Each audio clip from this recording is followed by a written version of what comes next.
Price of freedom is death. We're coming to get our check.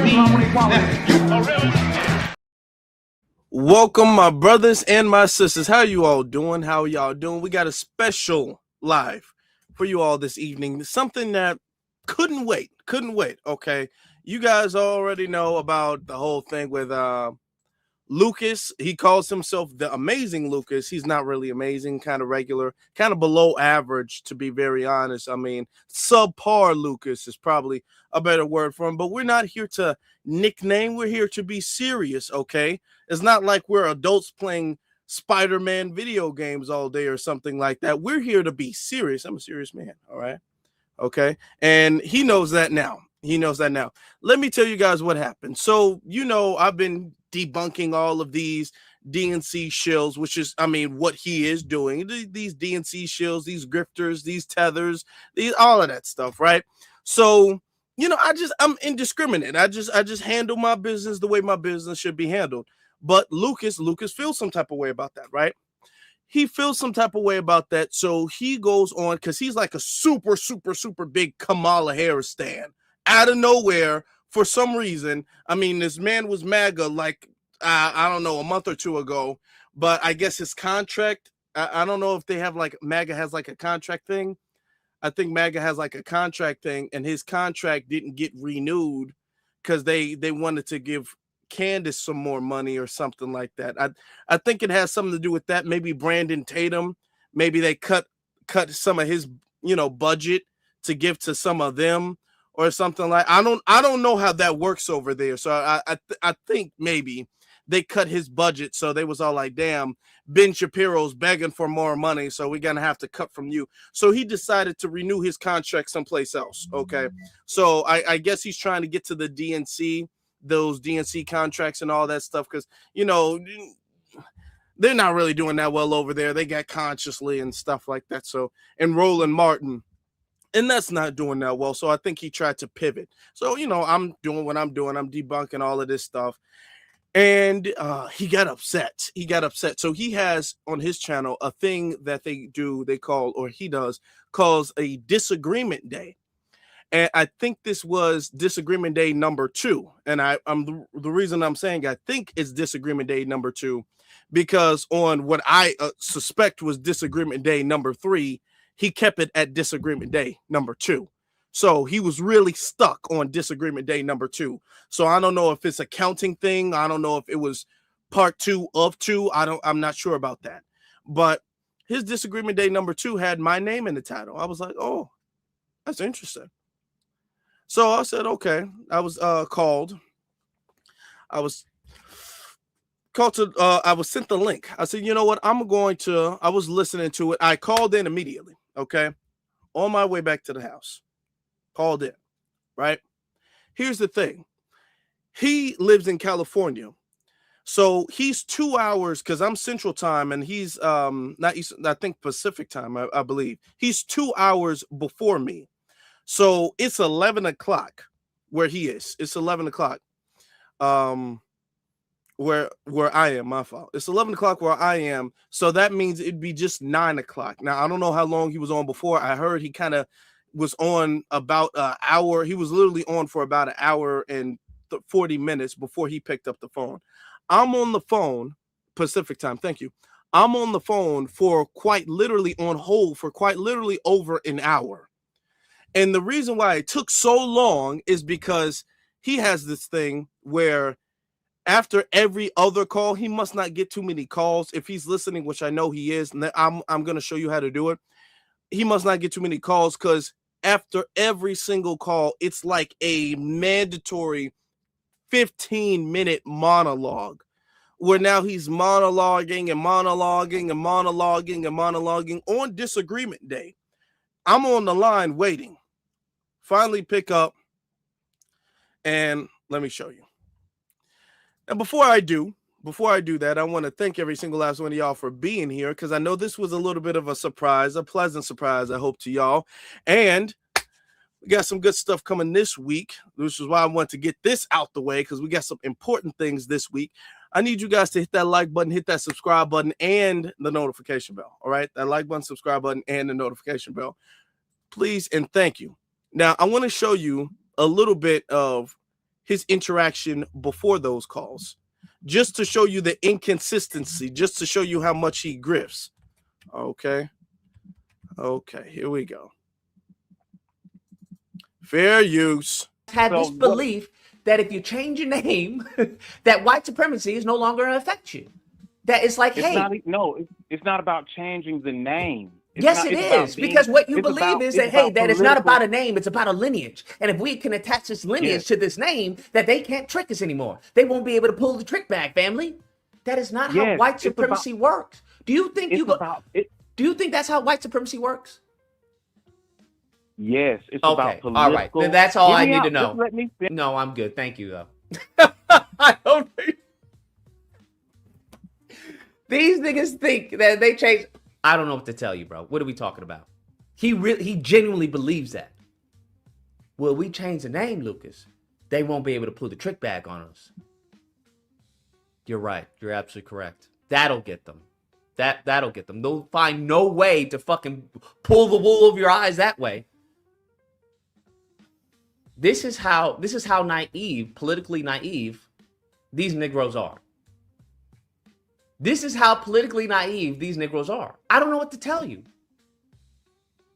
They spending their time delineating.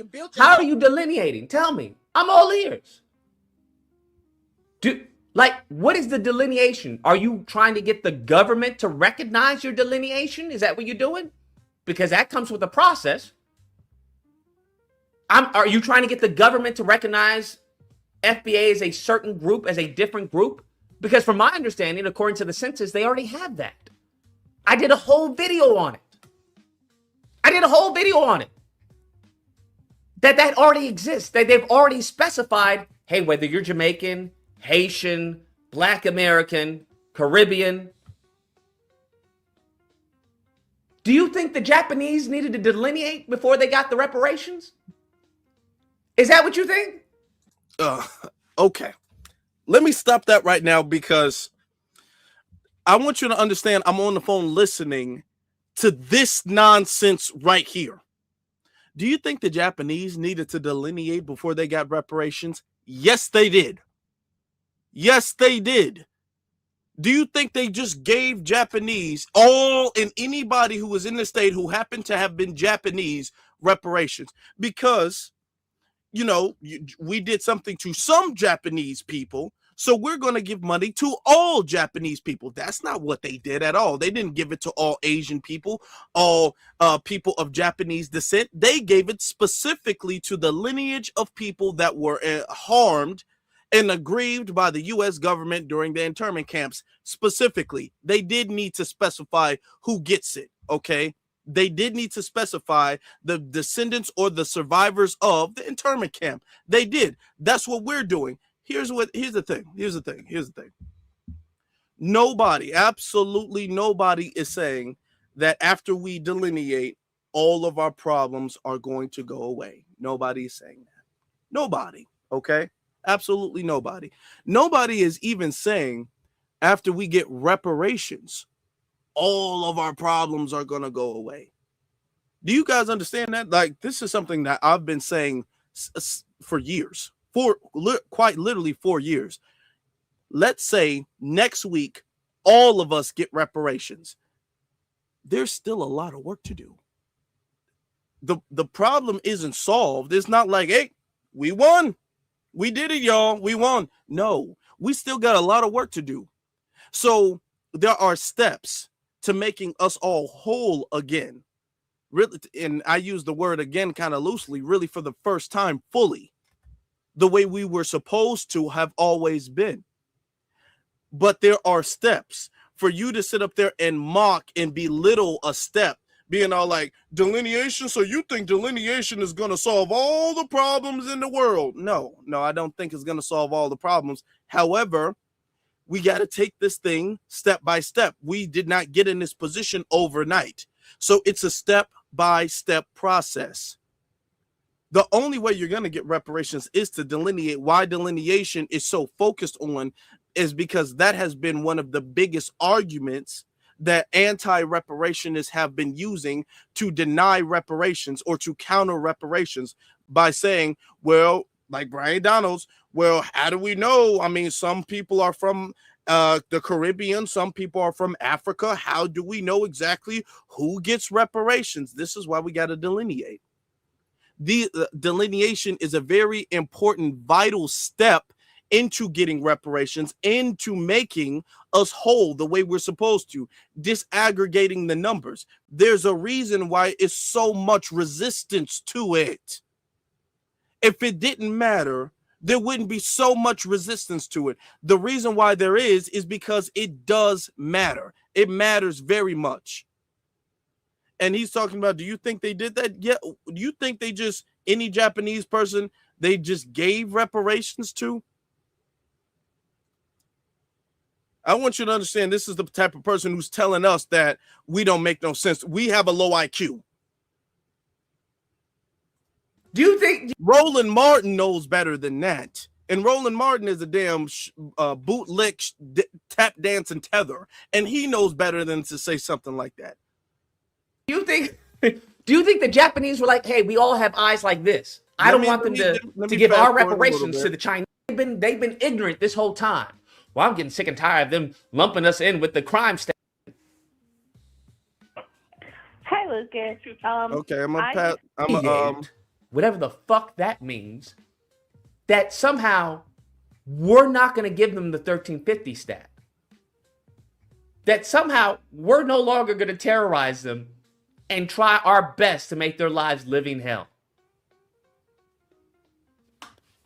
Y'all are crazy, bro. 323, what's the disagreement? Hi, Lucas. I disagree with you a lot. I think you're misunderstanding the lineage movement, right? Wait, FBA, hold on. So the issue I have with what you just said is that when I said movement, I get corrected. It's not a movement. It's a lineage. So, No. So you're saying it's a movement and a lineage? No, I said lineage movement itself, right? So it's a FBA movement then? Lineage movement, yes, absolutely. Okay, so It's you a do understand that the reparations FBA lineage movement. just said that it wasn't a movement. This is No, that person is saying that FBA is not a movement. No, I've spoken to someone and I said it's a movement. Right? Because that's what this is. But you're saying no, but what they're saying is that okay, so look. But this like, is the we issue have that I to talk have is about- that there is no cohesion amongst the FBAs. Okay. Is that everybody's but just in your- running wild with the definitions, the Yeah, but terms, on and the your objectives? show- No, in real on life. your No, nobody is running wild. It's not confusing. FBA is a term for the lineage.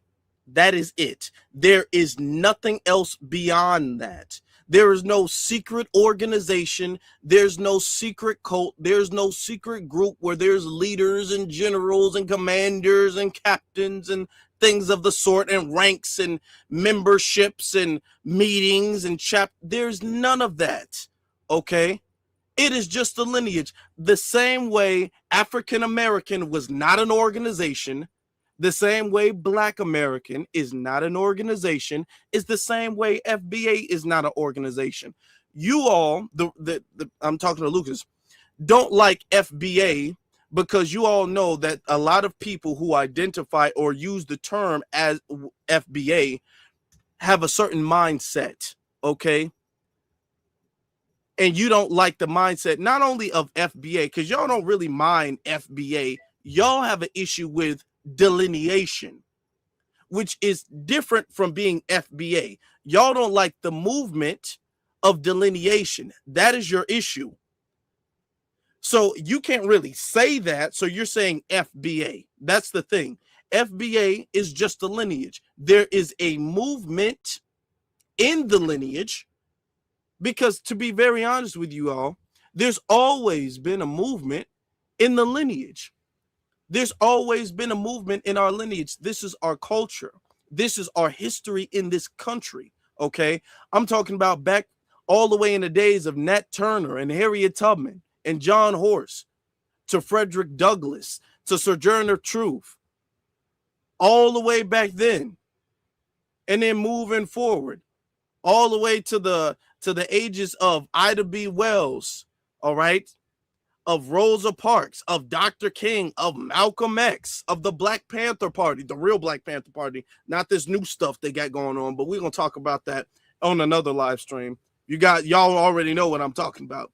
But we've always had in our lineage, is all the same lineage that Malcolm X is in, is the same lineage that Dr. King is in, the same lineage that he is in, is the same that Sojourner Truth is in, which was the same that Harriet Tubman is in. It's all a lineage. And there's always been a movement within the lineage to fight the system of white supremacy. Point blank, period. All right? It's very simple if you know just a little bit about history. And that's the same thing with us. It's the same movement. We're fighting the same enemy. Okay? We just have adapted to the times now. Now our fight and our tactics have adapted to fit the times. The terms and everything like that. The terms they were using back during Harriet Tubman's time and Nat Turner's time is not the terms they were using during Malcolm X's time and Dr. King's time. And those are not the terms that we're using right now. The terms change. The people don't. The lineage doesn't. It's not that complicated. It's really not. Some people are saying that Lucas was probably under the influence. He might have been drunk, which I don't know, probably.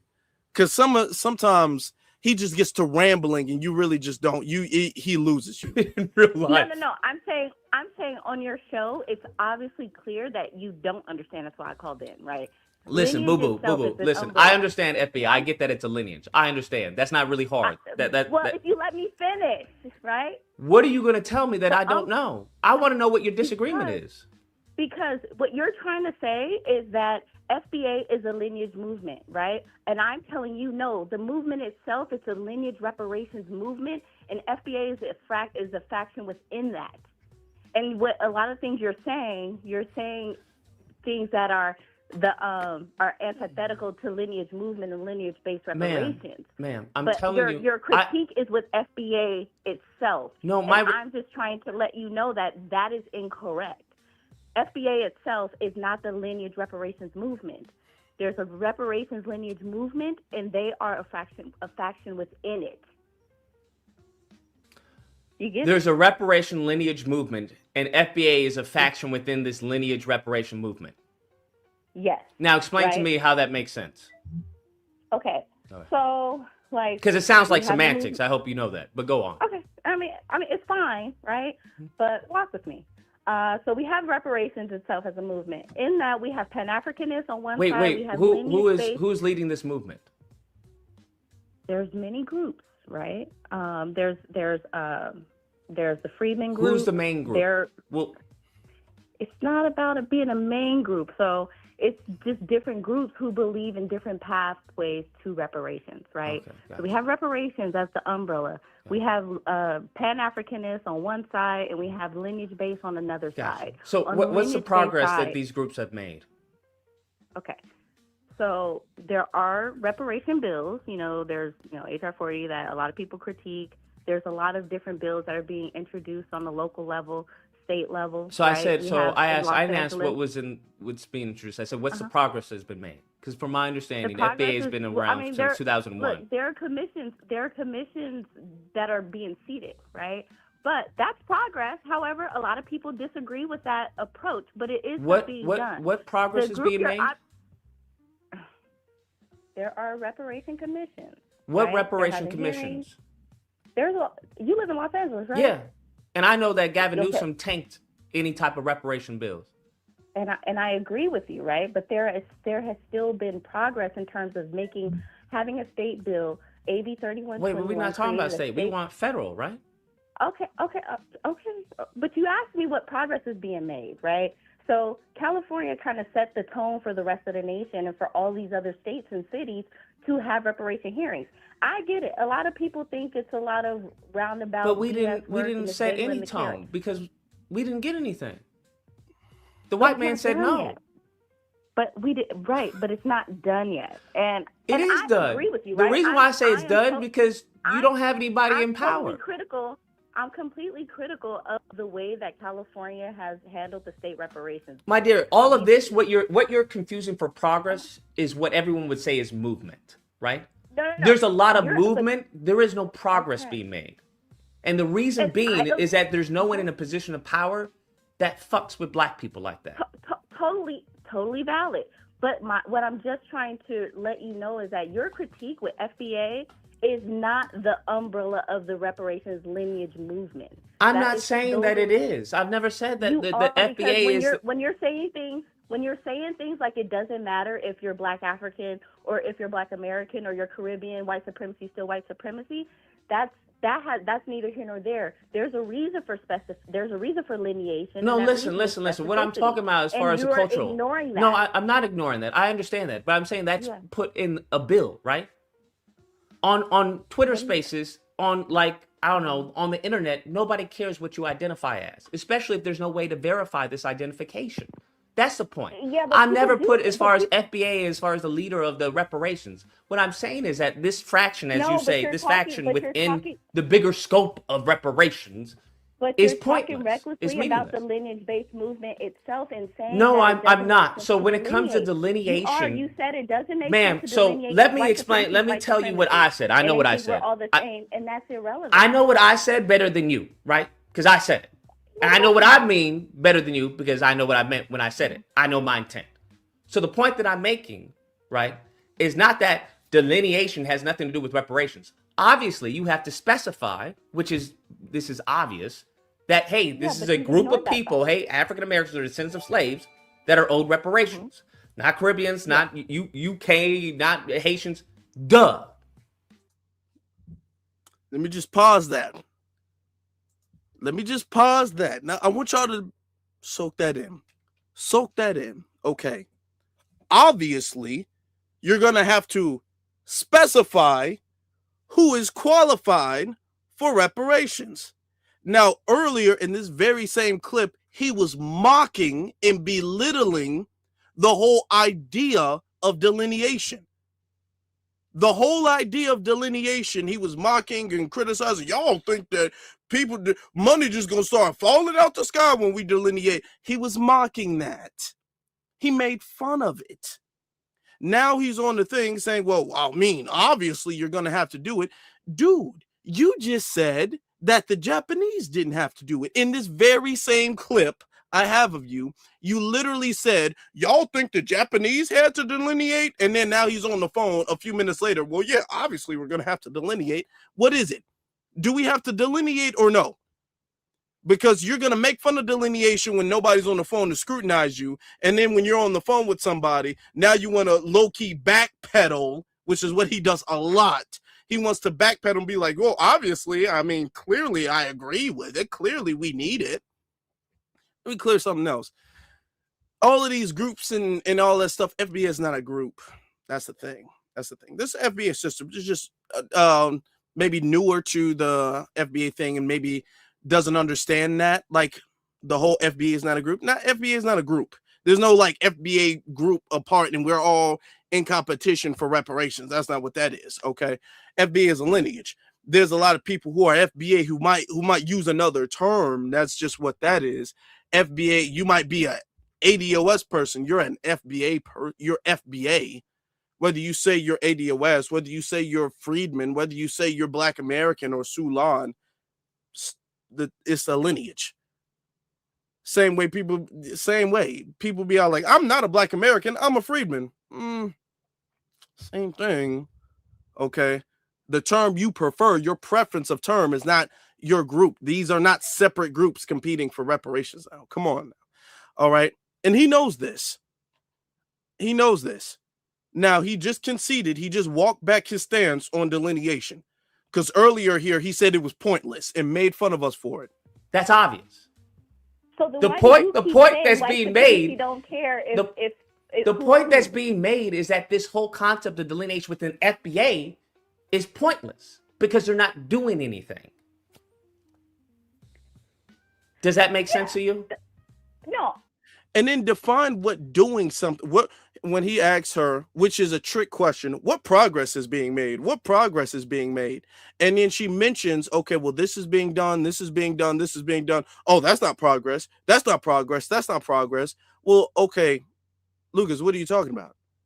What progress is being made? Now, like I said before, to clear things up, there is a movement for reparations.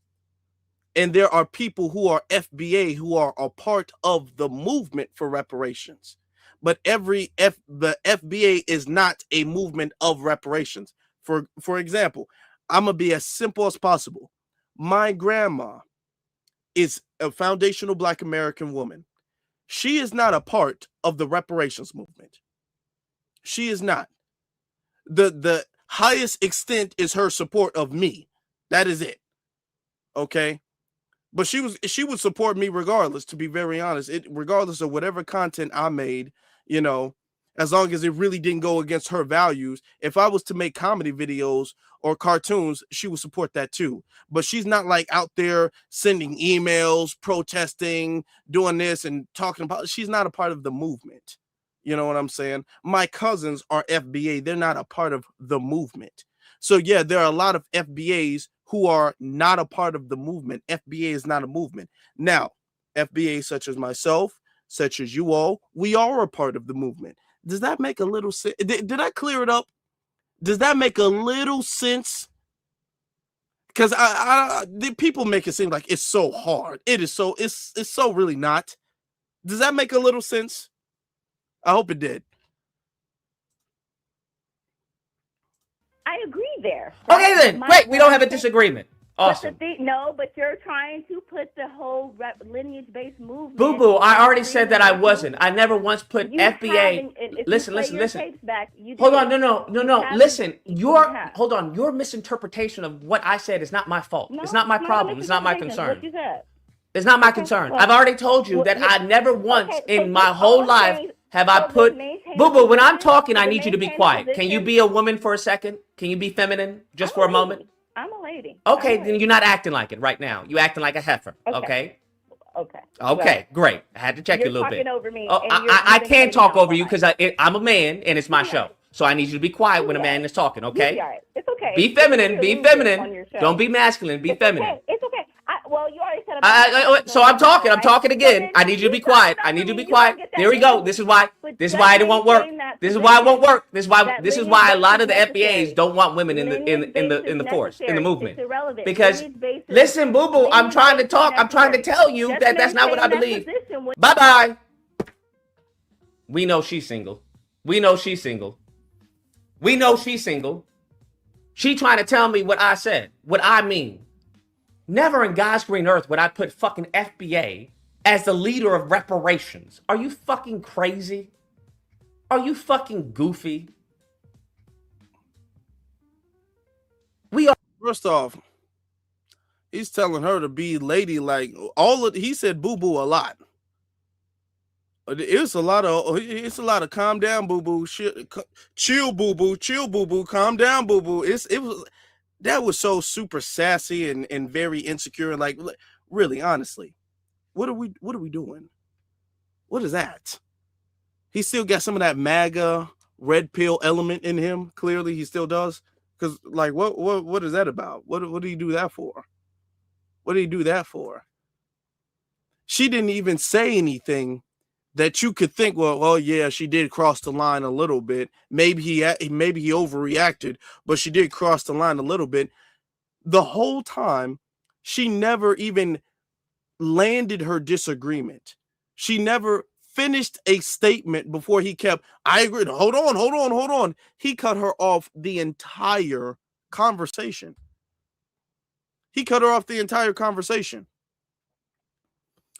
Let me see. All right, let me see something. Yeah, he cut her off the entire conversation and then just rage quit. It was like, can you be a lady? Like, dude, hold on, dude. What is that about? Now, after a very, very, very long time, I was able to call in. Now, mind you, I was a little under the weather. Okay. I wanted to go to sleep. Okay.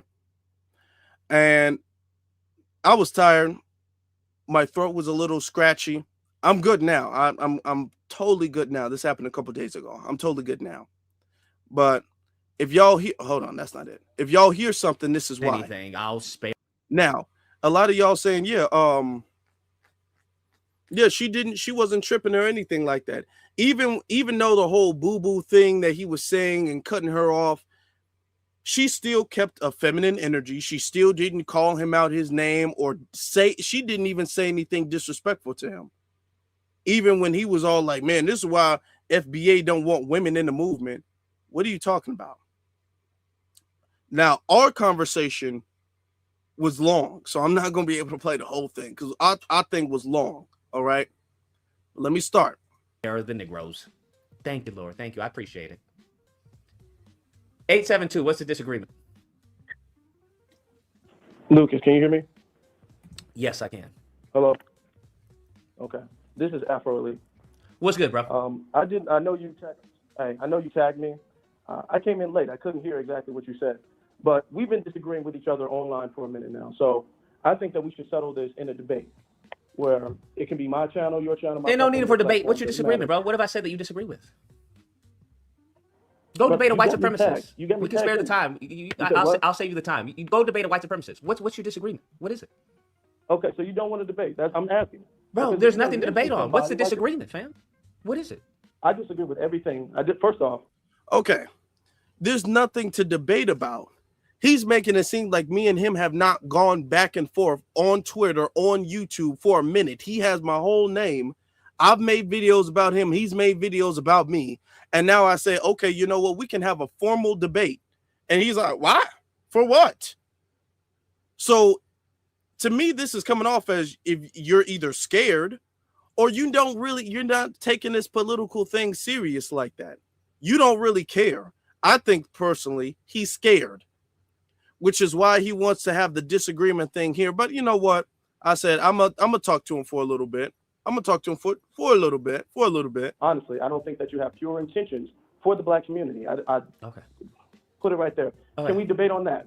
Because if you're going to debate. You want to debate on my pure intentions for the black community, brother?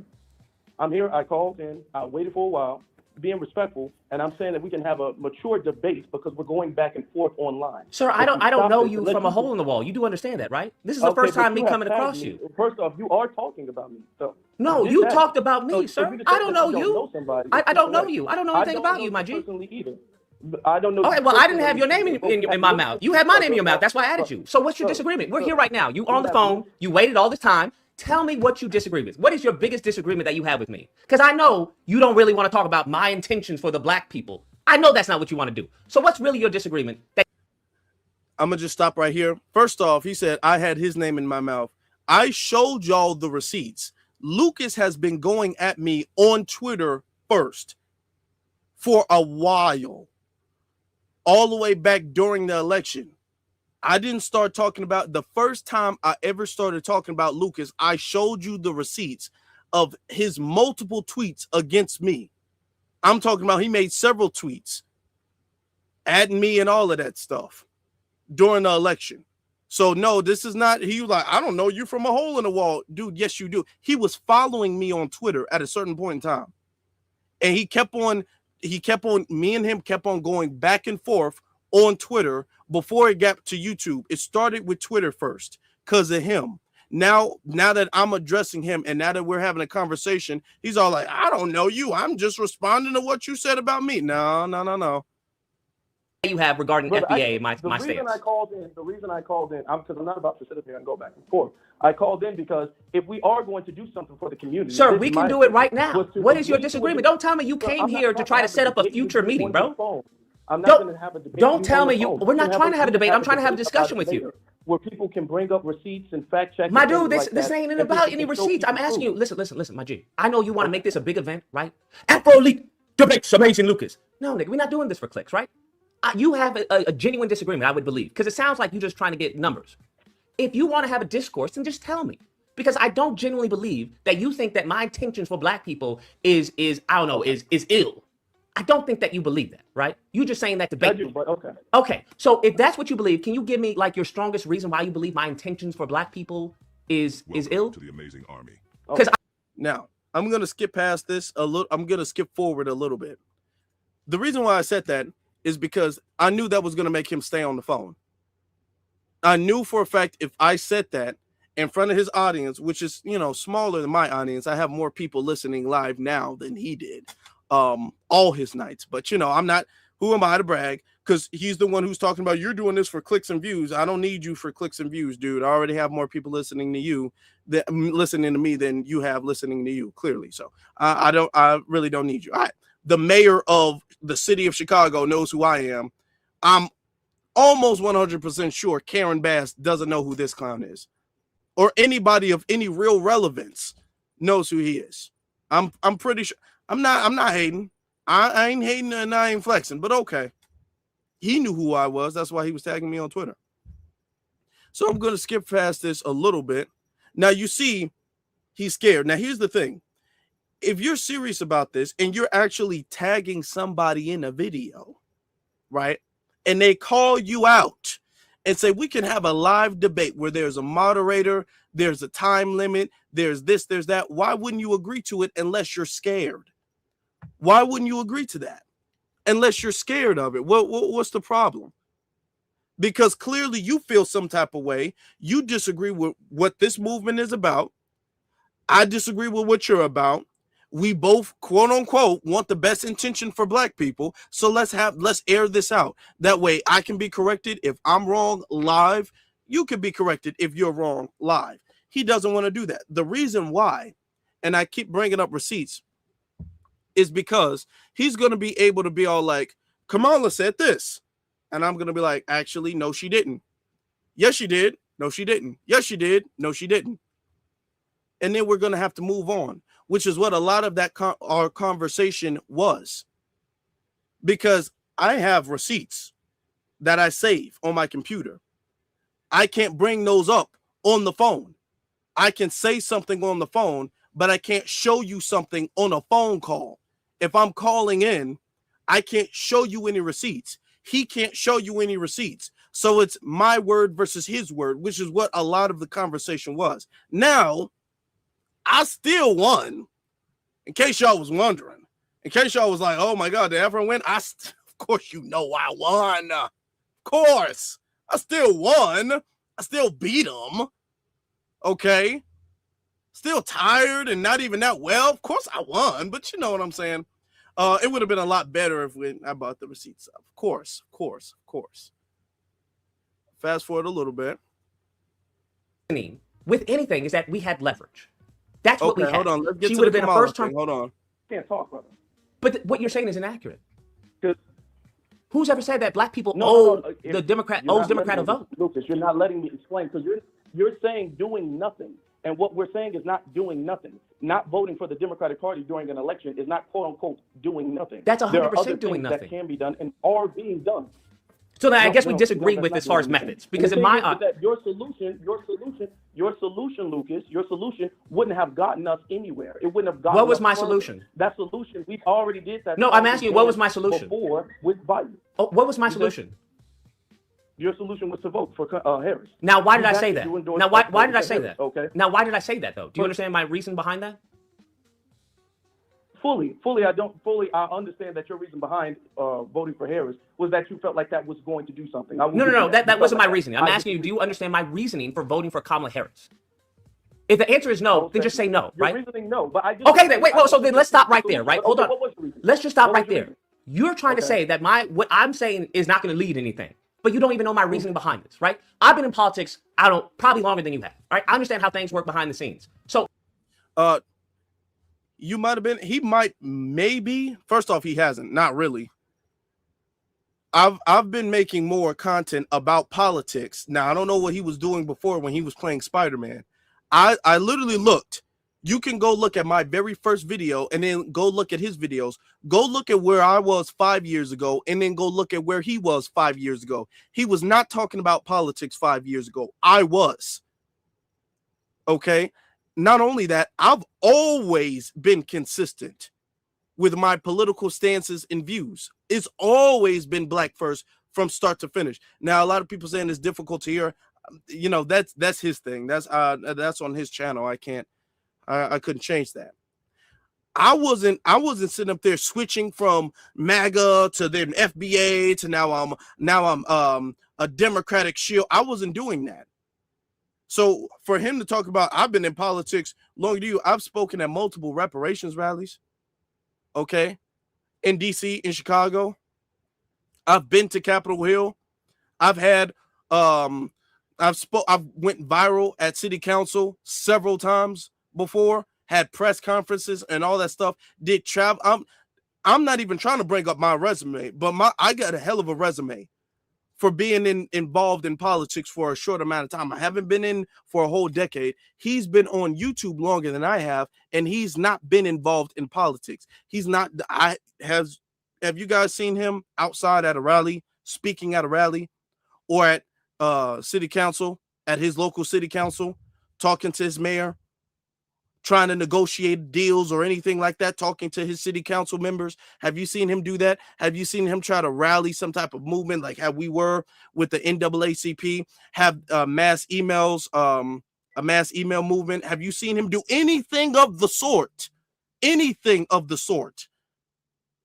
And this is my thing. You just started talking about this. Now you're going to sit up here and act like you're an authority on the subject.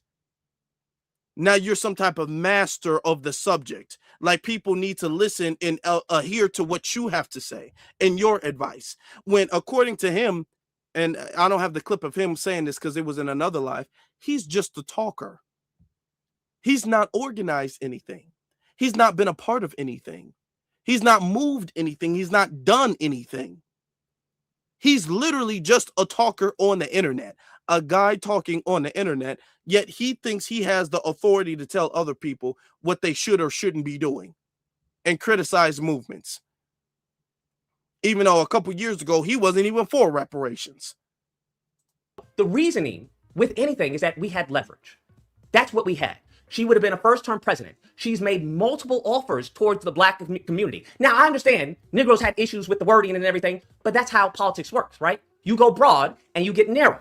That's how it works, because you don't want to off-put the whites, the Asians, the Latinos. So nobody's going to come out and say, I'm going to give a cash reparations to these group of people. That's how you lose an election. 100%, you're dead in the water. That's not what you do. But she mentioned, hey, a black man agenda. She mentioned, hey, we have to do something regarding reparations. Now, I know people got caught up on like a 9-year-old video of her saying, well, I'm not going to do anything for black people. I get that. But as everyone, whether it was Obama on gay marriage, whether it was Trump on the Second Amendment, people evolve. Whether it was Nasheed on wash your ass to now, hey, black foundational black American, people evolve. We have to allow them to evolve. So she made promises to us. Now, what we had to do was vote for her, and God forbid she doesn't fulfill on those promises. She is done so. She is kaput. No, they are done. Okay. That's how that works. That's how politics works. Can I say this? Can I jump in now? Go for it. Because that was the same narrative and the same messaging that was told to black people during the election of 2020 when Biden was coming in. Because Biden has a notorious racist history in politics. And a lot of people said, okay, well, when you get in, the same thing you said about Harris. When Biden gets in, we'll have leverage. When Biden gets in, then we can hold him accountable. When Biden gets in, we can make him fulfill the promises he made to the community. And that did not happen at all. Why didn't that happen? Okay. Don't matter.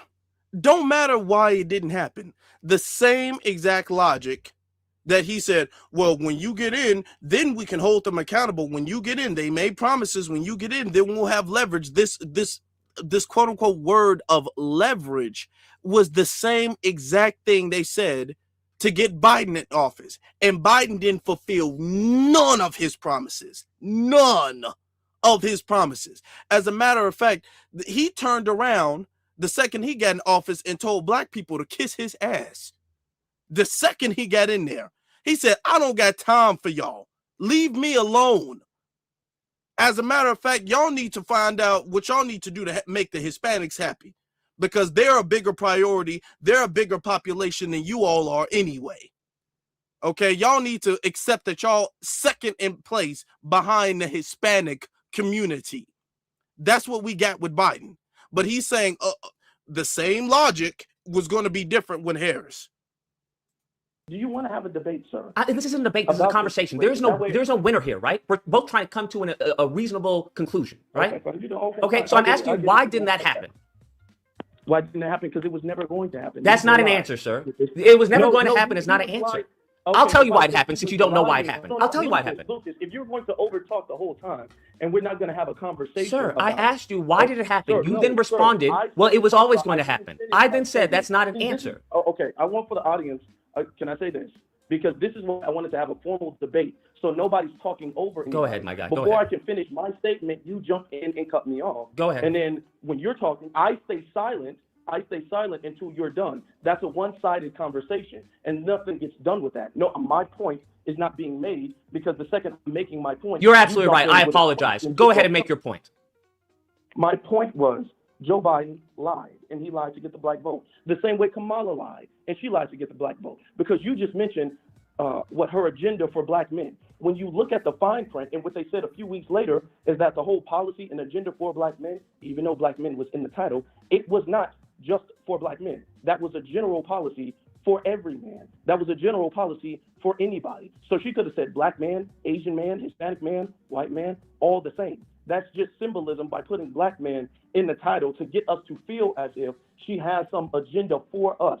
But that agenda has not been for us. Now, when you look at things she's done with the Asian community, when you look at things she's done for the Hispanic community, these are things that are particularly specific to them and to their issues and to their causes.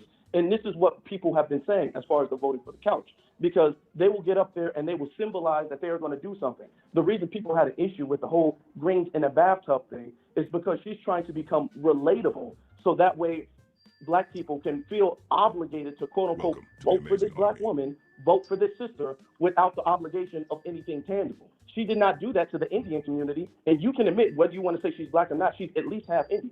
And she didn't do that with them. Okay, she didn't do that with the Asian community. Other politicians are you done? Don't do that to other. No, sir. Okay. Other How much politicians longer? don't do that to other. Okay.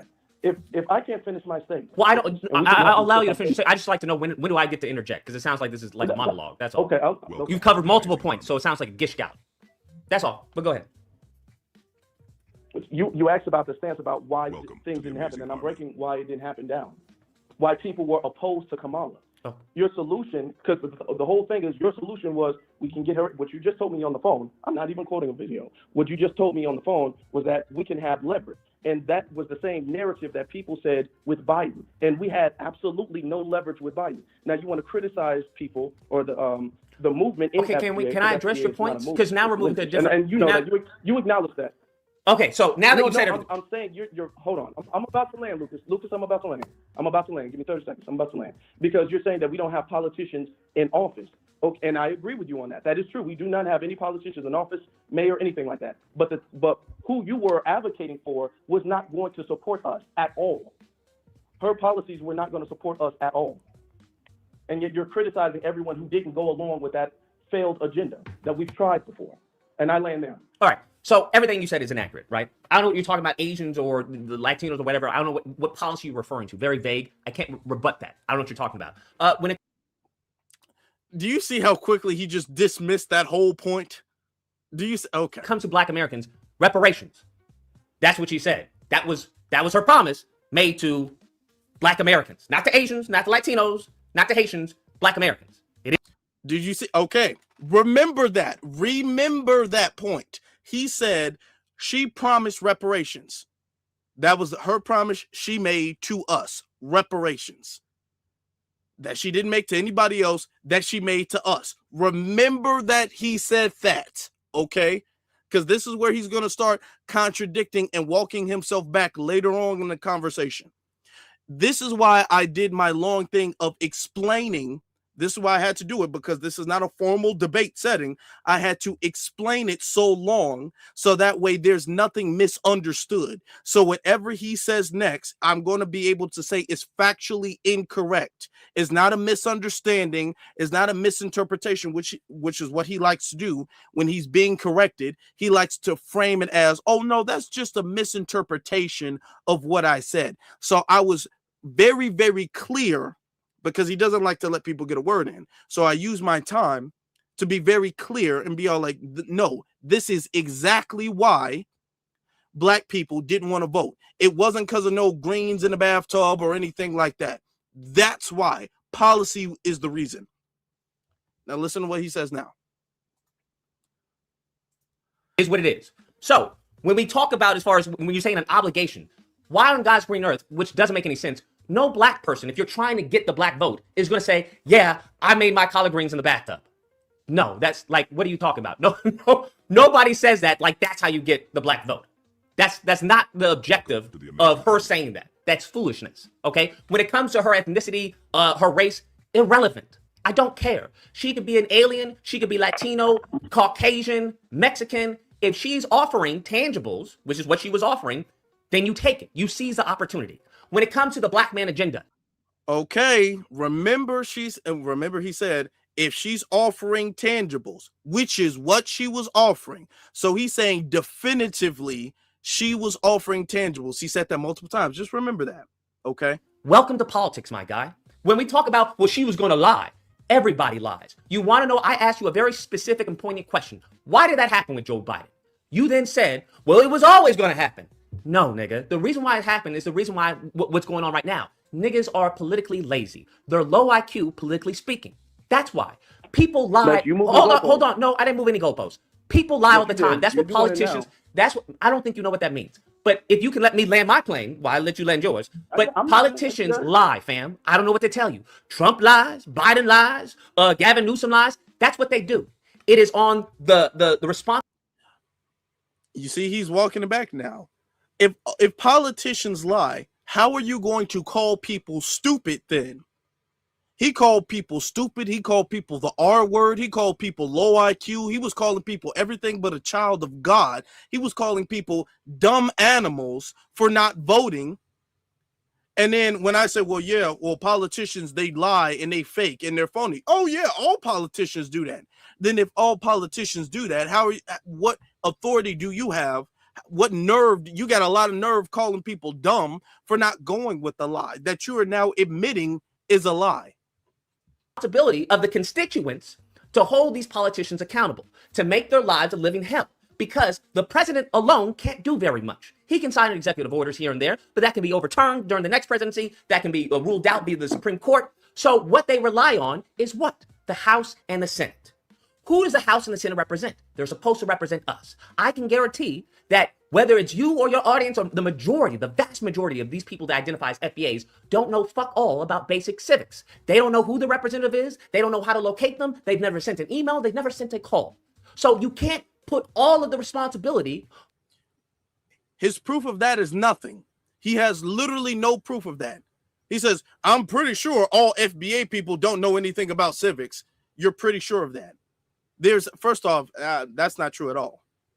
I know most of y'all in the chat room, y'all know about at least who your representatives are, okay?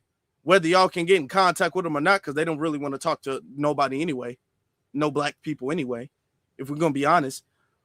But he's just, all of this, now he's just insulting. Now he's literally just being condescending, sassy, and insulting. And this is, I'm going to fast forward after he makes this point, because I want to get to really the end, the gist of it. Because we were on the phone for over an hour, and I sped this clip up, but we were on the phone for over an hour. A lot of the conversation kind of went back and forth because we can't prove anything. It was a lot of agreeing to disagree. The thing is that same excuse is the same excuse that they used with Biden. The whole, well, hold on, you can't blame the president because it's the Congress, and now we got to get with Congress. So if Harris got in office, it would have been the same song and dance. If she got in office, they would have said, well, you can't blame her for not fulfilling any of her promises because you got the House and the Senate, and the House and the Senate are not blue. So that's the reason why. So you can't blame her for it. That's exactly what they have always done. And now he's giving the same excuse to Biden that he would have gave to Harris if she won. And this is why we're saying no, because we're not dumb. We're not dumb. He's saying this like we're done. No, it's the same song and dance. It's the same. They couldn't do it. They just needed more seats. No, that's over with. Because y'all don't need no more seats for these illegals. Y'all don't need seats for them. Y'all didn't need seats for everybody and their mama but us. Now y'all need all it. No. It's over with. That's over with. That's done. Don't ever come to me like that no more. I'm gonna let him finish this stance. Then we're gonna fast forward a little bit. On a people, right? Because people want to say the Democrats, they a trick bag family. That's why we're not gonna vote for them. Listen, by not voting for them, what you have relayed to them, especially after they've given you what you allegedly wanted, reparations, now, given the dwindling numbers of the voting bloc of black people, and we see the influx of immigrants, now you've just screwed yourself. Because as someone who is a... Now, the dwindling number of black voters because of the influx of immigrants. Remember, he said that. Business owner, right? I'm not going to go out of my way wasting money on a group of people that are a maybe, when I have a better outlet to go towards the Latinos, to go towards maybe the whites. So none of this is it's not politically coherent. That's that's the whole point of voting for her. Yes, is everything going to get accomplished? No, but it is up to us to hold them accountable. Black people didn't hold Biden accountable. That's the answer. That's an unfortunate answer. They didn't hold Lincoln, they didn't hold Clinton accountable. They didn't hold anyone accountable, because I would argue black people as a whole, as we've seen throughout these years, are politically retarded. Unfortunately. Now, that's no fault of black people. That I would argue is the fault of a system that tries to lead us away from any type of political understanding. You'll know about Stephen Curry, but you know fuck all about Chuck Schumer. That's the issue. Okay. Now, I will agree that it's not just the president. It's not just the executive branch of government. So we can agree on that. There's middle ground on that. Now, there's some things that you said that I would like you to answer the question on. Now, you just admitted that she lied, which is something that I said. I did not admit she lied. When they made, okay. When you just said it about Biden. I said politicians lie. Yes. Okay, you said it about Biden, and then you said that politicians lie. Yes. Now, let me ask you this question. You said she promised reparations, correct? Did you say that? She promised a form of reparations, yes. Now he's saying a form. Notice that. Now I'm going to fast forward a little bit, okay? And the whole holding them accountable. I would love for you all, I would love for anybody to tell me how to hold a politician accountable after we let them in office without any guarantee of anything. Can somebody, let me get this off the screen so I can just ask this question. Let me ask this question.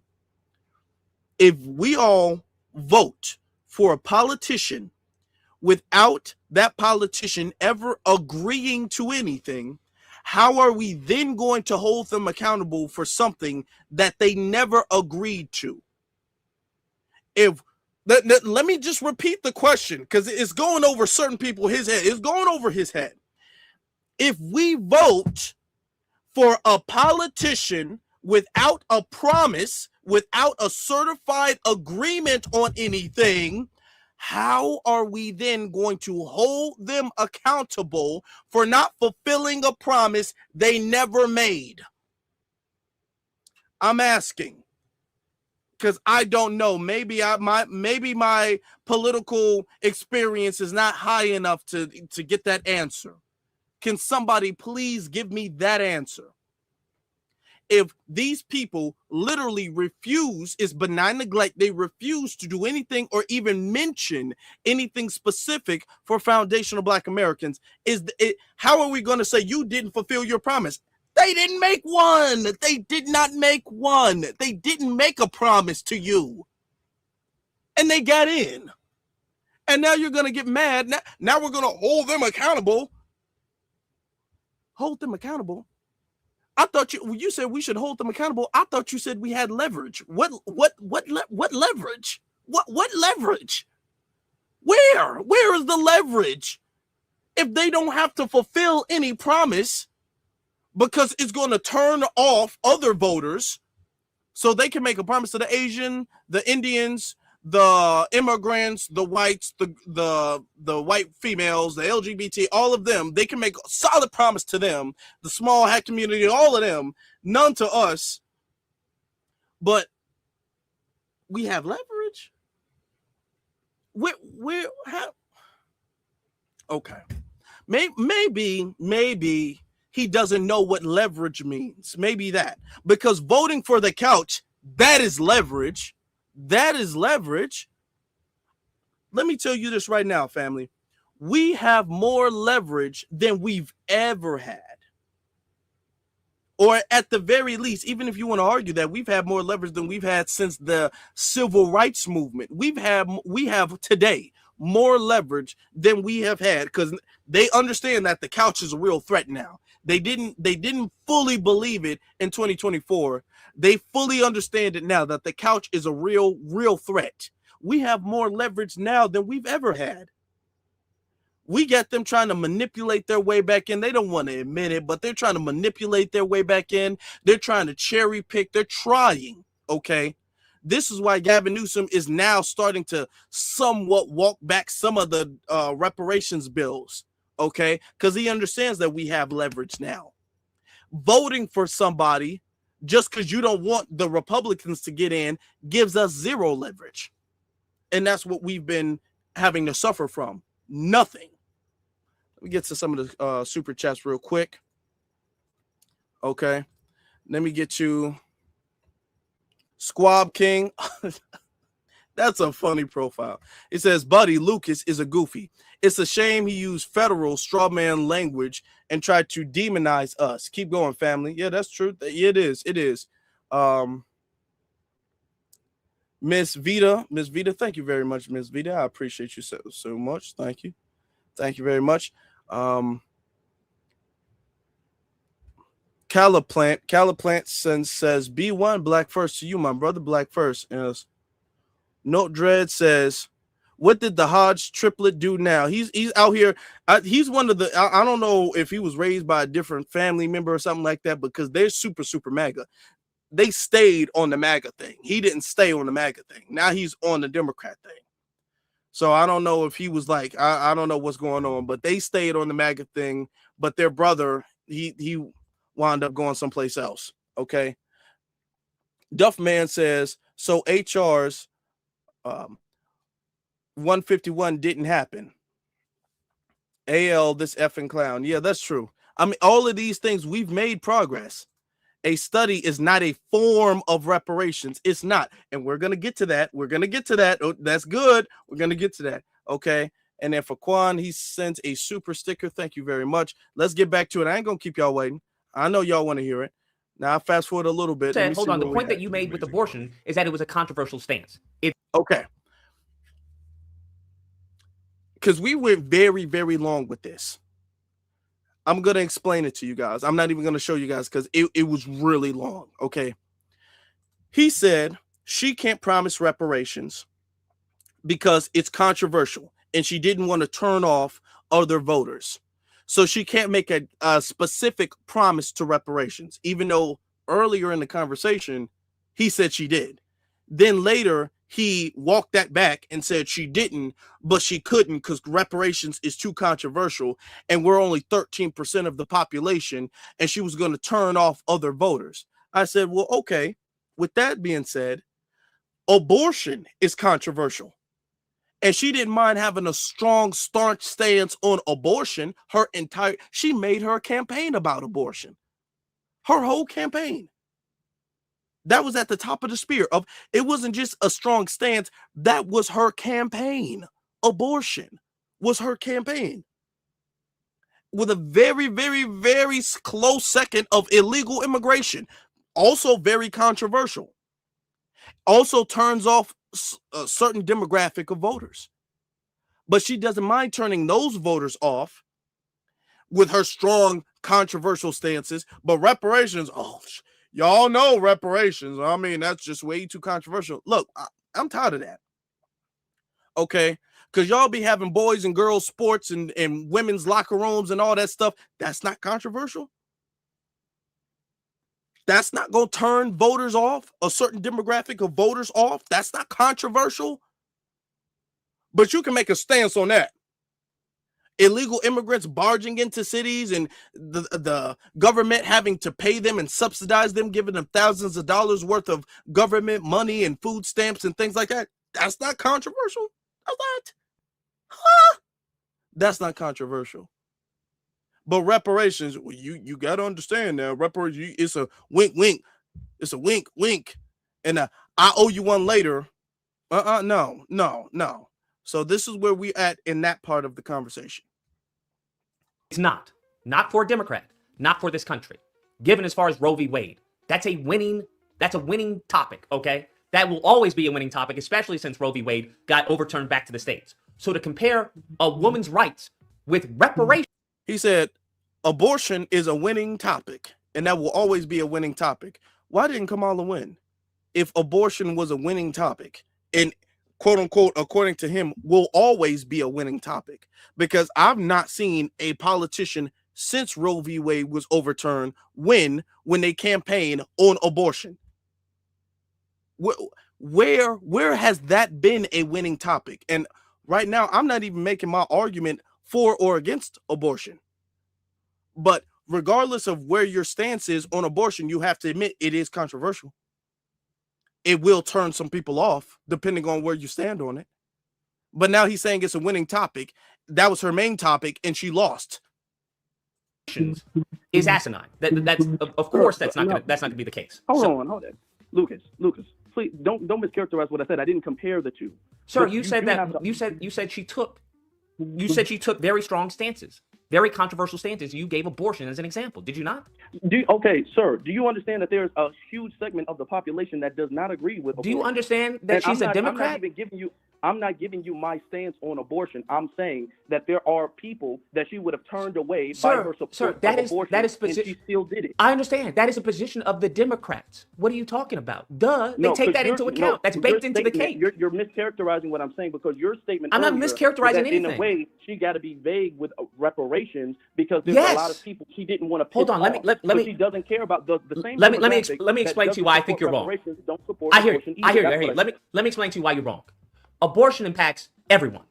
Black, white, Asian, Latino, illegal, legal, everyone. It has been on the ticket for quite some time of the Democrat Party to be pro-choice. That is not a controversial stance for Democrats. That is not a controversial stance for independents in many cases. The only controversy that arises is someone who's Republican. And even then, you have liberal Republicans who are like, well, I agree with them on that it's my right to choose. That's not a controversial stance. Controversial stance is, hey, we need to give these criminals, which is what's his name? I forgot his name. Bobby or whatever his name from the Republican Party. I have the clip. That's what he labeled black people. We need to give these criminals money.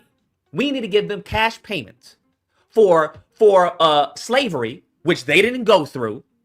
And you know what? We fought the Civil War to end it. There are white liberals who don't even agree with reparations. We see with white liberals how they voted in California when it came to as far as forcing people in prison to do labor. They voted for yes. So yes, that is a very much a controversial stance to take, especially to talk about what many people were advocating or wanted her to say. She has to say cash payments. She would be a fool to say that. That is political suicide. You want to get as many votes as possible. That's not how you do it. Then I think you said you didn't endorse Trump. And that the Democratic Party doesn't support reparations. The official stance of the Democrat Party, 100%. They haven't spoken for reparations. However, there are people within the Democrat Party that have been in favor of reparations. Now, you may be saying, well, it's not really reparations, it's this and that, whatnot. The fact that they're mentioning reparations, now we have a conversation. That is not present on the Republican Party, nor will it ever be. When it comes to not endorsing Trump, well, this is I don't have to kill you, but I don't have to save you. If people are constantly criticizing one party, and then saying, well, I'm not for Trump, but look at the fucking Democrats. They haven't done shit, this and this. Then you are tacitly endorsing Trump. Okay. I'm gonna fast forward a little bit past that point of the conversation. I just wanted you to hear. It's difficult because we were on the phone for so long, and I can't break down the entire, because we would be here for hours and hours and hours. Okay. I can't break down that. Here's the thing. He says abortion affects everybody in the population. No. The answer is no. It quite literally is no. It quite literally doesn't. Yes, can every race of woman get an abortion? Yeah, you can say that, but does it affect everybody in the population? No. And is it a winning stance? Clearly it's not. Clearly it is not. Okay? It's not. And then notice he kind of walked it back, and then he says it's not controversial for the Democratic Party. Well, then here's the thing. When you're trying to win a national election, you're trying to win the presidency, you're trying to get more than just the Democratic Party.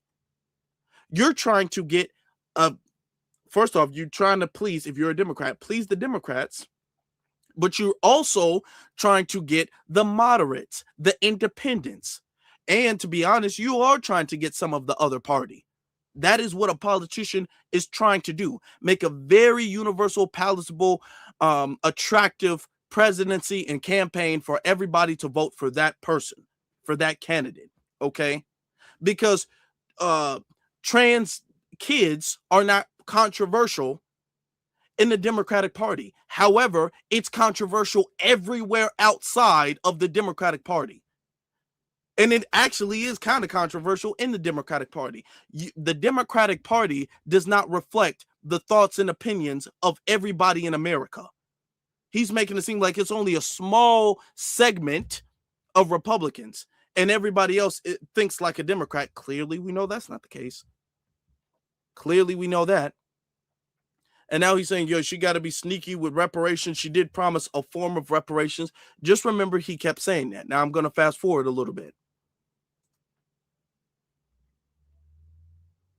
She said that. Okay, so if she hasn't said that, then it's not a controversial position. So it's not a controversial position to take unless she's taking the position. It wouldn't be in debate if it wasn't a controversial Hold on, listen position. what I'm saying. Okay. Listen what I'm saying. That's the thing that the Democrats really messed up on. And I'm going to follow this question with another question. Because Latinos are the future. Why would we continue to vote for that? Did you hear him say that? I'm so glad I caught him say that. When I was talking about illegal immigration, he said, yeah, because Latinos are the future. I just want to pause, let that marinate. Let that marinate. When I talked about the fact that illegal immigration harms the community, he said, well, yeah, because Latinos are the future. Okay. Illegal immigration or illegal something. I can't even fucking read my handwriting. But anyways, when it comes to harmful, I think I talked about that. When it comes to the specifics, I know we're caught on the specifics of reparations. We are not Asians. We are not Jews. We are not whites. We are not Latinos. So yes, how she handles the black community and what we want is going to be very different from what other communities have who have leverage, who have influence, who have capital and resources, and who are organized 100%. We are never going to get the same amount of respect and the same amount of specificity on anything we want until we start being competitive with these groups in that retrospect. So yes, you're going to be, it's like with the side chick. You are not going to give the side chick the same amount of attention that you give with your main girl. That's not going to happen. You see her when you see her. It is what it is. But I think that was it for the most part. I had to say about that. Okay, well, and this brings me to my other point. Because I'm, as far as the abortion thing, I see we're going to just agree to disagree on that. Okay. So there's no need to keep going back over that. As far as the other thing, yes, we are in a different position than these communities. However, when you say that we don't have the capital and things like that, what we do have, and what you will have to acknowledge, is we do have voting power and voting leverage that determines, especially in national elections, that determines if people get the seat or not, which is why she didn't get the seat. The Asian population don't have the voting power to sway an election like we do. All right. Yet there are certain things that they will get that are uncontested. All right. Now, you mentioned, I want to go back to this. You mentioned immigration, and you mentioned that immigration is harmful, not just for the black community, but even more so for the black community, but for the country in general. So why, if you admit that that is something that the Democrats really messed up on, and I'm going to follow this question with another question. Because Latinos are the future. Why would we continue to vote for that? What sense does it make if this is clearly the priority of the party, and them coming over here is clearly the priority, not just of Harris or Biden, of the entire Democratic Party? What sense does it make to allow that to continue? That's my first question. And then my second question is, yes, we do need representatives, and we do need people who will go and lobby and who will go and advocate for us. And this is why delineation is so important, because what we have been dealing with and suffering from are people from outside of the country, people who are immigrants here, who don't have the same agenda that we do, who don't have the same history and heritage, and yet they're up on City Hall speaking on reparations or speaking on black issues, and they're at the forefront making demands, even though their demands based off of where they're from are going to be different from our demands. So this is why delineation was necessary. And I know you said, because I've been listening for a little bit, I know you said that just by delineating doesn't mean that we are going to get reparations. I would concede to you on that by delineating, that's not going to get us a check necessarily automatically. However, that is going to solve an issue, especially when it comes to political representation. Because when you have people from outside of the country, like for instance, Wes Moore, who's Jamaican, when you have people from outside of the country who are black, who will veto reparations, we have to understand that these people are coming from countries where they are not going to qualify for reparations. And they're looking for what's in the best interest of immigrants because they see themselves as immigrants. So this is another important aspect as to why delineation is necessary. And I'm sure you'll agree with that because that's just common sense. No, you don't agree that delineation the reason why I don't agree with that. And the reason why I say I'm sure you'll agree with that is because I literally heard him agree to that with other callers. It's just with me, he has this ego issue where he doesn't want to agree to the most basic common sense thing. These are basic common sense things that he refuses to agree, even though he agreed with other callers. It's just with me, he's no, I'm not going to agree with anything you say. Now, I gave him 2 questions. Look at how he answers them. I see we got some Lucas supporters in the chat room. Welcome. Welcome to the right side, okay? Welcome to intelligence, all right? If y'all disagree, we can open up the phone lines in a little bit after I'm done. Just stay. Make sure y'all hit that subscribe button, though. And if y'all have a disagreement, then we'll handle that. Is because political representation. When we look at Wes Moore and whatnot, he got into power through voting. He skipped past my first question. Because before this, me and him both agreed that illegal immigration is not only harmful to the country, but is particularly harmful to the black community. We both agreed on that. And then I said, in my first question, if we can both agree that it's harmful to the country and it's harmful to the community, and that's the stance of the Democratic Party, what sense does it make for us to keep voting on that? He also said that immigrants dilute black voting power. So if the immigrants coming over here are harmful to the community and are diluting our voting power, what sense does it make for us to vote? Hold on, I just got to say this. What sense does it make if immigrants coming over here are harmful to the community, not in the country, and dilute our voting power? What sense does it make for us to vote for our replacement? Because that's what that is. That's what we would be doing. We would literally be vote, because that's what Biden said. Remember, the whole Latinos are the future. That's the same thing Biden said. They've been saying that. Oh, Latinos are Latinos are the future. Not even particularly immigrants, but Latinos are the future. What sense does it make for us to vote for our replacement? Please make that make sense to me. Please, somebody make that make sense to me. The way I see it, they needed to go for our political survival here. They needed to go. That's how he got into power. So instead of vilifying someone like Wes Moore, I would suggest that you try to get him on your team. If you see that one candidate is more likely to win in his favor, then the Black Caucus, the Black delegation, the FBA delegation, whatever it is, should meet with that person and organize and structure a sit down. Like, hey, listen, this is what our community needs. This is what we need. Because he's going to win. And if you think that just not voting for him, or because he's not from this country, that somehow is going to harm you negatively, no. But if you don't reach with him and don't meet with him and let him know and relay your issues, then nothing's going to happen. I don't think the issue as far as with we're having 2 Okay, I'm gonna let you go. I'm gonna let you go. But as far as when it comes to non-Black Americans in a position of power, that has to deal with voting. That's the whole point. So you're saying that, hey, why do we, what reason do we have to vote? I think there's a lot of reasons you have to vote, so that you don't get the wrong person in a position of power. Well, voting, but then you would have to admit, and I'm low-key setting a trap. He doesn't see it because he's new to this. I'm true to this. He's new to this. Okay. Setting all this stuff up. I'm like a chess master, carefully placing. I want you to see it as I want you to visualize me moving my chess pieces on the board. I'm a chess master. I'm carefully moving my pieces where I want them to be for the checkmate. Okay? He doesn't see that. He sees it as pieces randomly moving across the board. I see the future. Okay? And the future is not Latinos. So you know.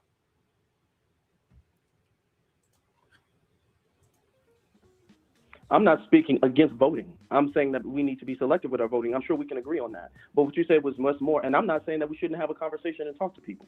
I'm saying that when people come from a different country and they put what's in the best interest of being an immigrant, because that's the way they see themselves, that's their first identity in this country, is being an immigrant, they will put immigrant issues at the forefront of their policies. And we've seen this before. And what we've learned and realized is that we cannot continue to put people there under the guise of, well, you're a black person, you're a black man, you're a black woman, even though their best interest is to do what's in the best interest of immigrants. I don't disagree to a certain extent. In the best interest. So we're agreeing on that point. I don't fully agree. And the reason why I don't fully agree, because I don't think it has anything to do with them being an immigrant, right? Because we have black Americans here who are, I would say, not favorable towards black people. They're Sambo soldiers, as I call them. We have Larry Elders. We have the Tim Scotts. We have, Burgess Owens, who ran and won his, I think, Senate office, I'm not mistaken. So we already have black Americans that are in position of power that are doing the same thing as many people believe these immigrants are doing. First off, none of the people he actually mentioned are for immigration. None of them. The issue being is that if you suspect whoever's running is an immigrant, but is also now they're not for reparations either, but they're not for immigrants, not in favor of black American, then you've got to check them. You've got to communicate with them, speak to to whoever's ahead of their campaign, but you've got to relay a message to them and get that message out. Because by the time they get in office, it's already too late. They already have the power. So they don't really care what you have to say. And given that in many of these areas... hold on. Do y'all see that? Do y'all see that? Hold on. Let me rewind that. And I'm sitting up there, I'm laying, every time he contradicts himself, I just sit up there and do the Birdman. I said, oh my God, he did it again. Oh my God, he did it again. That's another piece off the board. I said, move. Another piece off the board. Did you see how he just contradicted himself? Let me take it back. Let me make it bigger for you. You see how he just contradicts himself? Okay, hold on. I'm saying that we need to be selective with our voting. I'm sure we I don't fully agree. And the reason why I don't fully agree, because I don't think it has anything to do with them being an immigrant, right? Because we have black Americans here who are, I would say, not favorable towards black people. They're Sambo soldiers, as I call them. We have Larry Elders. We have the Tim Scotts. We have, Burgess Owens, who ran and won his, I think, Senate office, I'm not mistaken. So we already have black Americans that are in position of power that are doing the same thing as many people believe these immigrants are doing. The issue being is that if you suspect whoever's running is an immigrant, but is also not in favor of black American, then you've got to check them. You've got to communicate with them, speak to whoever's ahead of their campaign, but you've got to relay a message to them and get that message out. Because by the time they get in office, it's already too late. They already have the power. So they don't really care what you have to say. Oh, do y'all see that? By the time they get in office, it's already too late. They're already in power. They already have the position, so they don't care what you have to say. Really? Now, earlier in this conversation, do y'all remember he said, we got to vote them in and then we'll have leverage. What happened to the leverage? And now you're agreeing that when you vote somebody in, without any promises, without any guarantees on anything, without an agreement to anything, they don't care what you have to say. So all of the, we'll vote them in first and then hold them accountable later is BS, and he knows it. This is why I said in the beginning, I don't think he has the best interest of black people in mind.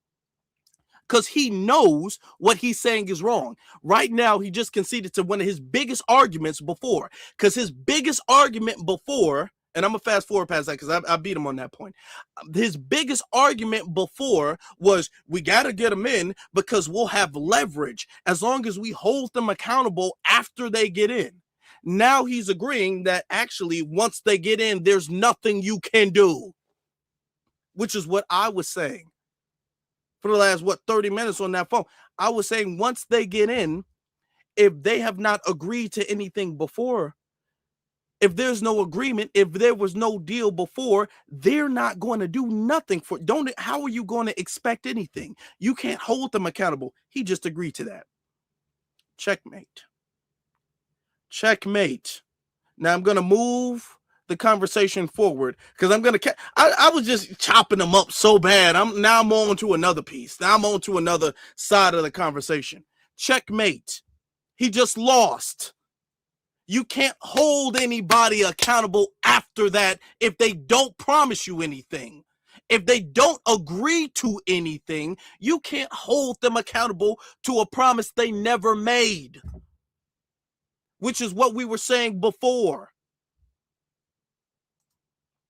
Now, let me fast forward a little bit because then he starts getting frustrated when I told him he walked that back. Game when you said earlier that was for black men. Hold on. Okay, hold on. It's about right here. Benefit. I'm not going to do that. Because this is the longest part. So I was short on the other parts because this is the longest part. Who is a representative, right? Because you're representing your constituents.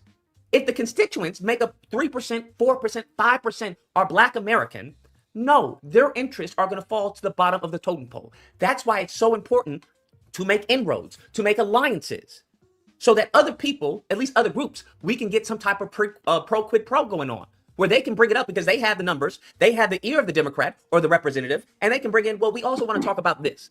That's the only way to go about this. Because if you think that they're just going to drop everything and listen to what 13% of the population has to say, that will never happen, ever. Okay. So are you conceding that you were incorrect in your statement earlier then? About because what? What you're saying now is different from what you said before. Because what you said before is that she did make promises for reparations. She did. She did do that. Yeah. I'm talking about, that Kamala Harris did. I'm talking about Westmore. I'm surprised that you're literally willing to die on that hill when there are so many receipts that she didn't. So what we have to take into account is when were those receipts made? Okay. Now we're going to get into the Kamala thing. Now this is the big thing. Right? During her campaign. Okay, I'm all ears. I'm all ears because the receipts I have or I've seen have been her being in favor of reparations. I haven't heard her say that. Do you have receipts of her saying, no, I'm not going to give black people reparations? Yes. Okay, the only receipt that I'm aware of that even is Lucas sounds like that is an old video clip of her interview with the group. With the Roots. And now we're just disagreeing and nobody has any receipts to prove anything. And I'm going to say this. This is why I wanted to have a debate. Because and I'm gonna let it play. Since she ran, since Biden dropped out of office and she started running, I have a recording. I recorded and I still have it saved. All of her interviews. She didn't do too many. And the debate. She didn't really do too many. You can still look this up on YouTube right now. Her interviews right now. It's not like they got deleted. The debate is still there right now. They didn't get deleted. You can still look this stuff up, but I have it saved. So she never, first off, she only did a couple. And all of the times she was asked about reparations, I documented that. She never agreed to reparations at all. She never did. She never made any promise on reparations. I'm not talking about the clip from The Root where she specifically said no. I'm talking about her campaign. She never made any promise on reparations. He's saying that she did. Now, listen. Okay, here we go. You're saying you have receipts that she's for it. I have receipts that she's not for it. And this, my fault. I didn't even land this plane. This is why I wanted to have a formal debate because he's saying, I got receipts that she is. I'm saying I got receipts that she isn't. What are we doing at that point? Because I can show you if I'm on my computer, you can show me, but over the phone, we can't show each other. So it's just, I'm saying she did. You're saying she didn't. I'm saying she did. You saying she didn't. That's all that is. So we're going to and this is what a lot of the conversation is. We have to move on because I can't verify in real time what I'm saying. I can say it, but I can't fact check you and prove it like I could if we were doing a debate, which is why he didn't want to have one. And we're just going to have to agree to disagree because nobody can real by all means, but also when it comes to the black man agenda, that's incorrect that it wouldn't help black men. She offered No, I didn't say that, Lucas. What? Because you're mischaracterizing what I said. I said, because you said that was something for you all as black men. Yes. I'm saying that her agenda was general. It was for everybody. Hold it was on. Not specifically so there for may black have been men. there may Her have been campaign- tenets of the agenda that were general, but overall it was very favorable towards black men. Sir, I can tell you what it was. That's the She case, offered sir. 20. Now, look at how he's walking it back now. And first off, he's not letting me speak. Now he's saying there's tenets of it that were overall favorable towards black men. Now, earlier, he said we were dumb for not accepting an agenda for us. These were promises for us. Now he's saying, well, it was favorable towards us. No, that's not the same thing at all. That's very much so not the same thing at all. $2,000 for black If that's the entrepreneurs. case, then, if that's the case, then because it's not just black, it's entrepreneurs in general. No, If it that's was the black case, entrepreneurs. It was forgivable loans it was towards not black the campaign. entrepreneurs. Lucas. I don't know. She offered as far as to end marijuana, right? She offered to make marijuana legal on the federal level. I don't know how you can say that's not going to Only benefit. black men smoke marijuana. Sir, are we playing? Do you know what per capita is? So, okay, now we're playing the whole per capita game. When you said earlier that was for black men. Sir, hold on. We have to have a basic understanding, bro. Come on, hold on. I conceded to the fact that was only for black men. You No. understand? Now you're trying to say, well, per capita, it will benefit us per capita. My guy, no, what I'm saying, hold on. Well, okay, well, if that's the case, if we're going to argue per capita as the case, getting illegals deported out of black cities per capita benefits us. Because you just admitted. I would argue that it doesn't illegal, benefit. You just. Now he's going to argue that getting illegals out of America doesn't benefit us, when earlier in the conversation, there's over 1,000 of you all in the live, okay, going on 2,000. You all heard him agree that illegal immigration harms the community. Now he's going to say he's going to argue that deportation does not benefit us. He has this ego thing with me specifically. I think he's trying to like one up me, try to prove himself or something of the sort, where he refuses to agree on any basic thing. Even if he agrees at one point, if I say, okay, so you agree to that, he's no, he has a knee-jerk reaction to say he disagrees with everything, even if he agreed 5 minutes ago. Hold on. You just admitted that mass illegal immigration in this conversation that we're having is detrimental to the country as a whole. And you just said it's specifically detrimental to the black community. So getting them out is per capita going to benefit the black community with the same logic. Okay, so let me go over a few things. Just a couple of things, really light, right? It's disingenuous to act like black people aren't overrepresented when it comes to arrests and charges for marijuana, okay? So yes, does that include everyone who smokes marijuana? Sure, but the vast overwhelming majority of people who are prosecuted and charged with these offenses are black people, are black men specifically. So if someone is saying, hey, I'm going to federally unban marijuana, then yes, that is a W for black men. Now, is everything on the docket exclusively and solely for black men? No. But if there is an overwhelming positive impact directed towards black men, I don't know how we can see that as an L. If we're getting if she's offering $20,000 for black entrepreneurs that are forgivable loans, that's a win. I don't know what to tell you. That's a win. This is a straw man argument because what is a straw? How did I misrepresent what you said? Because you said, I'm saying what you said is specific for black men. I'm saying that it's not. If you're going to say per capita, we can make that argument. Sir, this is semantics, my guy. If someone says, hold on, if someone's saying, hold on, let me ask you a question. If someone says, I'm going to federally unban marijuana, who would you? Now, this is where I know, because I debate, and this is one of the things I actually like doing, okay? When the fact that he's trying to ask a question, and this is what he's done the entire conversation, he's trying to pivot away because he knows he just got caught up. He knows that he got caught up because he tried to frame the quote-unquote black men agenda as something specific for black men. Now I got him stuck. Okay, now he's stuck because he wound up admitting that that's not the case. Unbeknownst to him, he admitted that what he said before was incorrect. So then when I said, okay, so you're admitting that what you said before is incorrect. Now he's trying to find a way to walk back what he just said. He just said that it's not a per capita. He just said it's not a specific thing. Now I'm saying, okay, So you admit that is not a specific thing, even though you try to frame it as a specific thing, as a form of reparations. Now you're admitting it's not a form of reparations, it's just a general policy that happens to arguably, because it actually is arguable, is arguably going to disproportionately benefit Black people. Now you see, now he's trying to get out of the conversation. He's trying to. I'm not letting him, because I know he's stuck now. You say that's directed at Lucas, I'm not disagreeing with you on the whole stance of marijuana. It's fact-based. Would you agree that would be directed at Black men? Lucas, no, it's what? Not specific. No, it's not. Let me tell you how it's not. Bro, this is semantics, Black people, socioeconomically, are less off than their white counterparts. If you make gasoline, which is something everybody has to pay for, cheaper, you can make the argument that disproportionately helps out lower income people. That disproportionately would it not? Is that an accurate statement?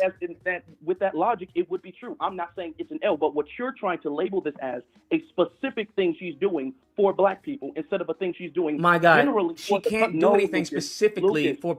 Okay, this is where he gets caught up. I'm telling you, I laid this trap out, so I didn't even expect it. I wanted to just challenge him to a debate and have this there, but he wanted to do it on here. He wanted to embarrass himself on his own channel, so I said, I'll oblige. I'll oblige. If you want to be embarrassed on your own channel, I'll oblige. Or I said, oh my goodness. I said, I'll oblige. Listen, notice this. The whole per capita, it will benefit Black people per capita. Listen, if you make gasoline cheaper, everybody of every race, of every ethnicity buys gasoline in the United States, right? If gasoline is cheaper, then it will help out people who are less fortunate. It will help out people who bring in less income. So if any president makes gasoline lower, it will help people be able to save money, be able to invest and all of that stuff. However, you can't frame, I'm making gas cheaper for Black people. Well, no, you're not making gas cheaper for Black people. You're just making gas cheaper. And you would make the argument that it would, quote unquote, disproportionately help Black people, because it would disproportionately help people who are disenfranchised, and we're disenfranchised. Do you see how that would work? If I say I'm going to make grocery prices cheaper, disproportionately, Black people have to suffer from food deserts. So you can make the argument that disproportionately that would help Black people. Do you understand? And this is why I don't get into the disproportionate thing at all. I don't get into that at all, because I don't want no disproportionate benefits, because you're not giving all of these illegal immigrants disproportionate benefits. You're giving everybody and their mama something specific to them. And then when you talk to us, now it's, well, these are disproportionate. It will disproportionately help you. No. That's the same thing she said the first time, because you can make the argument that what Trump is doing right now, as far as, and notice when I said that, he didn't acknowledge that. You can make the argument that what Trump is doing right now by getting a bunch of these illegal immigrants up out the country disproportionately helps Black people.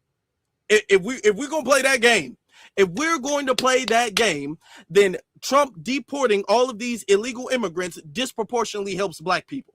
If we're playing that game, okay? If we're playing the disproportion, if we're playing the per capita game, okay? Black people, that's against the Equal Clause Protection Act. Lucas, okay, so why earlier in this very conversation did you say she did? Earlier in this very conversation, Lucas, you said she did, and she was doing something. Hold on, wait, no. Lucas, now you're walking it. I'm not walking anything back. This is a misrepresentation. Now you're doing the straw manning. What I'm talking about is the same. Hold on, let me just speak for a second. You've made a lot of accusations. Let me address them. I'm not walking anything back. I stand on everything I said. When I'm talking about specifically aiding and assisting Black men, that's what I'm talking about. Now, what you want is a legislation that says exclusively and only Black men benefit from this policy. That is illegal. That does not happen. So what you have to do is put out policy that may negatively or overall overwhelmingly impact a certain group. The same thing that they did with crack cocaine. Did they say, hey, only black people are going to be convicted on crack cocaine. No. But what did? They targeted black people on crack cocaine. There was no policy that said black people. No, that's not how the law works. That's not how the lineage of evil works. That's not how it works. So when we talk about, hey, I have policies for black American men, the black man agenda, obviously, if you're looking for semantics, black men get this, black men get that, it's not going to be there, fam. That's illegal. Okay. But how we go around that, right? How we go around that, which is what they've done in the past to harm us, is that now they're using it for our benefit. Well, we're going to federally make marijuana legal. Great. That's a W. You don't need to say black men, but we know who this is targeted towards. This is for us. All right. And that's the same argument we've heard. And here's the thing. I'm not saying that you can do something specifically for black men. This is why there's a movement for lineage, because you can do things particularly for a lineage of people in this country. And there's been they can do that right now. Do you understand? This is the argument that Gavin Newsom made. Lucas, sir. There's been, sir. You do understand? You see, I'm being calm. He's cutting me off. I'm being quiet. When he goes on, then the second I start talking, he cuts me off. I'm saying, sir, I'm being respectful. It's his platform, because I would want, if we're having a debate, I would want him to show me the same respect if he called in to this live. If he called in, I would want him to show me the same respect I would show him. I'm not going to call anybody else's program, anybody else's live, and disrespect them, because I don't want anybody to call me and be disrespectful. But you see, I'm not able to get a word out. Now, notice he just slipped up again, and this is his final time before he crashes out, because he says you can't do anything specifically for black men. That's illegal. I agree. First off, I don't want anything specific for black men. Okay, we wanted something for black people. Period. Men, women, and children, not black men specifically. All of this gender war segregation thing, I'm not with that. I'm not on that. I didn't ask for that. I only brought up the black men agenda because he made that a point. Okay. And then notice I said you can do things for a lineage. No, you can't do things and say this is for a race of people. But if you made it a lineage-based policy, you could do it, and it would be 100% legal. There's nothing stopping them from making a law right now. Lucas. No, hold on. You do. I don't know if you're aware of this. Specifically for a lineage. I hear you. I agree. You said that they can't do anything for black men specifically. Sir, you're not accounting for the fact that they are specifically doing things for illegal immigrants who have no voting rights. Sir, illegal immigrants is not a race, my G. Illegal immigrants is not a race, right? But they're not a citizen. And they shouldn't be getting jack. They shouldn't be getting a damn thing. So when we say black men and we say illegal immigrants, a black person can be an illegal immigrant, right? We see this with the Somalians, with the Haitians. They can be illegal immigrants. That is night and day from black men. Lucas, let me make my point, sir. Okay? Because this is why there's a movement specifically to focus on our lineage, not our race, but our lineage here, which is something that you said you don't agree with. In the conversation me and you had, I'm not quoting you from anything else. I'm quoting you from this conversation. You said that you don't agree with a lineage-focused movement, a movement to highlight and focus the grievances and the needs of this particular lineage. And I'm saying that when we focus on that, we can bypass the whole, you can't do something for a race of people, because you can do things for a lineage of people. And this country has shown precedent of doing so. I don't disagree with you, my guy. I don't disagree with you on that stance. What I'm saying is, you walk back, hold on. Because, Lucas, you tried to characterize what Kamala did as for black people. It wasn't until you faced scrutiny, until I scrutinized it long enough for you to say, okay, it's not for black people. No, that's not what I said. Hold on, stop. No, stop. We're not going to have. That is what he said. That is what he said, and I'm catching him up. Hold on, then he gets mad. Hold on. Focused movement, a movement to highlight and focus the grievances and the needs of this particular lineage. And I'm saying that when we focus on that, we can bypass the whole, you can't do something for a race of people, because you can do things for a lineage of people. And this country has shown precedent of doing so. I don't disagree with you, my guy. I don't disagree with you on that stance. What I'm saying is, you walk back, hold on, because Lucas, you tried to characterize what Kamala did as for black people. It wasn't until you faced scrutiny, until I scrutinized it long enough for you to say, okay, it's not for black people. No, that's not what I said. Hold on, stop. No, stop. We're not going to have you misrepresent what the hell I said. I did not say that. I still stand firm that that is for black people. What you want and what your ilk want is specific black men exclusively. That's not how the law works. You guys don't have an understanding of the Constitution. I've told you this multiple times. That is not going to happen. That is illegal. So the way to go about that is to say that, hey, we are going to end the ban on federal marijuana, which overwhelmingly benefits black men, not white men, not Asian men, not Latino men, not Hindu men, black men. So yes, that is a policy for black men, whether it states black men in the law or not. We benefit from it.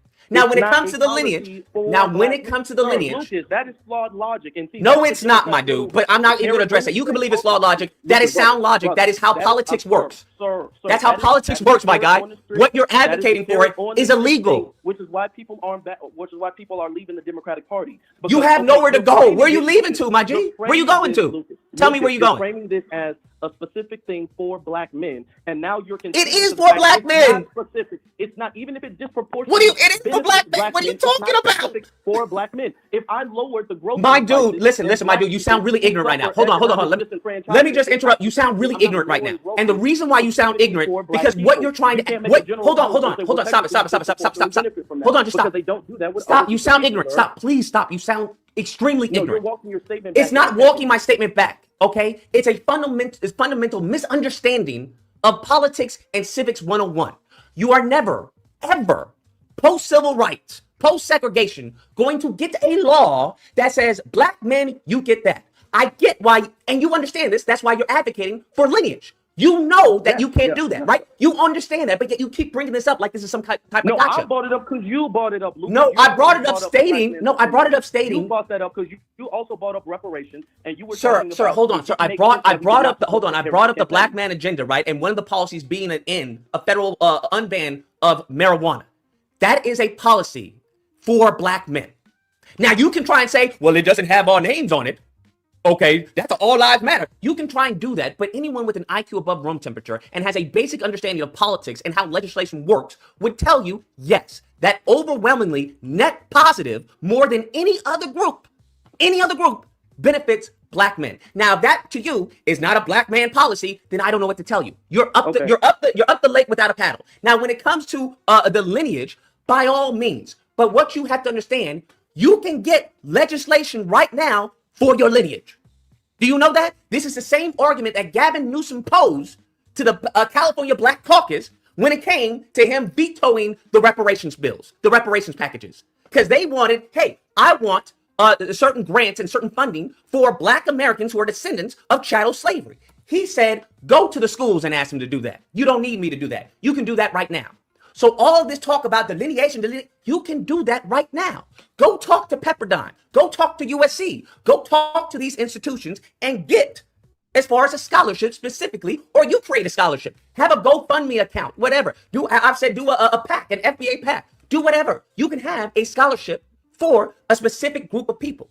Now, what you also have to understand, as we saw with the Freedom Fund, because that's what she did. She had a grant for black women businesses. And these saltines took her to court.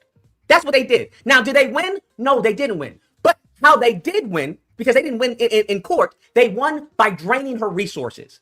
Because there comes a point in time where you may be legally right, but you don't have the resources to constantly be in court. That's what people need to understand. Everything you Negroes was fighting for, you can have right now. You can have it all. Lucas, I'm going to wait till you're done. I'm done. Okay. Because the thing is that you're moving the conversation. I wanted to keep the conversation where we are now, because earlier you were criticizing people for not supporting Harris, saying that Harris was in favor of reparations. She did promise reparations okay. The reason why I said that, because that was just babble. That was just babble. Then I don't know where that was his attempt to change the conversation. I know that. Okay. I know that. That was his attempt to change the conversation. He brought up some case that has nothing to do with anything we discussed for the last hour, just randomly. And it's not germane to the conversation. So that's why I said, okay, Lucas, I want us to stay on the conversation that we're having right now. Let's not pivot this, because this is what he tries to do. When he's losing the conversation, then he pivots to another thing. He somewhat agreed and makes it seem as if he never disagreed. And then he moves the conversation. I'm like, nope. I'm going to hold you to what you said earlier in the conversation. And this is how I got him. Because you said something, you've been contradicting yourself the whole time. Now I'm going to hold you to what you said earlier in this conversation that's live on your own channel. Now you're trying to pivot, you're trying to act like you didn't say that and then pivot the conversation. I'm not letting that happen. No, I'm not letting that happen. Yeah, if you were confused, I'm listening like, what is this dude talking about? Where is he going? He tried to throw me off with that. He didn't, but he tried to. That's why his head is down. He's sad. Look, Lucas is sad right now. Lucas is sad. He says, oh my God, it didn't work. Oh man. Why did I ever pick up the phone? I'm not going to be having these disagreement days anymore. Oh man. I could be playing Spider-Man right now. Oh my God. Look, that's the sign of defeat. Addition to her promise of reparations, there was an entire agenda for black men, and you were reprimanding us for quote unquote not being satisfied with things specifically for us, and us overlooking that with her saying that she cleans her greens or cooks her greens in the bathtub. Under scrutiny of that, which is why I want to have a debate, but that's fine, we don't have to. Under scrutiny of that, now you have conceded that it's not specifically for black men. I think we've rescinded this conversation, my guy. I genuinely think we've rescinded this conversation. No, it's not. Hold on. I think you have a fundamental. I think you have a fundamental misunderstanding of how policy works. I've gone over this ad nauseum, fam. You keep bringing it up. There is no concession being made here. Yes, that is policy for black men. I know you may not like that it doesn't say black men or that it's not some type of exclusivity to black men, but that is a policy for black men. This is a fundamental. He hung up the phone on me. So I'm not on the line anymore. At this time, he's just ranting. He hung up the phone. The second he said, the conversation's over with, I'm like, hold on. I'm barely able to make a stance before he interjects. And the fact that I didn't let him get away with that, I was about to make my other stance up because his whole thing in his last few videos about FBA and delineation is that it's pointless. Remember, I showed you the clip. Y'all think that white people not going to get past y'all delineating. What are you all delineating for? What are y'all delineating? Then he talks to his sister. He's all like, yeah, I get delineating. Then he talks to me. He's all like, what is delineation for? So now I'm all like, Lucas, you're caught. You've been walking back your statements the whole time. He hung up the phone. Then he goes on a little rant. Here we go. Mental comprehension failure. This is why I advocate people to be knowledgeable in politics, to be knowledgeable in what has happened prior. Because I know a lot of y'all love to bring up the Stop Asian Hate Crime bill. If you read the bill, had nothing to do with any legislation or policy specifically or law for said group of people. I don't know what to tell you. We are going around in circles and you keep on thinking that I'm moving the goalposts or that I'm making concessions. No, nigga, you're just wrong. Now, I'm very interested in a follow-up in regards to Kamala Harris. You have these receipts. I'll check out your channel, okay, and see what receipts you have of Kamala Harris saying, no, I'm not doing reparations during her campaign. I'm very interested in seeing that because if she did say that, then fuck that bitch. 100%. If you got the receipts of her saying that, because I got receipts of her saying the opposite, that means she's talking out of both sides of her mouth and she can go straight to hell. I don't have a problem with that. If that's what you have, I will make that concession 10 out of 10, fam. I don't know Kamala Harris. She's not a family member. I don't own anything to Kamala Harris. I just see her as a fucking vehicle for our empowerment. That's it. I was like, we got leverage on the bitch. That's how I see it. But we don't have leverage if niggas ain't willing to do anything. No, you don't have leverage on Biden if you're not willing to get off the fucking couch and cause a ruckus. Because the Latinos caused a ruckus when they didn't pass DACA, right? They went up in Nancy Pelosi's face. Free the people. I want my family. I have yet to see niggas do that type of shit. I have yet to see niggas do anything like that. Okay? So I'm just saying that the squeaky wheel gets the oil. But your fundamental misunderstanding of how legislation works, you're not going to get something that says specifically black men. And you've already conceded that. That's why you went to the lineage route. I agree with the lineage. The thing is, you can have all that right now. Everything that you want about lineage, nigga, you can have it right now. There is nothing stopping you from having any type of lineage study, any type of lineage grant, scholarship, because you're 100% correct. But guess what? In order to go that route of delineation, you're going to need blood samples. You're going to need DNA. You're going to need some paperwork. Can someone direct me to the fucking FBA organization that does this paperwork and filing? Oh, that's right. It's a lineage. I don't know what to tell you. But even still, who do you think is going to sign off on that paperwork? If you're not voting and the Democrats know that they no longer can count on black people, who do you think is going to sign off on that paperwork? Oh, yeah, this is valid. There are always gatekeepers. That's why I'm advocating for black people. You've got to know what's going on in these streets, in these political streets. Because you can put out the paperwork to have FBA recognized as a lineage base, as a lineage. Hey, this is a specific group of people, a protected class. And they'll say, no, nigga. But you see right here, we got the documents, don't give a fuck, nigga. Fuck you. Now what? Now what? That's all I'm saying. And all of this leads the Democrat Party. I asked you, where are you going, nigga? Where are you going, huh? What, the libertarians who have never won an election and are really fucking soft right? In some cases, extreme right. Where are you going? To the Republican Party that considers us fucking criminals and the reasons why fucking Ashley is getting with Deshaun? Huh? Where are you going? Nigga, you got nowhere to go, right? Unless you want to be a tether. Because isn't that what y'all talk about, the tethers? The tethers flee. Why are you fleeing the Democrat Party instead of standing on 10 and making these niggas do what the fuck you want them to do? Why are you going to be a flea? That doesn't sound like the lineage that y'all claim. Don't be a tether and flee the Democrats. Because, nigga, you really got nowhere to go. Stand on 10 and make these bitches do what the fuck y'all want them to do.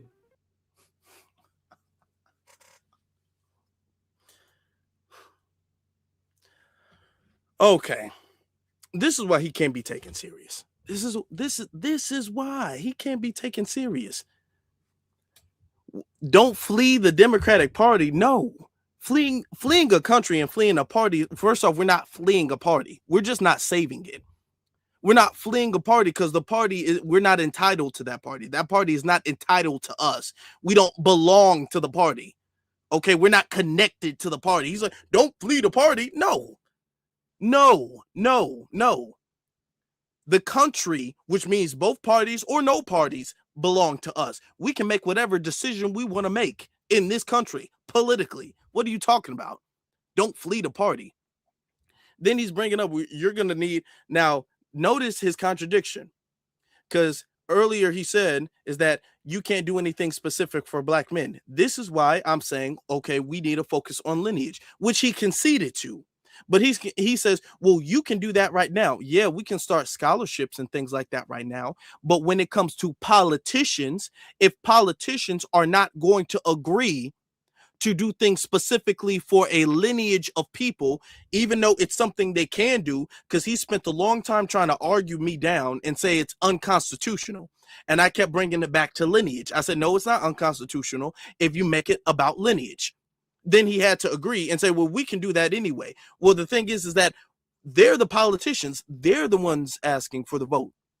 We're not asking the politicians for our vote. They're asking us. Okay? They're the ones asking for our vote. So they're the ones who owe us something. You understand? So they can make it about lineage. He lost. He lost so bad. He lost so bad, y'all. On day 2, he made day 2. First off, that live stream went for 12 hours. It went for 12 hours. He fell asleep. I believe he fell asleep on the live and just had a panel talking. Then he woke up. He clearly didn't take a shower or anything like that. And he went through my channel. Because he woke up, it went 12 hours, okay? He didn't stop until early in the morning. Okay? Hold on. Right here. Now he's going through my channel to try to find where Kamala said no to reparations. Now, he could have just asked. If he wanted to get the proof, he could have just asked. But here's the thing. Lucas, if you said you have the proof of her saying yes, of her, in his words, promising reparations, why are you looking for my clip? Why? Why are you looking for my clip? You said you have the clip of her promising reparations. Play that. Play that. Don't look for me. Don't look for my. I can show it to you guys. I can. But why are you looking for my clip if you said you got the proof of her saying yes? You should be correcting me, not combing through my channel. But if he is going to do that, he could at least hit the subscribe button. That's all I'm saying. So that's what that is. Fulfillment by Amazon. Just so we're clear. But let's see, the battle for California reparations. There is no battle because this guy's a piece of shit. I've told y'all this. I have been telling y'all he's a piece of shit since fucking COVID, bro. And there have been people telling me he was a piece of shit prior to that. But anyways, Kamala Harris backup plan, Kamala Harris triggers. Oh, look at all this shit, bro. Name me one. Can you name it? Maybe he has something on Trump. Because I did type in Kamala Harris. But I'm like, this is all, what is this? You say, can I name you something on Trump? I have a whole playlist. And this is something that Democrat shows do. Y'all, you don't ever talk about Trump. You don't ever talk about the Republicans. You don't ever talk about this. I have a whole playlist. He typed in Kamala. He literally typed in Kamala. And he was all like, where's Trump? Well, no. You're going to get the videos about Kamala. You're not going to get the videos about Trump. If you type in Afro Elite Trump, then you're going to get all of my content that I've made on Trump. Which I have I don't make it hard to find. I have a whole playlist. But okay. It's all just fucking Kamala Harris, just shitting on Kamala Harris. Just shitting on Kamala Harris. Kamala Harris, okay, backup plan, Kamala Harris, California reparations. Okay, let's start with here. Because he said that he has evidence of her lying or her saying that she's not going to give us reparations. All right, I haven't come across it. So I'd like to see. Black first, my brothers and my sisters. Welcome to the Afro Elite YouTube channel. I'm your host, Afro Elite. This nigga's lighter than me. What? That's crazy. Y'all niggas is wild, bro. Not that I give a fuck. But we got the same hairline too. This is insane. Nigga, what? But anyways, let's go on. Let's skip. I appreciate you guys for being in here, whether you're watching live or recorded. Please make sure as you guys are. Skip. The second affirmative action became this all-inclusive thing. You start using the word minority, then all of a sudden everybody gets to get in. The whites is. Not that I care, because the whole light skin thing has always been, that's always been a thing. Not that I care at all.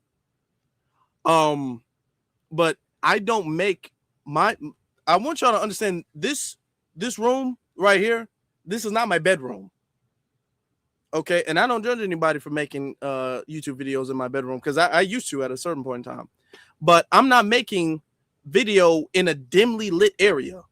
I've invested enough to have lights and lamps and things of the sort. I put time into this craft. Okay. He dims his light. And if he's darker than me, if he's a shade or two darker than me, okay, that's cool. That's fine.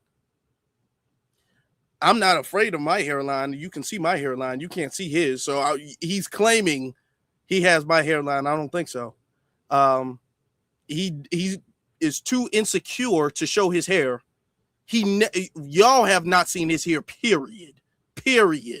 Y'all have never seen this man's hairline. But okay. But I want you to understand this is the immaturity, because why are you going at my looks? Why are you coming at my looks? Why are you coming at my looks? I didn't mention his looks at all. I didn't mention his hairline. I didn't mention nothing about it.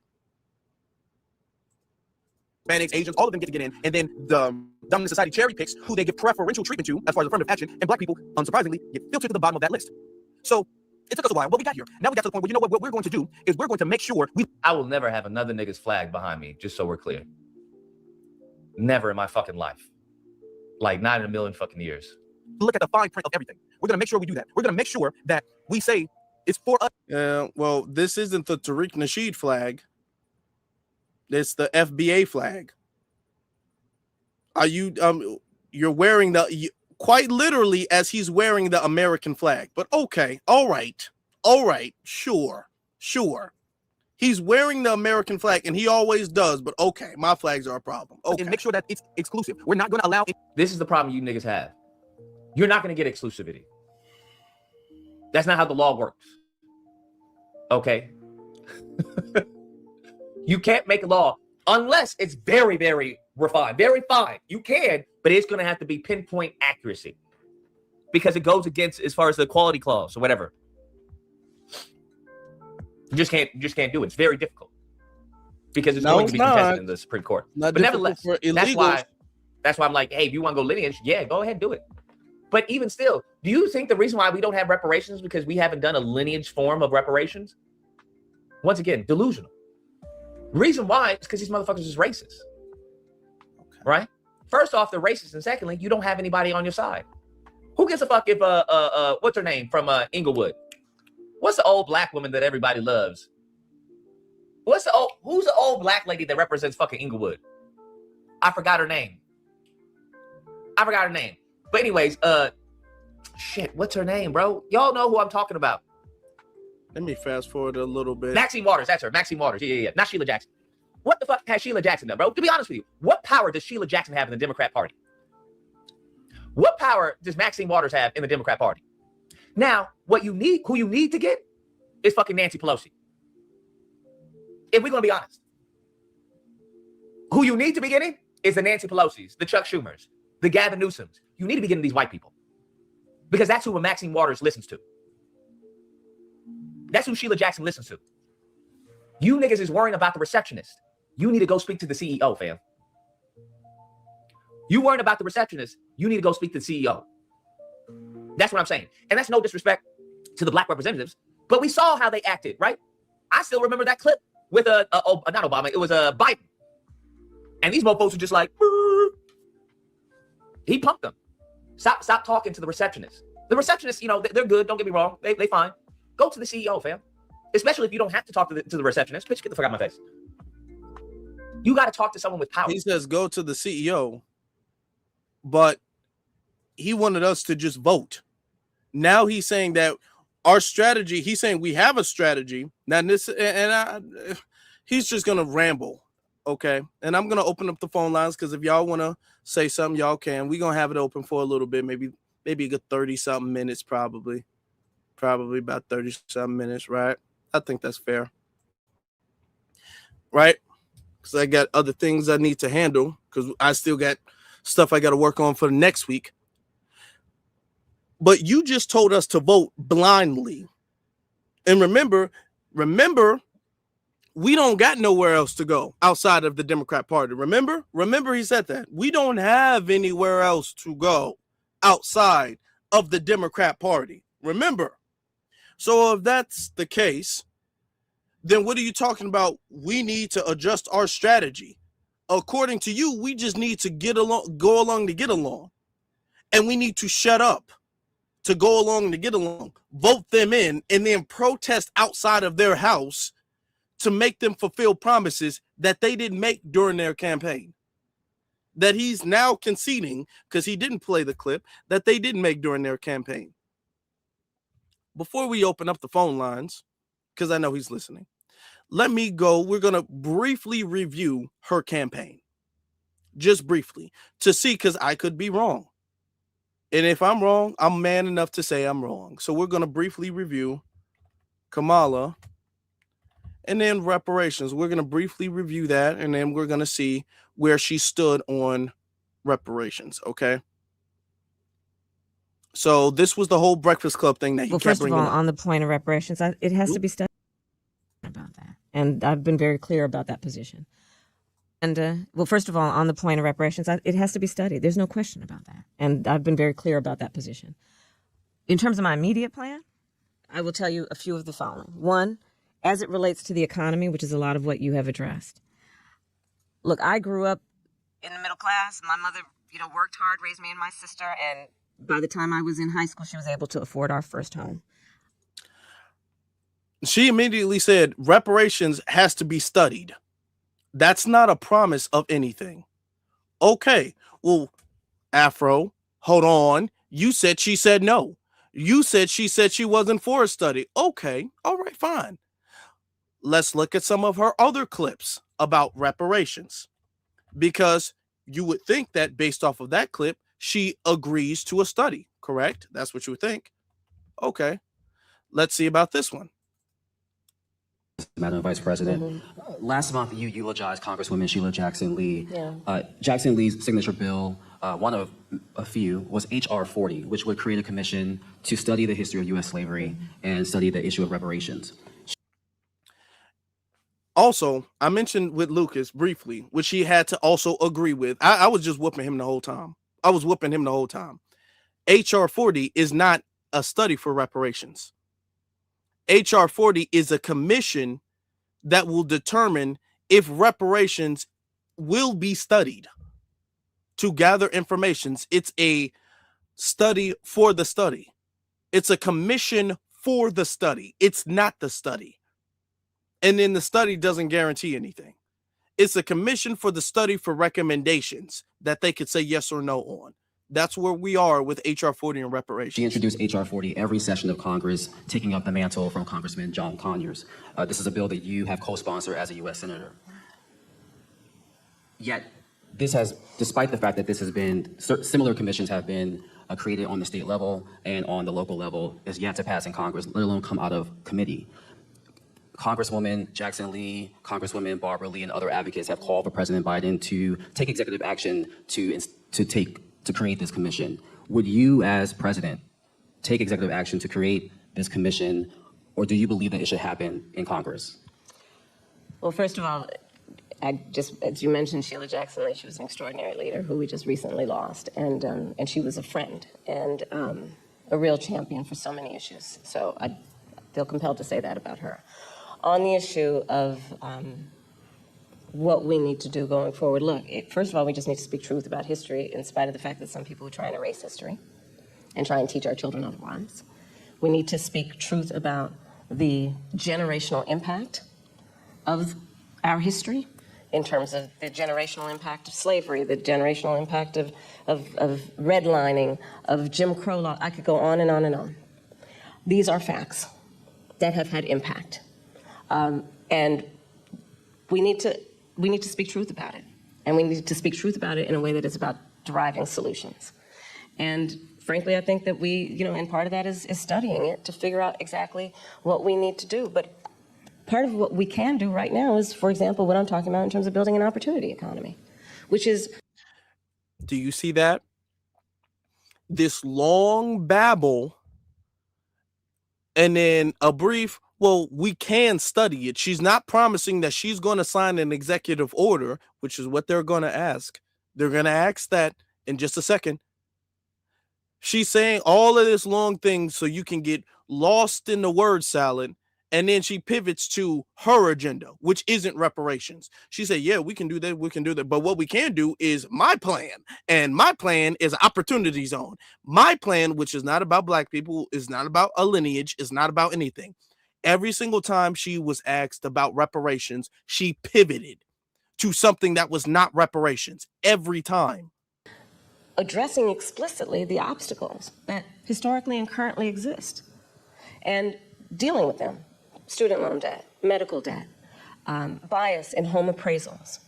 What we need to do in terms of dealing with an issue that I have championed for years, black maternal mortality, which is the fact that black women are 3 to 4 times more likely to die in connection with childbirth than other women. And we know that the reasons for that include disparities that pre-exist her pregnancy, including disparities that exist in the system during her pregnancy. So all of those things must be addressed. But do you have a position on whether that should happen, this commission should happen through executive order or via Congress? I think Congress ultimately will have the ability to do this work. I'm not discounting the importance of any executive action, but ultimately Congress.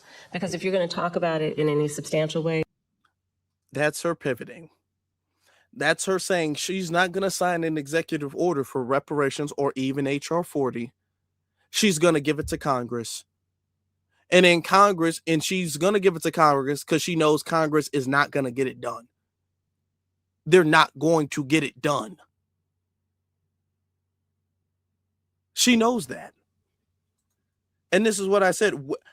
I want to know, I'm going to open up the lines in just a second. Where was the guarantee? She only had a few interviews. And reparations was only asked a couple of times. Where was her guarantee of reparations? Where was that? Why is my... I sign into everything. Come on now. Damn. Hold on. This is making me sign into every single thing I'm doing right now. Oh my God. Hold on, y'all. Please make sure y'all hit that like button. Oh my God. My laptop, I don't know what happened. I think I updated it or something of the sort, and it's making me sign in to every app, everything I'm doing. Hold on. So I got to get the passwords and all of that stuff filled out.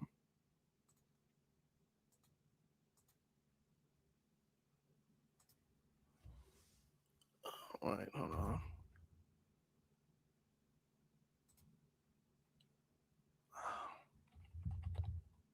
Okay, nope, that's not it.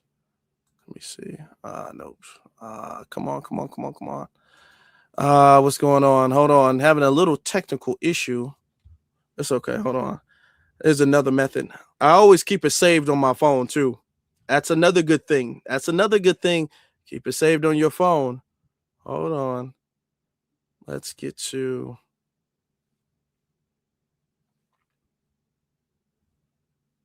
Where is Give me 1 second, y'all. These damn technical issues. Sheesh. Okay, hold on. I'm almost there. Hold on. Okay. Oh my God. Now I got to send the password to my computer. It's a process, y'all. It is a process. Y'all just be willing to call in. I appreciate y'all patience. Hold on. Boy. Okay, hold on. Here we go. There we go. When there's a will, there's a way, isn't it? Am I right? When there's a will, there's a way. Okay, there we go. We're not going to be on too long because I got some other things I got to do. Okay, got some other things I got to do today. Let me give a shout out real quick. Well, actually, let me get the phone lines open before I give a shout out. Before I give my shout outs. Okay. Before we do all that. Okay, so the number, let me put the number on the screen. It's a little process today. Not sure why it's taking so long. It's a little process today. But it's okay.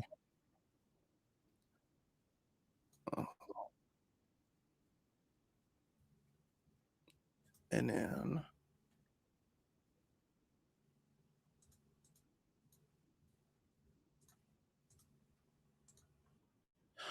okay, so the phone line is open now. Let me get to some of the super chats real quick. Okay. Shout out to Christopher. He says out here supporting. I appreciate you, Christopher. Thank you very much, my brother. And then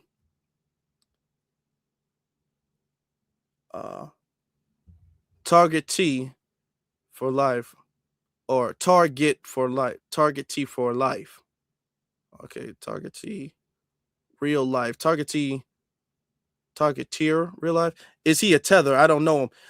He's a mulatto. He's mixed. He has a white mama. I don't know what his dad is though. I'm not sure what his dad is.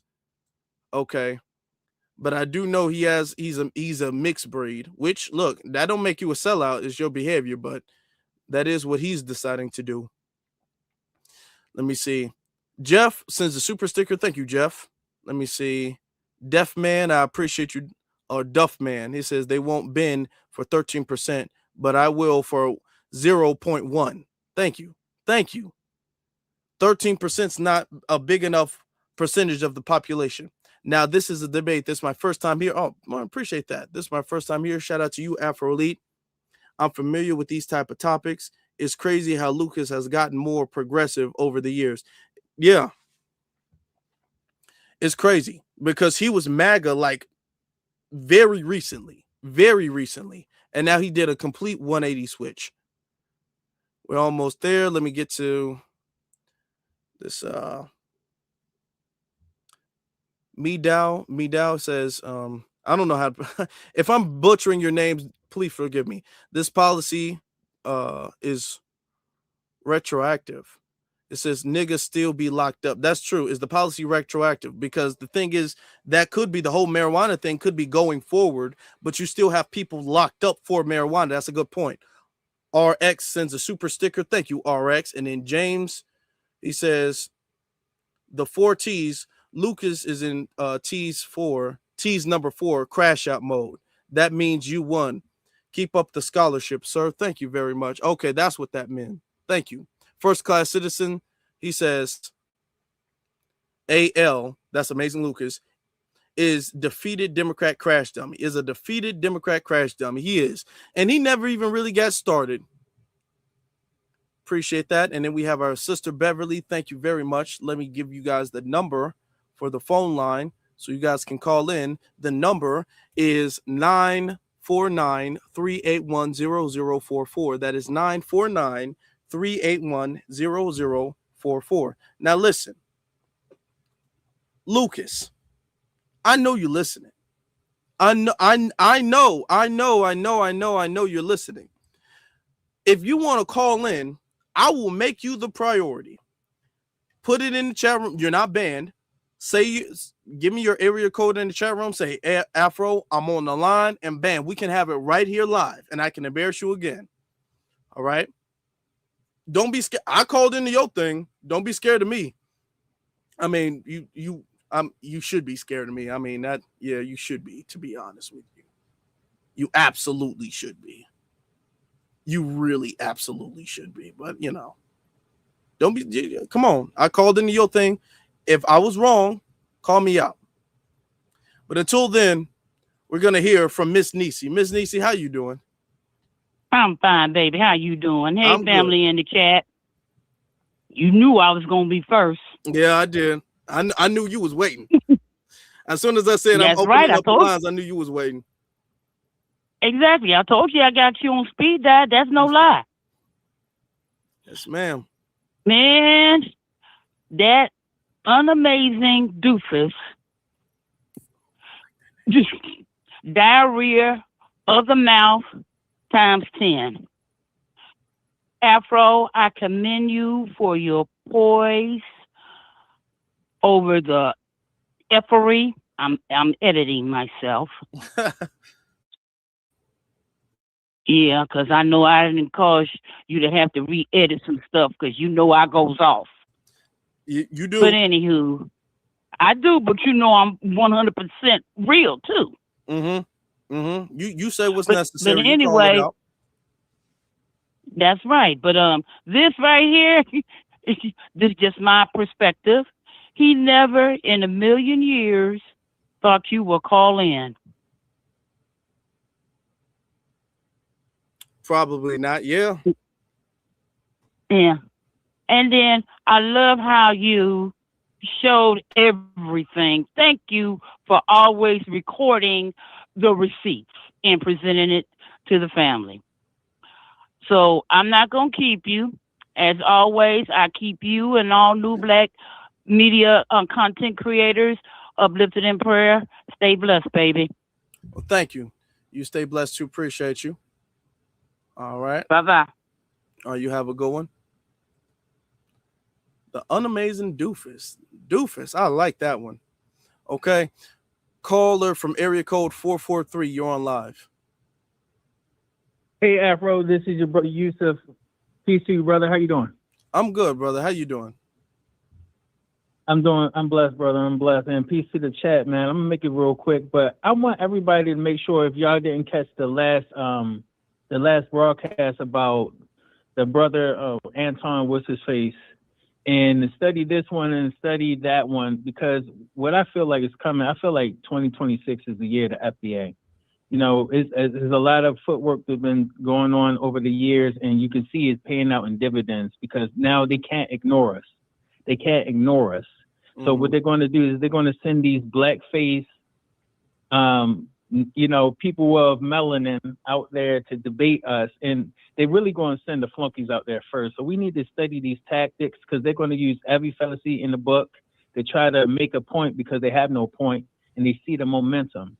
So I want everybody to keep doing what you're doing, keep the pressure on these people, keep your cool and keep your head, know that they fight dirty. So if we're not going to be prepared for the fallacies, we need to just disengage from these people because they have not a leg to stand on, honestly. So yeah, if you could touch on that, the things we're going to see coming up, especially this midterm election year, you're going to see a lot of this effery. So maybe that's a point we could touch on. And peace, Afro. Keep up with the work, brother. Thank you. Yeah, let me address that real quick, and then I'm going to get to the next call. This is something that we're seeing. There's a particular reason why you see so many people make so much content specifically about FBA all of a sudden, because this is an election year. And even though FBA is a lineage, there are people in the lineage who are a part of a movement. Okay. Now, I've said this before, and I'm trying to make this very clear for everybody who may be new. FBA is not a movement. However, there is a movement of people who are FBA. Very simple. Okay. And the people who are FBA in in the movement are very influential, very resourceful, very intelligent, okay, and are getting things done. And most importantly, very, very effective. We are very effective here. So what they're trying to do is label FBA as some type of group, as some segment of Black Americans. Not Black Americans, is not a lineage. It's like a group of the lineage. All right.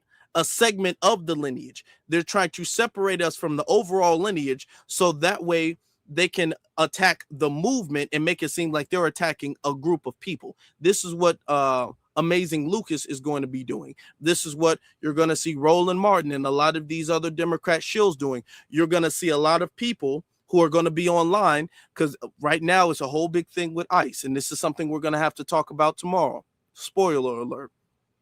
You're going to see a whole bunch of people talk about, it's time for us to get involved. It's time for us to get involved. We really got to get involved in this ICE thing. It's gone too far now. It's gone too far. They're going to be saying that. Okay, they are saying that. And they're going to be saying anybody who tells you not to get involved in ICE, they're agents. They're going to start calling us COINTELPRO agents because we're not getting involved in fighting ICE on behalf of illegal immigration. So it's kind of a lot of what they did in 2024 is going to be a rinse and repeat in 2026. All right. But this time they're going to be using ICE as the catalyst to say, how could you guys stand for this mother who's been taken from her child? Oh my God, it's so sad. You guys are MAGA, COINTELPRO. All of the MAGA allegations are going to go through the roof. The alt-right allegations are going to go, and I've already shown you guys, they're already starting. The alt-right allegations are going to go through the roof. And most of that 9 times out of 10 is going to be Tethers doing it. All right.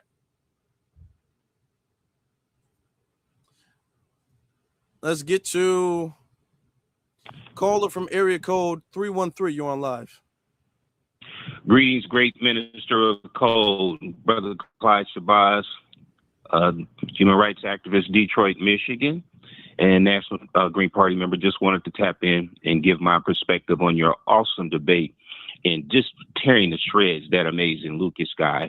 I totally agree with your assessment about how we FBAs are moving individually and collectively, not just in the social media spaces, but in the real world here, sir. And just a couple of talking points, because I want to give the others an opportunity to speak. Remember, I'm an older FBA. I go back to 2008 when I originally challenged the originator of HR 40 right here in Detroit, Michigan, the late John Conyers.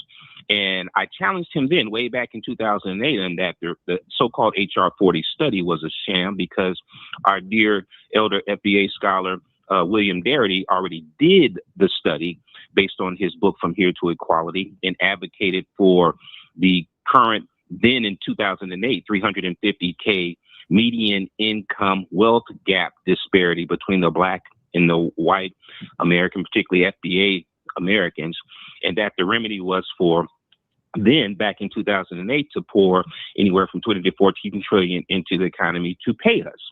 So I shut him down, and we got into various shouting matches similar to what you would do when you with Amazing Lucas, the whole 9, the same thing. And I've ran consequently 3 times on that same issue, that we need to be getting lineage-based cash reparations into the hands of Foundation of Black Americans like yesterday, along with tax exemptions, land grants, scholarships, business loans, etc. But anyway, also, I just wanted to piggyback on what you said about the oncoming onslaught and the crashing out of mainly Democrats, but it's going to come from the right too. Professor Blacktruth addressed this with that Tucker Carlson interview, so-called shouting out FBAs, because it's going to come from all sides, but primarily from Democrats. And I can honestly say to you, Afro Elite, even from some, remember, I'm a National Green Party member, even some of my so-called progressives don't like it, because it goes against the narrative of, like you say, pro-immigration. This woman, Renee Good, being shot. There's a petition by FBA, brother, that I signed. It already shot up to like 1,000 signatures about that Paul Reed fake Black Panther over in Philadelphia, who's advocating people getting in the street and him making the videos, talking about what he'll do to ICE and all of that, trying to draw us into that whole debate. But our intelligence is just like, and our common sense and wisdom is kicking in. We're getting it. So we're not out there doing that, and we shouldn't be. And we're going to continue to stay focused on that, on us, and continue to put the what I call belt to the ass, like the young man, excuse my language, over at I forget his name, on his channel, saying that we need to focus on us and stay on lineage-based reparations, are unifying, and staying on code. Thank you so much for what you do, brother. I'll land the plane, and that's it. Basically, to all you FAA families, best to you. 2026 is going to be very good. I promise you. Thank you, brother. Oh, yeah. Yes, indeed. Thank you. Appreciate that. All right. Let's get to the next caller. Appreciate that, brother. Caller from area code 912. You're on live. Hey, what's going on, Afro? How you doing? I'm good. How you doing? Doing pretty good, man. Yeah, man. I just wanted to call in. You definitely could do, man. You, hey, bro. I don't know. You follow kind of like I don't know, kind of like the hip hop media circles, or not even hip hop media, but just like kind of pop media, hip hop, pop culture media. What I'm trying to make is like, just kind of remind me of that when the ABBA from Preach from ABBA, the ABBA and Preach dude, when he cooked Stevie Nicks, just kind of remind me of that dude, like crashed out super hard after. I think you're going to get a whole bunch of videos from Amazing Lucas just continue to crash out. It's dang, where you got him super triggered, bro, dang. But also, what I wanted to really talk about is really interesting when we get like someone like an Amazing Lucas or Too Raw, Too Real, or just any sort of like, Democratic propagandist that wants to kind of do the psyop, but then we engage them directly like you just did. It's like their whole talking points just fall apart. No different than, I forgot the dude's name, but when he debated the Frank Zanu guy, right? It's a different story when you actually got to go up against us face to face when we have all our talking points intact. And it's interesting with the Amazing Lucas is like he wants to be like condescending and hurl all these insults, but it's talking about we're not like informed, we need to do this, and we don't know politics, and we don't know cities. It's like, bro, we like are the most informed electorate you could probably find out today. So I'm playing my plan with that. Appreciate you letting me talk. Appreciate that. Thank you, brother. Hey, that's very true. We're very informed. All it is, y'all dumb and y'all don't know who y'all local politicians are. No, we're very informed. Okay, we're very informed and politically engaged. The thing that we're saying is that we're not just going to give you the vote for just no reason. Lucas is saying, take what you can get, or we're going to put it in a box and say it's the black people box. This is the black people box. But when you open the box, the present in the box ain't just for you. You can keep the box. Imagine if somebody gave you you ladies, we got Valentine's Day coming up. Imagine if your man gave you a box and you like, oh, what's in the box? You open the box up and the box is something. The boxes are light bulbs for the house. It's something for the house. It's not for you specifically. You can use it, but it's for the house. It's a house item. Okay. He's like, but technically you are in the house. So technically you will be using the light bulb. So technically they are for you. Imagine if he did that, but you can keep the box though. You can keep the box. Imagine that. That's what they've been doing to black people. We can keep the box, but what's inside the box is not just for us. Now, hold on. What makes that worse is that immigrants, they get their box and the gift, and they don't got to share nothing. Asians get their box and the gift, and they don't got to share nothing. Okay? Everybody else, white women, white men, they get their box and the gift. And we just get the box. If we do get the box, sometimes we don't even get to keep the box.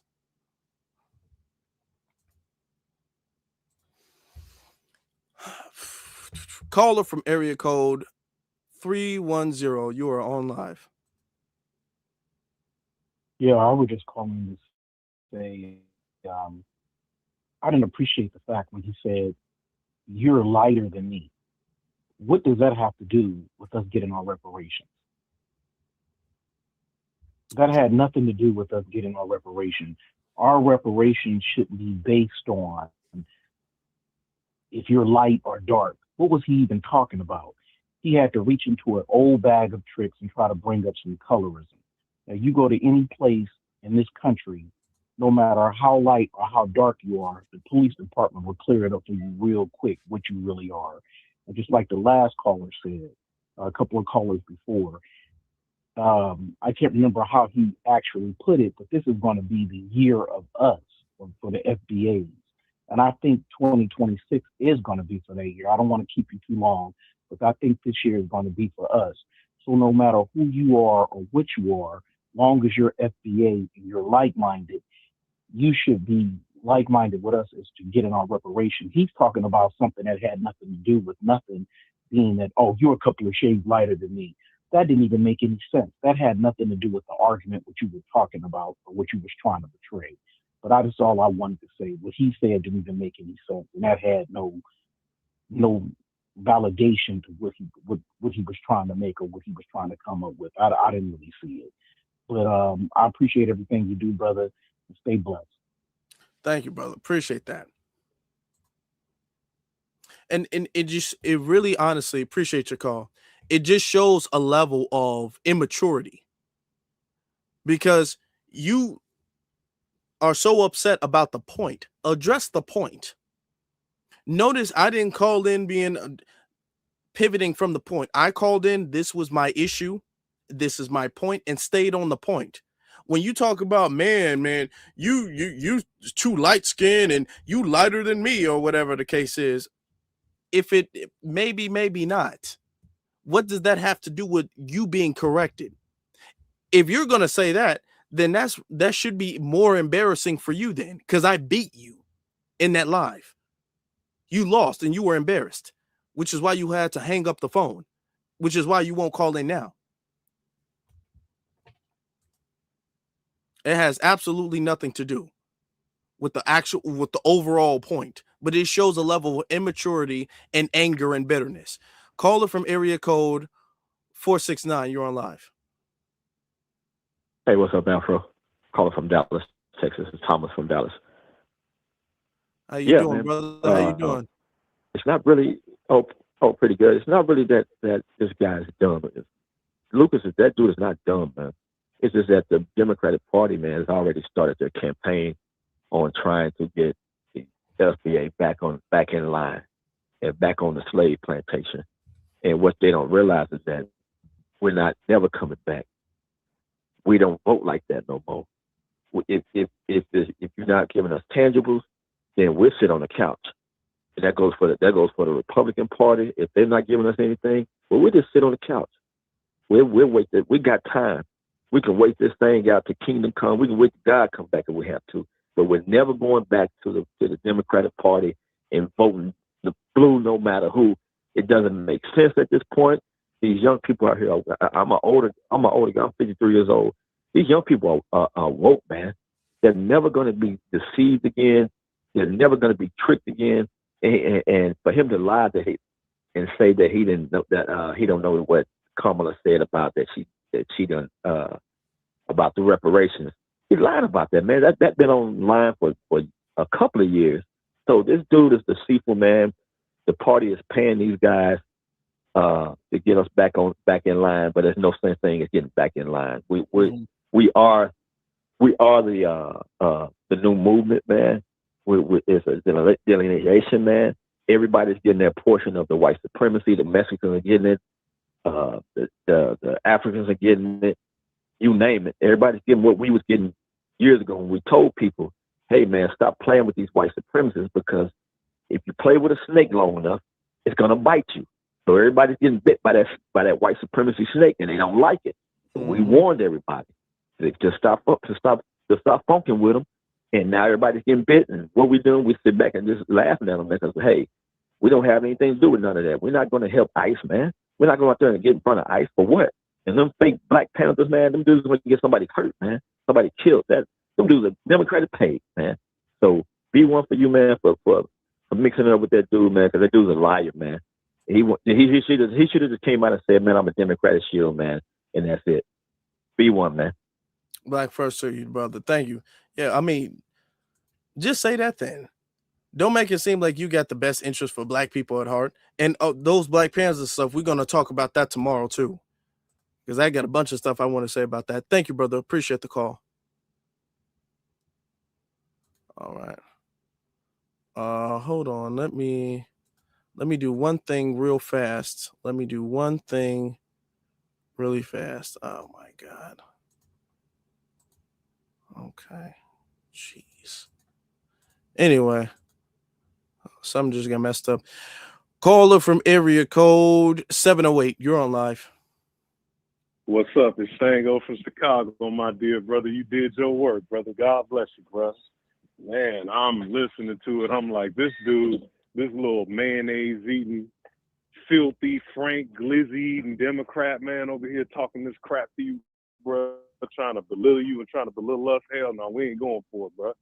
That Democrat shill, covert narcissist talk, we ain't doing that no more. And I'm glad you stood on business and stood on his damn neck. I am 100% glad for you, bro. I got to send you another cash app, man. That was great. Lovely work, bro.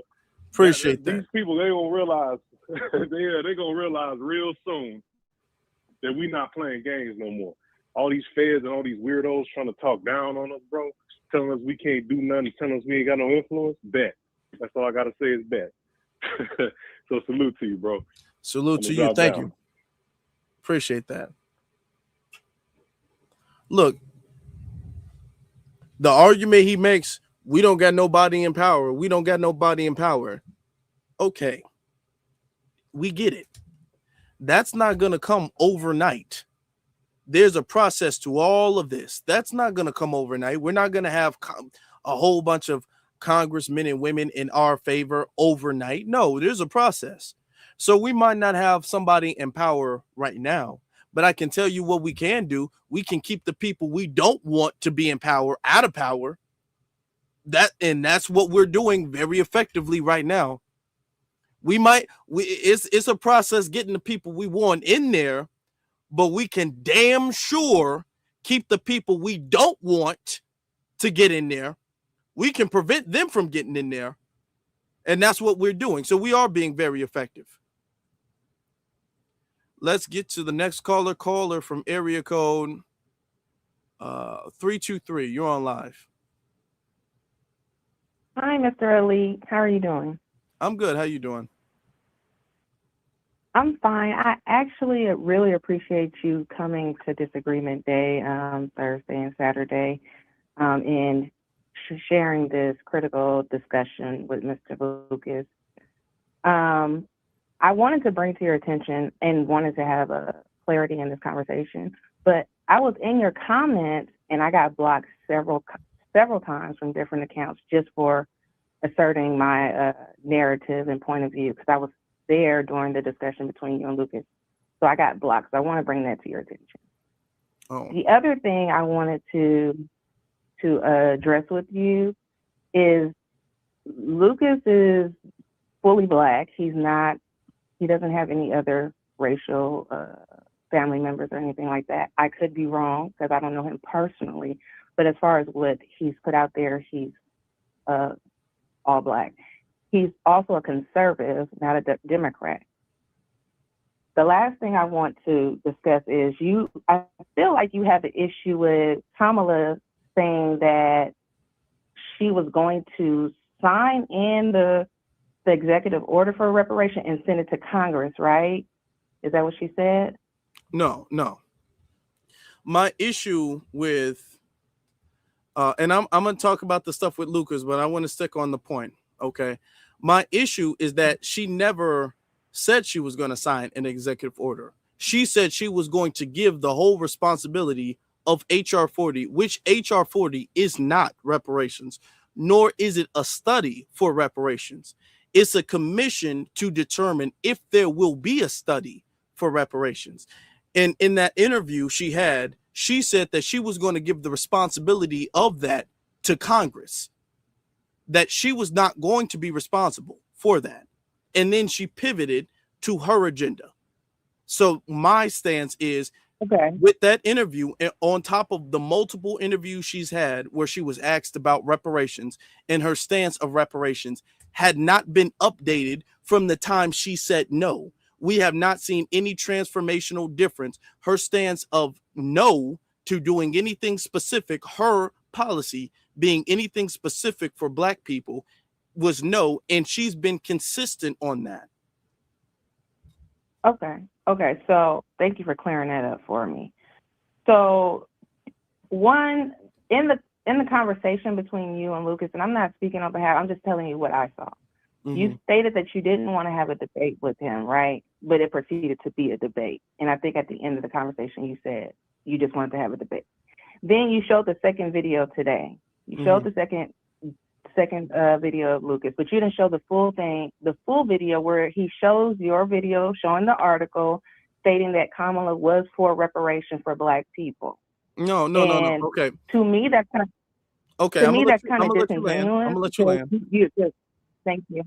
To me, that's kind of disingenuous because you're painting him in a negative light and not fully showing the video. But the other thing I want to point out is the reason why she probably said that she would give the responsibilities to Congress is because they're the ones that hold the purse. They have the power of distributing the reparations. A president can sign an executive order for reparations, but they can't enforce it. Only Congress can issue out the reparations. Well, that's what I'm saying. Okay. Well, let me jump in there, because we're not talking about reparations. The conversation that they were talking about with Kamala was talking about HR 40, which is not reparations, which she can sign an executive order for. She can sign an executive order for HR 40. And she said she was not going to do that. She said she would give the responsibility of that to Congress, not reparations, of HR 40 specifically to Congress. All right. Now, there was an article. He pulled up an article. He read the headline of an article. Ma'am, hold on. He read the headline of an article that was on my YouTube page. All right. But if he would have continued, which he didn't, it would have scrolled down, and I actually read the article, not just the headline. It gave the same pivot that she did during the interview. When she's directly asked about it, she pivoted. Now, back during the election, all of the media were trying to get behind her. So they were trying to save face, to make it seem like, oh my God, she supports reparations. She supports reparations. So yes, it's very easy to find articles. Why I put that article in my YouTube video was to show how deceptive the media was being and manipulative the media was being during the election. And that the media was trying to deceive and manipulate people into thinking that she was in support of reparations. And then when you actually fact check, you find out she's not in support. And she did not make any promises for reparations or even HR 40. Now, the reason why I didn't go through the whole thing with Lucas's second date is because I wanted to open up the phone line. And I went through my conversation. Now, whether he's mixed, to my knowledge, he is, and he is not denied. If he is, if he isn't, fine. He says he's a conservative, but he's also very much so on the Democrat thing. If he's a conservative Democrat, that's okay. It is what it is. He used to be MAGA. He said so himself. I'm not saying anything different.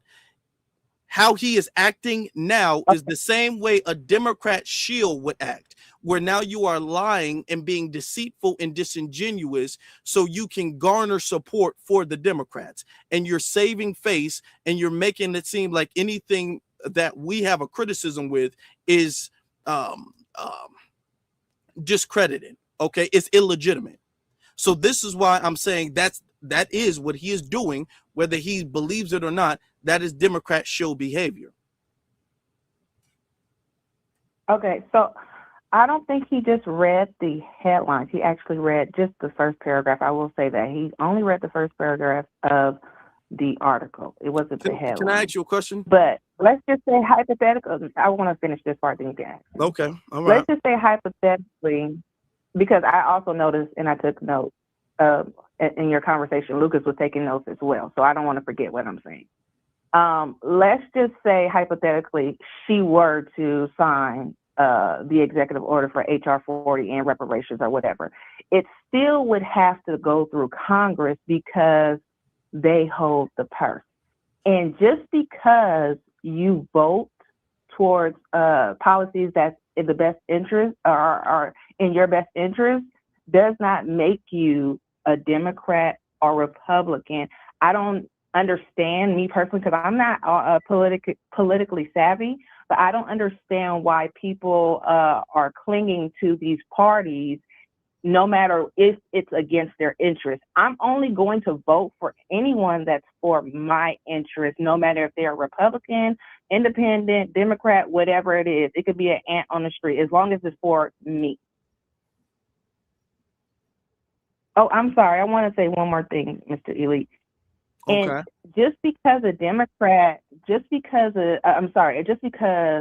any person that's running for president or even these Congress people or representatives that's running, say they're going to do something, doesn't mean they actually will do it. And then they also have some obstacles to get through that will prevent them from executing their quote unquote promises. They lie all the time. We've seen President Trump lie this entire time and do nothing that he said and deny everything he said. And that's true. So we do have a middle ground, though. We do have a middle ground. My thing is, though, she has, and this is not deniable, she made concrete promises on specific issues that dealt with specific demographics of people. All right. Now, when it came to reparations, there was no concrete. Everything was vague and ambiguous. You didn't really know where she stood. The last thing you know, concrete, she said about it was no. That's the last thing you know she said concrete about it. Ever since then, she knows she can't directly say no, but she's not going to give a promise or any concrete agreement to HR 40, which isn't reparations, but even to HR 40. So we have to deal with this vague wink, wink, kinda, maybe it's a 50-50 coin toss, and everybody else gets concrete, tangible guarantees.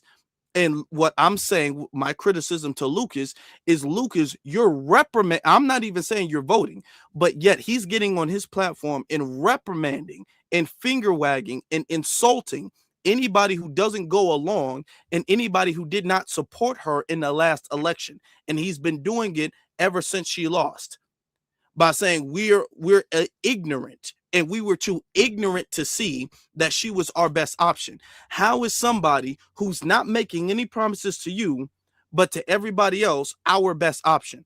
I'm not saying that Congress isn't involved in reparations, but what is her stance?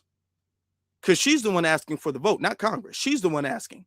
So what is your stance on reparations? Are you able to show me where she was being specific about a certain group of people and their interests? And because what I see as far as the 14th Amendment, it says something in there where it's equal protected clause. That is very strict and scrutinized, right? And so even if they were to bring a bill or anything that says reparation for Black people, it will get struck down because it's a race-conscious government policy. Yeah, they won't do it. That's why, and that's what I said to Lucas. That's why I said it needs to be. But she can't be specific and say no, ma'am. Hold on, ma'am. Black reparations. Hold on. That's why I said it needed to be lineage based, the same way they did with the Japanese Americans when they gave them reparations, the same way they do with Native American tribes. It needs to be lineage based. That's what I'm saying. But yet when we talk about lineage and delineation, Lucas mocks that. And I showed in this, I don't know how long you've been listening, but I showed in this very live, that very conversation we had, he was mocking delineation earlier. So as far as delineation and as far as us being specific about a lineage, he mocks it, even though that is what we need to get specific tangibles. And she has Okay, made well, I don't know how long you're alive. guarantees for illegal immigrants. And I got that clip has went viral on Twitter. It's actually resurfacing on Twitter right now, actually. I don't know how long your live is going to be up, and I can go back and rewatch that part. But if you can also show, because you said you're going to do a live tomorrow as well, and I can watch it as well. If you can show where she's being specific towards another group of people about them getting reparations or, you know, providing some type of benefits to them, I can ask you a question now? problem. Can I ask you a question? Do you think Yeah, that? sure, no problem. Okay. Do you think that she was for reparations? To me personally, I wasn't really into politics like that until recently. When it came about for her to run, I think her timing was bad. I wasn't watching the news for me to say yes or no. That's all I can say. Okay. So I would be lying if I answered that. And that's fair. I mean, everybody starts at their own pace at a different time, and I understand that. Right. Let me tell you, Right. I have a whole playlist. I'm glad that we're having a respectful conversation.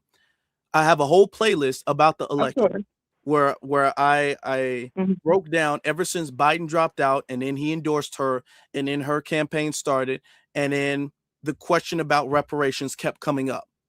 All right. I only played a couple of receipts because I wanted to get to the phone, but I do have a whole playlist. So if you do want to go back and review that and everything, you can go back and review that. You can also go to Lucas's page and you can compare his receipt on her endorsing reparations. And then that way you can do a juxtaposition. And that way you can determine if, in your opinion, if she was for it or against it. The way I see it is that she was not. Okay. She said no the first time, and then she never said yes any other time. That means the no still stands. All right. And then that foundational Black Americans are being gaslit. Yeah, I'm here. It was foundational Black Americans. I'm listening. I was just gonna. I'm sorry. Go ahead. Yeah, foundational Black Americans are being gaslit for not supporting her and the Democratic Party, despite the fact that they engage in benign neglect. They refuse. They absolutely refuse to guarantee anything, to make any promises. Okay, so therefore, and this is my criticism with Lucas, he flip-flopped on this issue as well too. If you go back and listen and review the debate we had, which on his page is unlisted. You can't go on his page and find it. Okay. Also on his page, he put it on members only. The chat room was on members only. Correct. The second I got in there. All right. And he was banning people left and right. I'm not doing that. Go back and listen to the thing I said about reparations before. I said she didn't make any guarantee. He made it seem like she did, and then later said, okay, well, it's a form of reparations. Okay, so he's moving the goalposts all over the place. And this was my criticism, because I'm saying, how are you going to tell people that they are low IQ or they're stupid and they're dumb for not accepting something that was not guaranteed? My whole thing with him is that you're saying we should vote her in and then quote unquote hold her accountable. And then he admitted that you can't hold anybody accountable after they get in office. You need that guarantee before. This is why people lobby for politicians during their campaign. You lobby for politicians during their campaign so you can get them to shake hands and agree to something and to promise something before they get in office. Because once they get in office, if they didn't make any agreements before, they're not obligated to do anything. And this was my whole stance. And my thing is, I wasn't even against it. My thing is, Kamala needed to agree to something. But when it came to foundational Black Americans, she refused to make any solid agreement on anything, any solid stance on anything. But yet when it came to every other group of people, she was very clear on her stance and her agenda on other issues. And my thing is that, okay, why are we supporting you if there's no guarantee for us? That doesn't help us.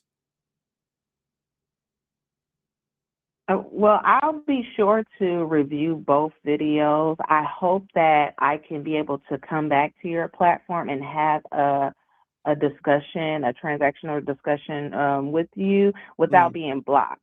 Because I don't understand, if I don't agree with your viewpoint, then I'm being blocked in your chat. Or I appreciate you taking my call because I thought I was going to be blocked from even being able to speak to you. So maybe you can talk to your moderators about that. And the other thing, as far as Lucas, he did turn it on. I did see that, but he also has like members only to look at the video. He didn't take down the videos, but he definitely turned on in the chat. The members Well, it's only are unlisted. It wasn't subscribing. taken down. It was unlisted. If he unlisted it now, if he made it public, because there's on YouTube, you can do three things. You can make a video public or live public. You can make it unlisted where you can only see it if you have the link to it, or if you go in your history and watch it, or you can make it private. Those are the three options. He made it unlisted. Now, if Okay. it's public now, maybe, but you might be able to see it because it's in your history. Right. But as far as Kamala and as far as his opinion about Kamala being voted into office and then taking it from there, holding her accountable and so forth, I feel like you have two options. You have Trump and you have Kamala. Trump is not doing anything for your interest. So if you had to, go with either choice, you have to make a choice though, right? Okay, well, you can't just not choose can or we just stick? choose Can we? the lesser. Because we're moving the goalpost. Because are you now conceding that you can't hold a politician accountable after they get in office? Can we agree to that? Well, I already stated that these politicians can lie. They can say anything and still not do anything. Okay, So but I've already hold on. said that.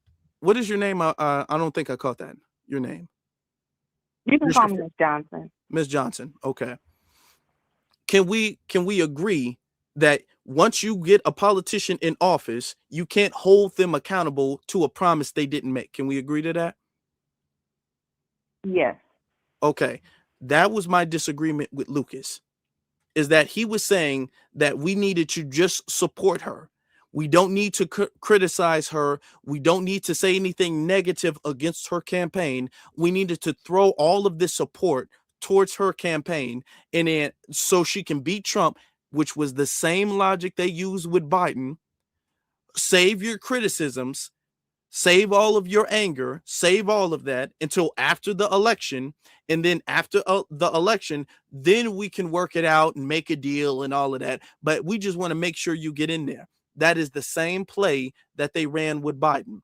And the second Biden got in there, right, he told us we need the progress or the priority. Sorry, the priority is Hispanics. The second he got in there, he said, well, that's the priority now. So I'm saying, why would we make the same mistake again? That was my disagreement with him. Okay. Now, your question. Hold on, Ms. Jones. Hold on. Your question with Donald I just Trump. want to point out, Mr. Elite, I just want to point out, Mr. Elite, that I was talking and you interrupted me while I was talking. But go ahead. This is your platform. Go ahead. Go ahead. You can finish your statement. Well, it's already passed, so now I have to respond to the other stuff. So I just want you to finish, so I can. Okay. Well, I was going to address your other point with the whole Donald Trump and lesser of two evils things. This is what a lot of people who are Democrats do, is a moving of the goalpost. Okay. Because now we've agreed that she never agreed to reparations. She didn't promise reparations. I didn't take Lucas out of context. Lucas was not taken out of context. He was trying to use my videos and my live streams out of context. Nothing I've done has been out of context when it comes to Lucas at all, period. The logic that you should vote for the Democrats and then quote unquote get mad at them later is a flawed logic that does not work. The other thing, my third point, which is what you were bringing up, was Trump isn't going to do anything for black people and Harris isn't going to do anything for black people. Okay. Well, this is why the couch was an option. Which is what Lucas also criticized, because this is how politics has always worked ever since the beginning of this country, ever since voting began in the country. If one politician doesn't do what you want and another politician doesn't do what you want, then you withhold your vote. This is the incentive to make the politicians do what you want them to do. Constituencies and politics has worked this way for centuries now. It's only black people, specifically foundational black Americans, that are gaslit and told you have an obligation, a civic obligation to vote. You have to do it. No matter what, you have to vote. Okay? Everybody else says, if I don't like you and I don't like you, I'm not going to engage. That is the incentive to make politicians do things for them. This is why other demographics get things done for them. You understand? Black people, we're not getting anything done. Foundational Black Americans are not getting anything done for our community because they feel entitled to the vote anyway. They're already going to get the vote. They don't have to sacrifice anything or compromise on anything if they already have a guarantee to the vote. Okay. Are you finished? Yeah, you go ahead. Okay, thank you. So I just want to point out, for one, I hope that you come to the panel so we can have this open discussion, because me being on the panel has helped me with conversing with people and not get hot-headed. That's one. The other thing is, as far as Kamala and the lesser evil, the reason why for me it would be best for her, and mind you, I didn't vote either. I chose the couch. But look at where we're at today.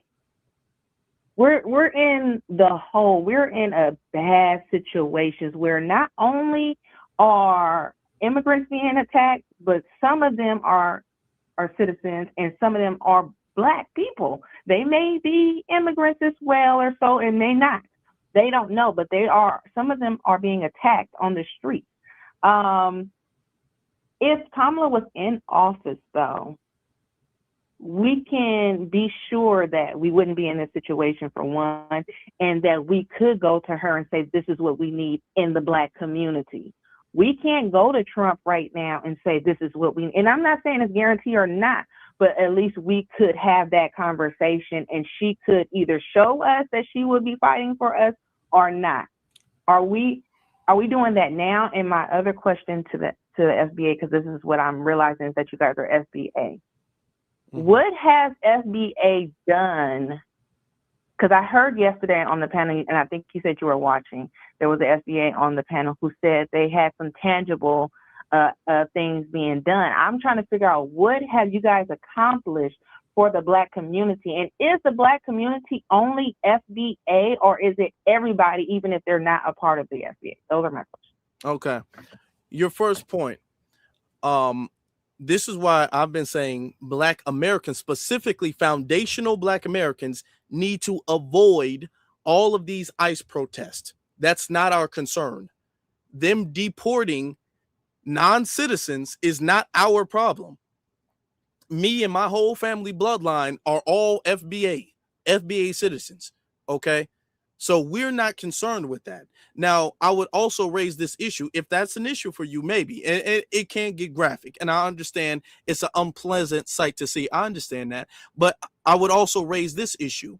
Is it more, or is it not as unpleasant for millions, quite literally millions of illegal immigrants to barge into the country, into your community that the government has embedded? You don't know who they are, but they're around here doing whatever they want to do during the Biden administration.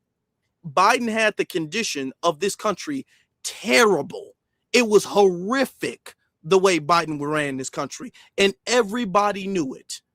And now I'm not saying that I agree with everything that Trump is doing. I didn't vote for him. I voted for the couch. Like me and you, we are on the same page. We voted for the couch. But I'm going to stand firm on saying the whole situation with ICE is a necessary evil. If you want to say it's an evil, it's necessary, because they had to go. In the Democratic Party, we were being overrun, and Lucas also agreed to that. We were being overrun. So this is absolutely necessary as far as I'm concerned. I don't want nobody to be hurt. I think that if you're not a citizen here, then you should go back willingly. These people refuse to do so. So unfortunately, the law has to be enforced. I think you should volunteer to go back. I don't want nobody to be hurt. But look, this is not your country, and they know it's not. But this is exactly what needed to happen. Now, to your other point, what has FBA done? FBA is a lineage. It's the name for a lineage. It's not a group. It's not an organization. It's not even a movement. That's the same question is like saying, what has African American done? What has African Americans done? Well, you're asking 50 million people. You're asking me to speak on behalf of the progress and productivity of 50 million people. You know what I'm saying? There's a lot that's being done. There's a lot that's being done in Chicago. There's a lot that's being done in California. There's a lot that's being done in New York. There's a lot that's being done all over the nation. FBA is not no one big organization where we have meetings and chambers and things like that, but a lot actually is being done politically and then also economically, and in many other forms. All right, now to your question, to your other question, because you asked one last question, I'm gonna answer it. Are FBAs the only black people? Now, if we're talking about politically speaking, no, because black is a race. And other people from Africa and Caribbean, the African continent and Caribbean, are coming over here, and they are under the umbrella, the racial umbrella of black, which is why there was such a focus on the new term, foundational Black American, because that separates us from other people who could be classified as black. Now, socially, there's an argument about, well, we've been black kind of culturally speaking, and you guys haven't identified as that. But if you want to argue politically speaking, this is why we've made the argument that we needed to delineate and disaggregate the numbers, because you're allowing everybody to fall under the umbrella of black. Okay, fine. He's a black Haitian, he's a black Jamaican, he's a black Nigerian. We're black FBA. That's why delineation is such an important thing. Okay. So, sorry, you said a lot of things and I didn't take notes this time. That's why it's important to take notes. But I asked what are these things that's foundational? Okay, I remember. I'm sorry. So me and you taking the couch has caused us to be in the situation with Trump. Okay, that's why I don't think it is a good option to take. Me personally, that's why I said, let me get my ass off this couch and do something, because I don't feel comfortable with someone going door to door, coming to my door, not saying I have to answer, but coming to my door, possibly snatching up me and my baby because they believe I'm a foreigner or whatever. Ma'am, can I? I'm not finished. I'm not finished. Hold on, because I don't think I asked you that. Where are your people from? Where's your family lineage from? I'm from America. Your family I'm lineage. from America. Your family lineage comes from chattel slavery in the United States of America. I haven't went that far back, but as far as I know, as far as my grandmother on both sides, they are from America.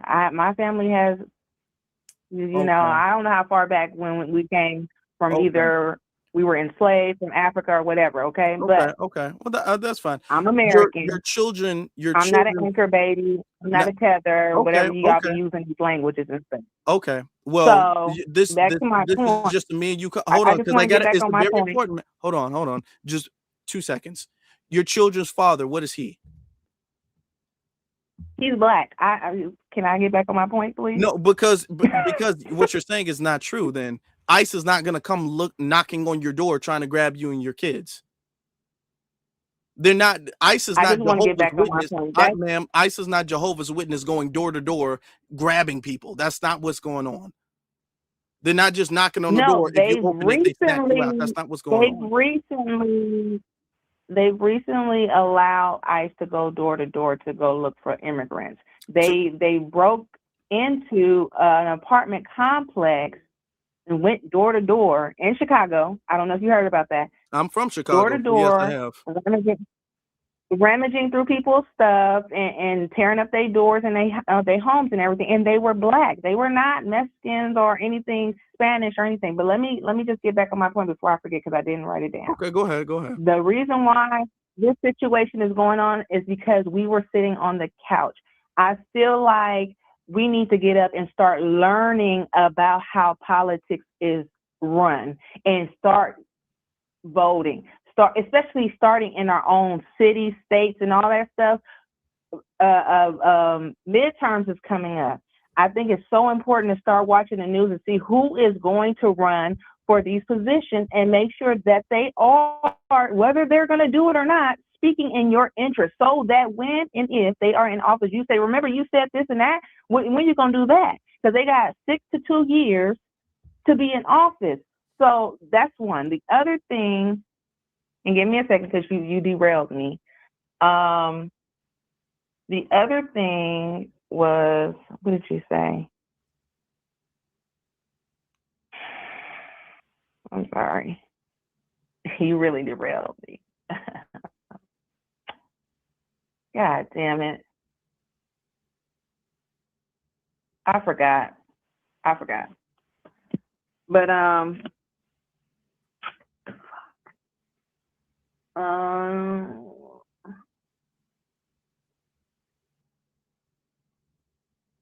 I forgot. But thank you, Elite. I really appreciate it. If I remember, I'll call in a different time. Okay. Have a good one. Before you go, this has been a mature conversation. I hope that you actually do subscribe. Now, we've had many different disagreements, but I hope that you do subscribe and that you do review my whole campaign platform, my whole playlist on her campaign. And that way you can fact check in real time. You can fact check what I'm saying to be true. All right. Everything I'm saying, don't take my word for anything. Fact check everything I'm saying and determine if it's true or not. All right. Because we were in a worse condition under mass illegal immigration that was flooded in our community. This is why Chicago is in debt right now. All right. This is why major cities are in debt right now. And why ICE seems to be ramaging all over the place to get them out as quickly as possible. All right. So just don't take my word for it. Review my content, fact check it. And if I've said anything wrong, then call back and then we can have a conversation. But thank you.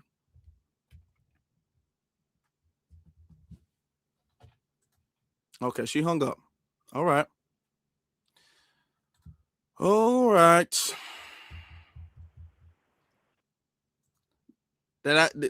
Did I Hello? call her a heifer like Lucas did or anything like that? Did I say she was unladylike? Did I say she was a cat? I didn't do that. Me and her had a respectful conversation. I disagree. She disagrees. It is what it is. Caller from area code 901. You're on live. All right, appreciate the call. I have to agree with everything Ms. Johnson said. Everything she said was correct. And also, it comes down to the movement that you all have that's going on. And I am FBA. I'm from the South. And just a side note, the greens in the bathtub thing is a real thing. My grandmother did it. I'm one step away from Mississippi. That is in our culture. But the thing about it is, you correct. Hold on, brother. Hold on, real you quick. correct on a. Sorry, hold on, real quick. What's your name? It's Jay. Just Jay? Okay, Jay. Now, I was on the phone with her for like 20 something minutes. All right. And I got a bunch of callers on the line, and I want to be respectful for everybody. So I'm just letting you know our conversation is not going to be as long as my conversation with her, because I got to be fair to the rest of my callers. I'm just letting you know that. All right. I agree because I agree. But my thing about it is this right here. I think we have to expand the knowledge in the field, because there's a lot of us who's willing to invest, who's willing to donate monies and start a PAC and just open it up to people who disagree. African Americans who disagree with some of the talking points or some of the things that's being displayed. I think it's kind of narrow. My suggestion is expand it, because you have a lot of people that's on the sideline trying to choose which side and what to do. But when questions come about, we're being called tethers, Democratic shields, and things of that nature. So my only suggestion is open it up. And my last suggestion is right here. You and Lucas are not too far apart if you actually listen to what's being said. I think you all need to team up, because when y'all was talking and disagreeing, agreeing, that was very powerful. To have two brothers come together, disagree, but also be respectful.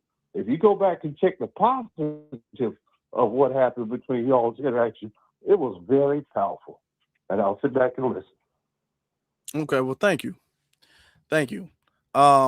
My thing is that I'm uncompromising in my stance. I can agree to disagree with somebody, and I don't have a problem with people who are ignorant. I don't have a problem with ignorant people. Ignorant quite literally means you don't know. There are things I am ignorant of. There's not a single person in the world who knows everything. I have an issue, though, with liars. I have a very big issue with people who lie, people who know what is right and yet is saying what is wrong. Okay? That's where I have an issue. Lucas knows what is correct, and yet he is saying what is wrong. In the fact that I've contradicted him and was able to do that several times, he's moving the goalpost and he's saying one thing with one caller and another thing with another caller, means I know he knows better than what he is saying. Yet he's trying to manipulate and deceive people. I can't stand with that. It would be one thing if I honestly believed he just really didn't know, but I know he does know, but he's not saying the truth. He's not speaking truth to power.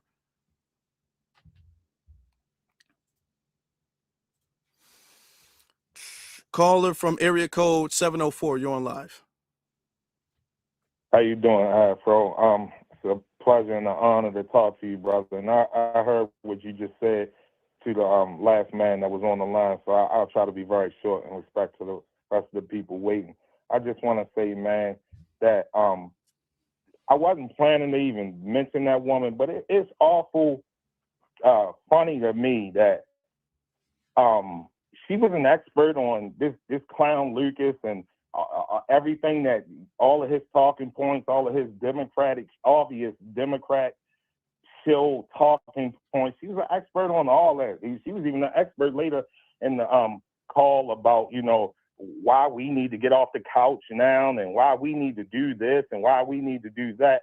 But every time you would corner her with facts, like exposing Kamala for the fraud that she is, I'm new to this. I don't really know much. You know what I mean? It was laughable. Like, I mean, listen, man, I had a lot more stuff to say. And the next dude after her, I just want to say this because I know y'all listening. You a shill too. I just want you to, him and Afro Elite and Lucas are light years apart. Don't come to his platform talking that foolishness. Y'all always trying to come in here with that old fake kumbaya, my lord, that bull crap. I'm trying not to cuss, man, but it frustrates me. But anyway, listen, man, I just want to end by saying this. Young brother, us foundational Black Americans, man, we appreciate you so much. You people like, Black Alpha, I won't run down the whole new Black media, but all you people, especially the young ones, you ZZ, Natural, all you young ones in the new Black media, because it assures us that moving in the future, we have political advocates who are standing on business, man. Listen, a million words can't thank you guys enough for what y'all do, man. And I guess I'll end there. Thank you for everything, bro. Well, thank you, brother. I appreciate you. Thank you for real. Thank you for your call. Yeah, thank you, bro. All right, bro. All right. Yeah, she knew it. The way she was talking, she analyzed everything me and him talked about. She critiqued everything. She was fully on his side, like the brother said. And then when I got her in the corner, when I fact checked her, well, I'm new to this, and I didn't really. And I was still respectful. I was still cordial. I'm still okay. All right. I don't even got to bash you. I don't got to embarrass you. You kind of did it to yourself, but it's okay. God bless her. Caller from area code 312. You're on live. Hey, Afro Lee. Can you hear me? Yeah, I hear you. Hello? Okay. Yeah.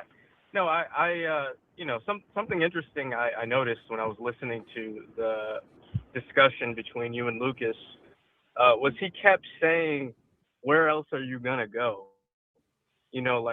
Where else are you going to go? The Democrats are all you have. And I was just thinking, we don't need the Democratic Party. They need us. They can't win a national election without the foundational Black American vote. Mm-hmm. And if we continue as more and more people, become informed and realize that they do not have our best interests in mind, they will cease to exist, just like political parties have in the past.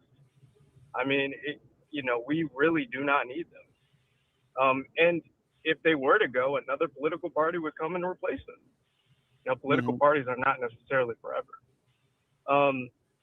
And then also, he kept saying that you need to hold. He tried to. I don't know what he was trying to do, but he was like, why didn't Joe Biden do what he said he was going to do? Why did he do that? And I'm just thinking, we took note of that and we said, oh, okay, so that's what you guys are on. We're not going to vote for Kamala. That was us holding them accountable. He said, you need to hold them accountable, and that's what we did. And now they are panicking, and they're having people like Lucas crash out because they know that they need us more than we need them. They know that they will continue to lose unless they get us back on board, but they don't want to concede anything. Mm-hmm. So they're just going to shame and crash out and pray that will get us back on board. But we're getting a lot smarter now. And like the gentleman that was just on said, it's because of the new Black media and people like yourself, keeping us up to speed and because we may not have time to go through and dissect everything, but it's helpful to be able to, go to a platform like yours or Tariq's and get the information that we need. So I appreciate that. Yeah, thank you. I mean, and that is the truth.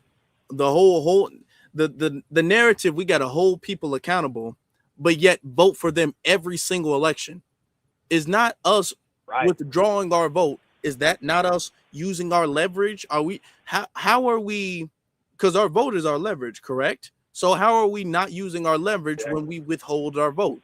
If we vote for them every single time without anything, what is this leverage? This vague leverage thing. Exactly. Do they feel like, you know what? I do owe you something. Like, where is this leverage gonna come from? Their goodwill, that the brownie points that we build up. Where is this leverage? Because that's the same argument, and I'm glad you brought it up. That's the same argument they said with Biden, that we were going to have all this leverage with Biden. And Biden got in and he immediately let us know we don't have any leverage with him. He immediately let us know that. And the thing that really was getting to me was he kept saying, well, he actually admitted Latinos were the future. And I was like, wow, that's Yeah. insane to say. Because what the agenda is ethnocide. You know, Tariq talks about this a lot, but that's literally what they're trying to do. They're trying to say your lineage doesn't exist. Any black person that crosses the border is the same as you, and they deserve everything that you fought for. And they can claim your history and your culture. So he is, it seems like, on the side of just, we don't exist and you're replaceable.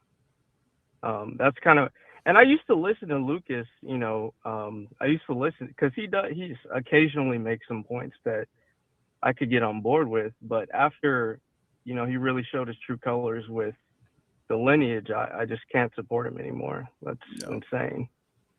Yeah, me neither. Me neither.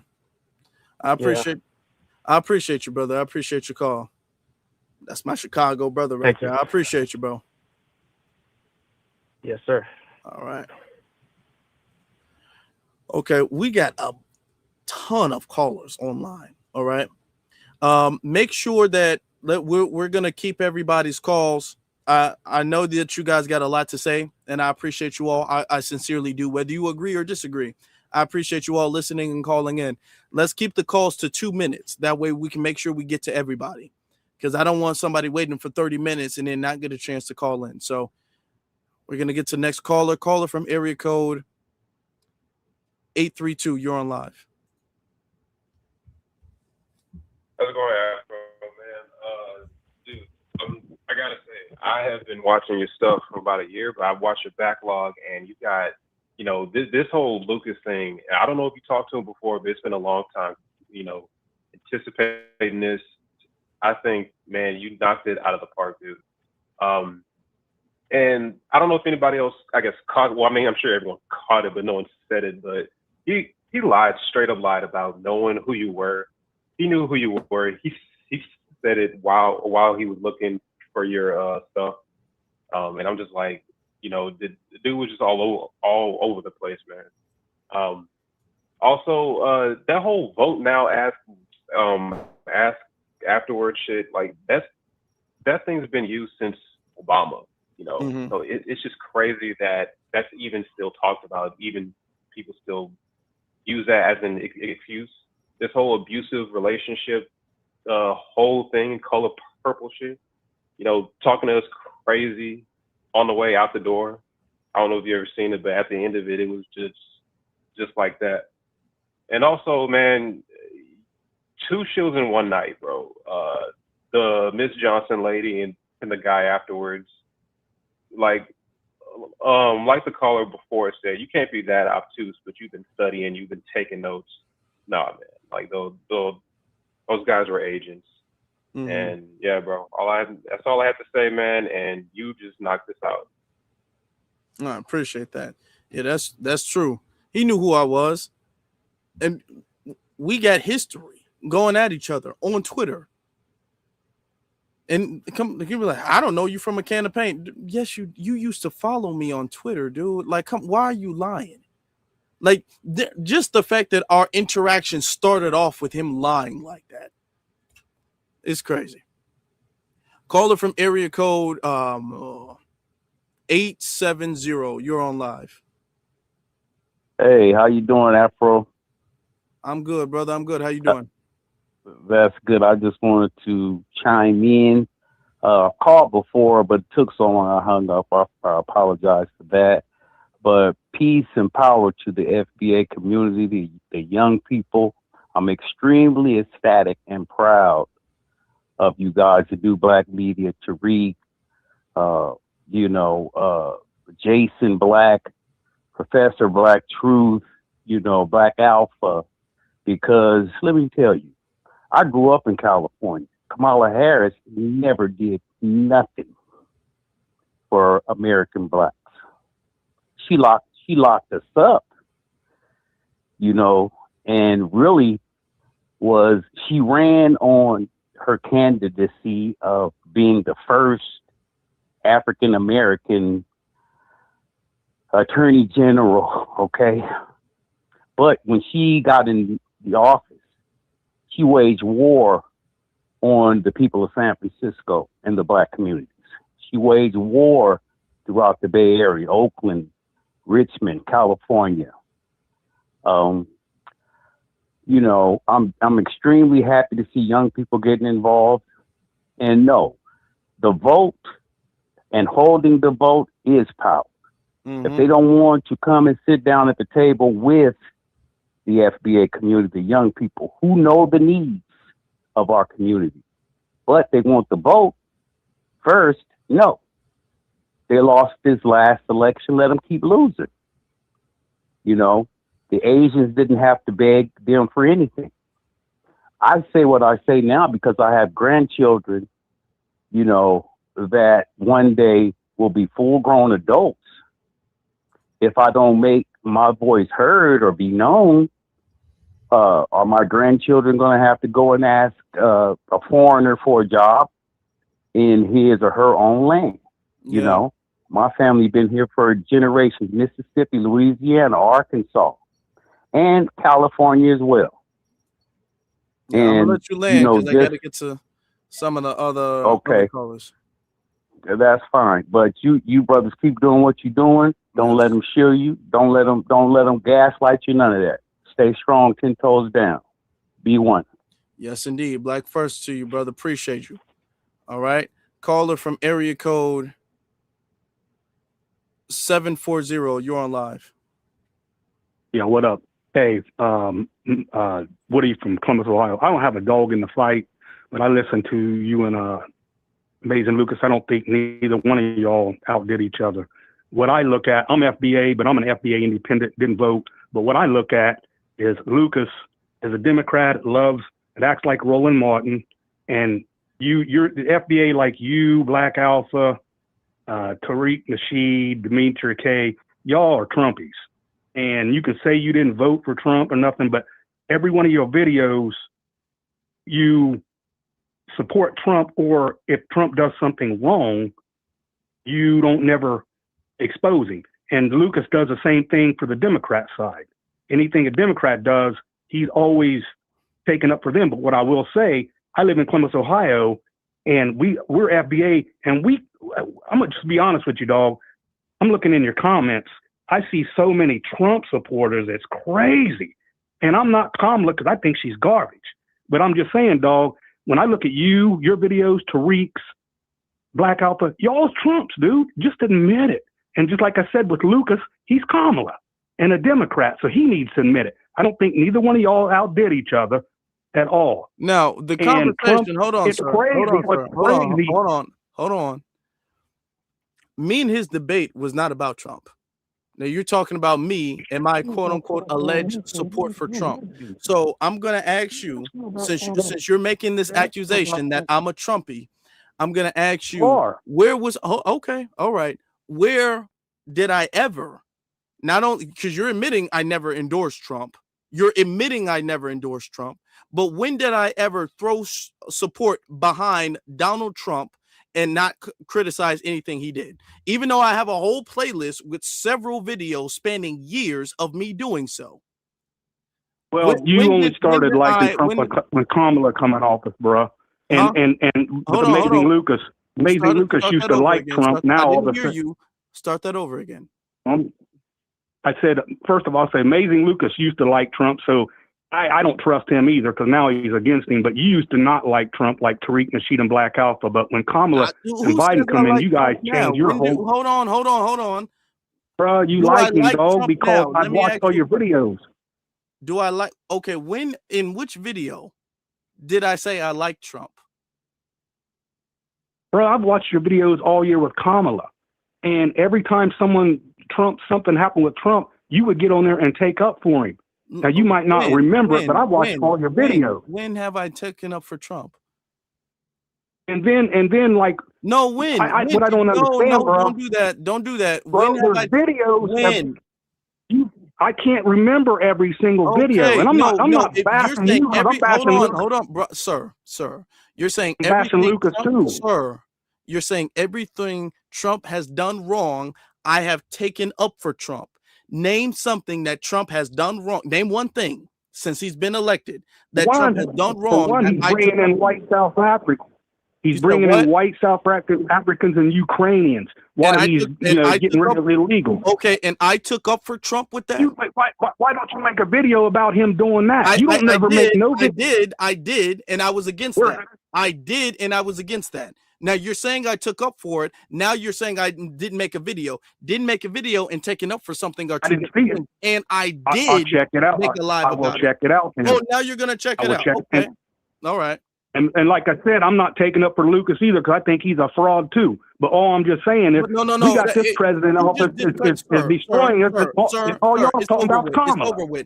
It's over with because you just discredited yourself. You said you've watched all of my videos, all of my lives, and everything Trump did wrong, I defended. You just named something. I asked you name something. You named something. I said I defended that. You said yes. I said actually no, I didn't, and I spoke against it. You said, well, I didn't see it. I bet you the next 3 years you won't put one video up with Trump. That means you don't know. I bet you $1,000 you won't put one video up with Trump.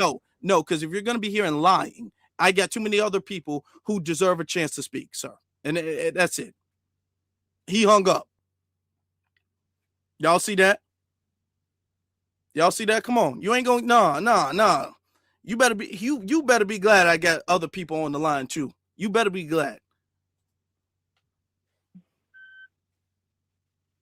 Hello? Caller from area code 706. What's up, brother Afro? It's EJ. How you doing, brother? I'm good, brother. I'm good. How you doing? Yeah, man, that last Sambo who just got off the phone with you, I don't know what it is with these old Negroes calling up on the panel trying to interrupt, but, those last couple of callers, they giving me, like, biscuit crumb plantation vibes when it comes to, like, people talking about the Sambo or Major Lucas, and that lady, like, really grounded my gears, because she basically was taking up time, and she was trying to go back and forth with you. Basically, she's an undercover Kamala Harris supporter, and a lot of these people, they try to say that they don't like some of the things that Kamala Harris was doing, but they want us to get off the couch and vote the Democratic way. We already been doing it for the past, 60 plus years. And I don't agree with a lot of things when it comes to Donald Trump and the administration, but when it comes to these illegal aliens, I don't have no allegiance to them. And ICE is doing their job. They're enforcing the law. When has black people been feeling sorry for illegal immigrants? As much as the savagery they have been putting on the United States of America, once you bring illegal aliens in, you already know what communities they're going to put them in. They're not going to put them in these rich Caucasian communities. They're not going to put them in these Asian communities. They're going to put them in our Black American communities. It is just so sad to see Negroes like that. They just be babbling and don't know what the hell they're talking about. I think some of these older people just need to sit down and learn game from the younger people. And you've been saying this for the longest, brother Black. I've been saying this. It's the difference between elders and olders. And that nigga that just got off the phone with you is a certified first ballot Hall of Famer, biscuit crumb eating Sambo older. But with that being said, brother, I'm going to land my plane and let somebody else speak because that dude just pissed me off. But keep up the good work, bro. Nah, I appreciate that. I appreciate you, brother. That's our brother EJ from Twitter. Appreciate you. All right, brother. Salute to you, brother. Salute to you. Appreciate you. Yeah, you see how they... Boy, he better be glad I have other callers on the line too. Boy, shout out to EJ. Caller from area code 314, you're on live. Hi. I'm calling to basically say the same thing that everybody else is saying, that Miss Johnson, beware. I wouldn't hold a debate with her at all because she doesn't seem to be sincere, and I don't think she's a FBA. And the white man, that was a white man that called you, disputing you and saying you was for Trump and all that. He was Caucasian. So just keep your eyes open and don't let them deter you and make you start thinking any other way. Because I think that the FBA is doing just fine doing what they do and thinking the way they think. Kamala Harris, I would not vote for her at all. So, but that's it. Just, I like what you guys are doing. Getting foundational Black American a title, getting us together, getting us together. Because we got to start somewhere. And don't let anybody else get in here and break what you guys are trying to do, because we need this. America is not going to be for us at all. We're going to have to lean on each other. Yeah. That's true. Yeah. So, but that's all I wanted to say, because that Miss Johnson, don't waste your time with that. She sounded seem like she might be an immigrant or something like that. She mixed with something else. That's why she's afraid that they're going to come and get her. And everything else from there, she kept saying, I forgot. Beware. It was that sign where she was all like, yeah, I don't want ICE to knock on my door and take my kids. I'm like, Right. hold on, Right. where are you from? And then she said, Right. oh, I'm a black American. I'm FBA. And then I'm like, okay, well, the kid's father, he's black, but that don't matter. I'm like, no, something's going on. Fishy. Something's Right. going on Something over fishy there. about that. And you're going to get that. But Amazing Luke, I used to love Amazing Luke. I watch him all the time, but I haven't seen what happened with you two and what he said. But, you know, they saying they paying off people now to get on Democrat boat. So I don't know. Maybe he decided to change over. I don't know. Yeah. But I normally used to like everything and agree with everything that he was saying, you know. But I'm going to have to watch that debate because, like I said, between you and him, I've never seen it, you know. But I've heard you all talking about it, that he's like kind of like dimming out now. Yeah, he is. So It's a sad sight to see. But thank you. I appreciate you. Okay, thank you. And keep doing what you're doing, and don't let nobody else change. Don't let no one change your mind, like these people that keep calling in, because it's a technique that they use to try to break you down. Keep your spirit. Okay, thank you. That's Bye-bye. true. All right, thank you. All right, y'all. I'm telling you, we are gonna have to be quick because y'all keep calling in. I'm not gonna be able to get to everybody because boy, we got crazy amount of people on the phone line. Caller from area code 973. You're on live. Hey, Afro Lee, what's going on? I just wanted to let you know, when that caller was accusing you of, being a Trumper, I just had to pause. I just went down your timeline. So you going after Charlie Kirk, you going after Ben Shapiro, you basically making, even when you made a video about Donald Trump saying he's going to give reparations to white students, on and on and on and on. So, what you do is heighten the contradiction. And what basically like you, Tariq, and others are talking about withholding the vote or sitting the couch or even voting for a third party, others that came before you guys have been trying to get Black Americans to do this for years. One being Tony Brown from Tony Brown's Journal. He's been calling out the contradictions of the Democrats. The reason why people are so hyper-focused on Democrats because Black Americans, FBA, has been a captured vote. And this whole idea of voting and then holding them accountable, that doesn't work. The only way that it seems that you can punish these people is not voting them back in. Because once they get in office, they're in office. And even with the lady that called in that talked about ICE knocking on doors. So you mean to tell me if ICE knocks on your door, you can't supply, or you don't have your Social Security, you don't, even if that was true, you don't have your birth certificate, you're not in the system of the immigration system. So even if they was to go door to door and knock, where are they taking you? They're not taking you anywhere. And as it relates to the Democrats, listen, outside of cultural differences, we were sitting here watching these people go on a rampage globally. You know what I'm saying? Whether it was the war, with Ukraine, instigating that. Also, the Democrats also was instigating war with Venezuela. They was also instigating war with Iran. So you still want us to vote these people in, and again, it heightens the contradiction because it makes it seem like it's real baffling to me that once Donald Trump's get in office, he's all powerful and he can do everything. But once the Democrats get in office, they can't do anything. You know what I'm saying? Well, so basically what's going on, what we're trying to, and I'll say we because I do agree with a lot what you guys are doing, we're just heightening a contradiction. You know what I'm saying? Right now, you have a do-nothing Congress.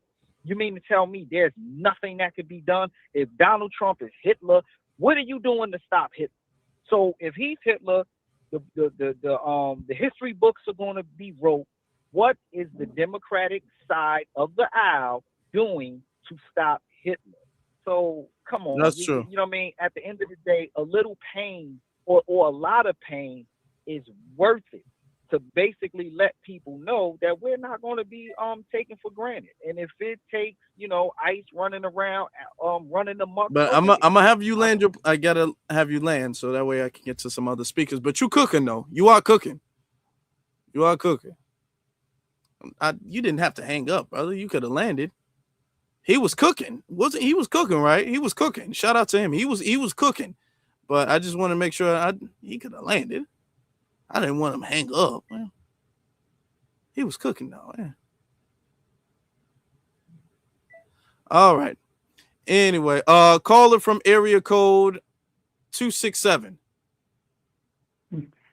Afro Elite. Can you hear Curtis, me? brother, how you doing? How you doing, brother? I can tell by your voice, brother. I already heard it. Okay, yeah, I got you up to think. I know you got a lot of callers ahead of me. That's what to say because that young lady, what's her name, Miss Johnson. I read that she must be the tether, man. When she talking about she worried about her kids getting picked up. Yeah, I read that from because when they start talking about how can I say when they start talking about like defending somebody that's usually like what's his name, Lucas, because like I said, he's a clown to me, man, for real. He's shown to me is non-boy, man, because I can tell at any time, you can tell if he's mixing like that, and if he go against what we trying to do to get our reparations and our hate crime bill. That's all it takes for me, man. I can understand. Oh yeah, they're nothing but shields, man. And I'm just tired of lies, man. I mean, how can you sit up there and go against or be with people that's really not for black people? That's why I don't understand. They so-called black people, man, but they're not, man. They're not but black skins, but they speak lies, man. And that's what I want to say, man. Just like I said, me and my wife we praying for you, brother. Just keep it to get work, man. Because I tell you again, no matter a lie cannot stand. A lie cannot stand because the truth will always break through. And when I hear you talking to Lucas, man, I couldn't hardly hear you, man. I said, God, you know what I'm saying? I mean, every time you would hit a point, man, he cut you off, man. I said, oh, man, here we go. You know what I'm saying? But like I said, young brother, keep it to good work, man. God bless you, okay, man? Thank you, brother. I appreciate you. Always. Thank you, sincerely. Okay, you have a good day, brother, okay? You too, brother. You too. It's snowing here in Philly, man. It's snowing. Yeah. We got snow. I'm too old to be out here trying to... It's cold. It is freezing cold out here. Oh, it's cold. Yeah, we got snow out here, man.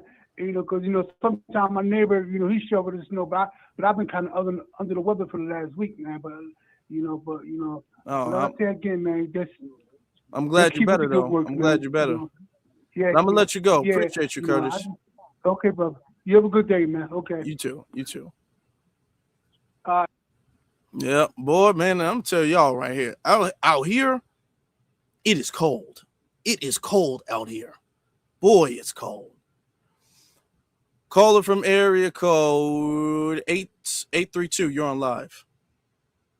What's up, Afro, man? I appreciate what you're doing out here. This man, Lucas, I used to rock with him. I stopped rocking with him when he started saying that when we hit the singularity point and the AI take over, he's riding with the robots. So he ain't even ride with humans, period. You know he ain't riding with FBA. Plus, he talks like a controlled opposition. He's starting to remind me like your boy Roland Martin. And he, like you said, he's not solid. He's controlled opposition. So he talks about the lineage of evil, but his mother's lineage of evil. You know what I'm saying? Yeah. And he talked a good game on one side, then he talked slick in the other hand. And your girl, Miss Johnson, how you gonna have a debate with somebody when you're uninformed? When you're uninformed, you're disingenuous, you're passive aggressive, you slick talk a little sucker. So ain't nobody falling for the okie doke when it comes to these people trying to come in and act like they disingenuous. I knew when she was coming in trying to sound sweet and talk about, oh, they blocking me and all this and that. Hey, big ups to the chat, to the moderators doing y'all job. When you know somebody's false flagging and faking, get them up out of here. Mm-hmm. No, and the dude that followed up behind her talking about he with everything that she was saying, that just showed that you a fool and you were out too, because this woman was misinformed, uninformed, unintelligent, and biased. You can't deal with people like that. Get up out of here. We don't need people coming in trying to slow down the most. Oh, we need to have people that disagree. We don't need people that's uninformed disagreeing. You need to sit in the back of the class or sit in the front of the class, keep your mouth shut, take your notes, and then ask questions. Don't make statements. Don't make statements, ask questions, and come with a genuine sense of want to learn and want to move forward. Don't come in trying to debunk my points when you the one that don't know what's going on. So I'm going to make room for somebody else coming in. I want to rock with y'all again, but I'm going to slide for the next call. Yep, appreciate that. Appreciate you, brother. That's true. Let me tell you something. Sometimes my mods will let you hang out a little bit. Sometimes they'll let you hang out a little bit, you know, but they'll warn you. They'll warn you. They'll let you hang out a little bit if they warn you, if you ain't too bad. But if you start wilding, when you call in telling me you got blocked, now I already know you tripping. I know you tripping. Off rip. Caller from area code, and he was 100% correct. Shout out to him. Caller from area code 267. Hello? How you doing? Hello? Yeah, what's going on, man? George Megan, Street Media TV. Hey, man, I just wanted to tell you, man, you, Black Alpha, I'm proud of y'all, man. Listen, keep doing what y'all doing, man. Brothers like me that have been on these spaces since Google Hangouts, man, in 2009, like trying to bring this information to people, and it was going on deaf ears because our people wasn't listening. I'm glad that you guys are coming and y'all finally reaching the youth. The younger people are really paying attention now. And when I tune in and I see you guys got 1,000 and 2,000 people in the room, they make brothers like me feel so good, because we was on the front line on these spaces trying to wake people up, and they was, they had all kinds of names for us, calling us crazy. And I just want you to understand, dude, that Lucas dude, man, listen, he's gonna be in the Nation of Islam tomorrow. He switched positions every other year. He's something different. Those of us that know, he don't know which position he wants to have. But nobody pays him any attention. Nobody pays him no attention. And lastly, I'll just say this, and I always teach on my channel, and I've been saying this. Our biggest detractors is going to be some of our own family, because you guys got to keep doing what you're doing, because it needs repetition. Our people been used to being on that Democratic plantation for so long. If you say anything against that, you got to be for the other side. They're not listening to nothing you're saying, because they say they want change, but the work that you got to do to get the change, they're not willing to do it. It's easy to just go and be a Democrat. And this is where our people are. So a lot of times, man, we're going to get undermined by our own people. Whenever we have movements like this to try to wake the people up, even with the Black Power movement, it was the Black church that undercut them. Yeah. So a lot of our people say that they want change, but our biggest detractors is going to be our own FBA family that don't understand. So but we got to keep going to the point where they start to get it. Because remember, we're trying to bring a new consciousness in. And you're trying to undo something that's been in the mindset of our people for like 60 years. That's not something that's just going to be easy. You're going to be at the dinner table, your mama won't disagree with you. That's just the way it is. So we got to fight the good fight and keep fighting. But this fight going to be in-house. There's going to be a lot of people trying to undermine us because they don't understand. And remember, the Democrats are slick. They go put this fake black woman with that W husband in there, and a lot of black women will go and rock with them because it's a woman. They use all kinds of tricks. So we got to keep our mind right and understand we in the battlefield, man, and we got to strategize. But you young brothers, keep doing what you're doing because you guys got the ears of the young people, and that's where it's at. I'm done. Appreciate you. Appreciate your support. Thank you, brother. That's another that lady. She'll call in and they'll pretend to be all sweet and nice and all that stuff. I already knew when she first said she was blocked in the chat room. I mean, okay, that means you on Lucas's team. Lucas sent you or something like that. I already knew, and they upset about it. Why can't Lucas call in? Don't send your people. Call in. Caller from area code 443. You're on live. Hey, real quick, this me again, Brother Yusuf, Afro, man. I got a couple of things to say. I'm going to try to keep it tight, all right? First thing, I was just cooking some greens. I want to let y'all know I didn't wash it in the tub, okay? Oh, you don't have to worry about me. Listen, we all got them people in our family, right? It's like, who made the potato salad? If it's so-and-so, don't touch it, all right? So FBA or not, do not be washing your stuff in the bathroom. We don't put food in the bathroom. That's not what we do, okay? All right, but number one, remember, I remind you guys a little bit earlier, you got to go back and study these things. You got to study this debate with Amazing Lucas. You got to study the debate with Anton Daniels, because what happens is these people are going to throw ad hominems. They're going to throw personal insults at you. They're going to gaslight you. They're going to tell you what your position is, who you're supporting. And then they're going to feign ignorance and act like they weren't there for the whole thing, but yet they know everything but nothing. If a person knows everything and nothing, is nothing to talk about. You already know everything. I don't know nothing. In discussion, we got to cut these people short. Number two, we starting to get a lot of these $5 FBAs, aren't we? Anybody knows that? Is it just me? Oh, yeah. No, it ain't. It's a lot of people. There's a lot of people coming, oh, we FBA now. That's a good thing, FBA. Black Americans, Freedmen's. This is a good thing. This is our spine. This is our sin. We got motion, man. These people got to come in the chat. They got to come on the live. They got to stay on the line. They got to talk about we washing greens in the tub and Kamala's all right. All that is just a sign for us to keep on going. I'm going to tell you one thing. Listen, they would say, well, what did FBA got to do? Listen, I don't got to do nothing but stay black and die, okay? Don't worry about nothing we do because we're stupid, right? We're unintelligent, right? We don't know politics, right? We messing up the situation, right? Keep that energy. We don't have nothing to discuss here. We're not alike. They not like us. Number three, and very important, right? So these people, right, they come on here, they talk all this mess about us, right? They talk about our emotion. They talk about our positions. Okay, they're trying to get us out the way, man.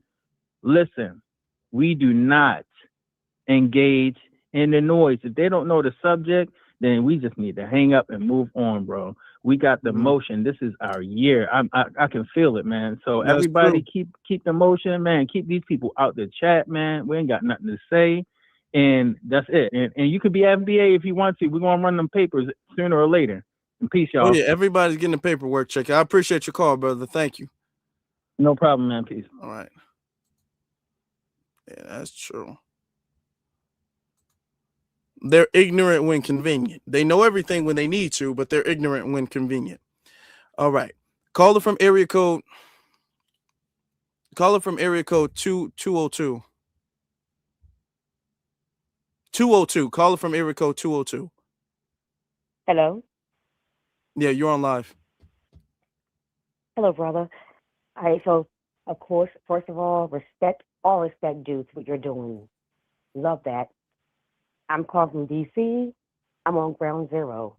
I've seen a lot of it and most of it, and probably going to see a whole lot more before it's all said and done. And I think that it's very important for us as Black people to learn how to vote in our best interest. I'm ADOS. So I guess I'm also FBA. I don't know, but I'm ADOS. And we understand how to vote for our best interest. It's very important to be aware. I did not vote for Kamala. And no hate towards her. You know, she's doing what she got to do in her party. But I left that Democratic Party a long time ago. After Obama, I left, and after in his second term, I was gone. You know, and so to me, it's extremely important for us to learn how to vote for our own best interest in our own community, and to be careful about watching politics. You ain't gotta be so crazy about it, but be aware. And don't just be voting for anything that they tell you to vote for. Vote for what you know is going to benefit you, your community, and any part of your community, whether it be your mayor, your ANC, your governor, everything. Be aware who you're voting for and vote accordingly to your interests. Exactly. And don't feel bad about doing that. They want us to feel bad about that. And I'm not at all. And I was saying it's time for a third party. It's time for a robust third party. We can't just go Democratic, cannot just go Republican. No. I didn't vote for a Republican ever. Never would. Never would. It's time for us to say, we're going to vote for a third party, whether it be independent or Green Party or whatever it might be. We should be able to say we're going to vote for a third party and have our country have a third party recognized and respected. And at some point in time, it's going to be an issue. It's going to come down to a third party because we can't keep going one way or the other. That's how I feel. And so, but I love what you're doing, and I love your channel, and I love seeing my younger brothers doing what they're doing. And I just want to say, from ground zero, honey, because we're here. All right. All respect due to you and to all the brothers and all the sisters. Let's keep doing us. Yes, ma'am. Yes, indeed. Thank you very much for your call. All right, son. Thank you. All right. Thank you. All right. Unfortunately, I'm letting y'all know we're not going to be able to get to everybody. I am going to get to some more callers because I know y'all have been waiting for a minute, but people just keep calling in, and we've already been on here for an hour and a half. So the calls for an hour and a half. This is a 4-hour live stream. Caller from area code 347. You're on live. Hi, I want to say hello to all the SBA. Happy New Year to y'all. It's been a long struggle. It's been since 1965, and we're advocating for other immigrants to come in and undermine us. That is the replacement theory. The Democrats using illegal aliens to come in this country, take our jobs, take our seats out of colleges, because those seats are supposed to be for SBA, but it's going to China and India. And now they have people coming from those countries to come into America and take jobs that FBA should have. So when it comes to nations, I believe that it shouldn't be just a check and that's it. Just like the Native Americans have an Indian Bureau, we should have something that's long standing and has a legacy. That's true. That's true. And that's what we need. With all of this voting people in literally to replace us. These are quite literal replacements politically, economically, even socially, because when they come in, now all of the issues, all of the conversation is centered around them. They become the headlines and not our issues, not what we need. So we're literally voting in our replacement. And then what power do we have then? When we've diluted our power and given it to them. That doesn't make any sense. That doesn't. And you look at the repercussions of the Black residents of Chicago. Now their property taxes have gone 100% increase to pay for the illegal aliens that came in and stole the money from the city of Chicago. They have to pay. It's ridiculous. And it's a travesty. And also, the Democrats a long time ago, they could have gave executive order to pay those people from the Tulsa massacre.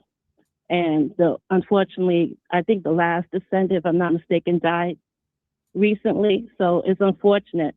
they're not helping us insofar as equity and justice is concerned. And also, unfortunately, the Black Panther Party, BLM, is worried about illegal aliens more than issues that SBAs need. Mm-hmm. That's true. Real talk. Thank you. That's true. That's true. I appreciate your call.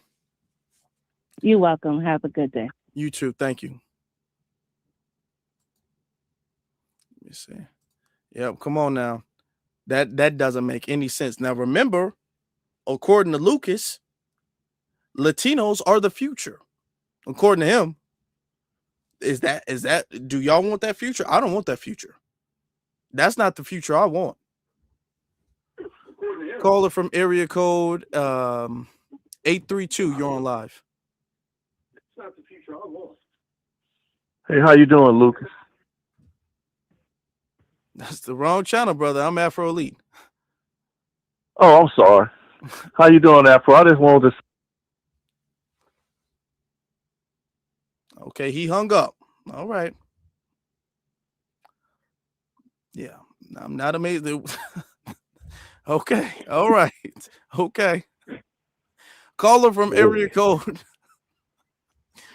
Caller from area code 206. You're on live.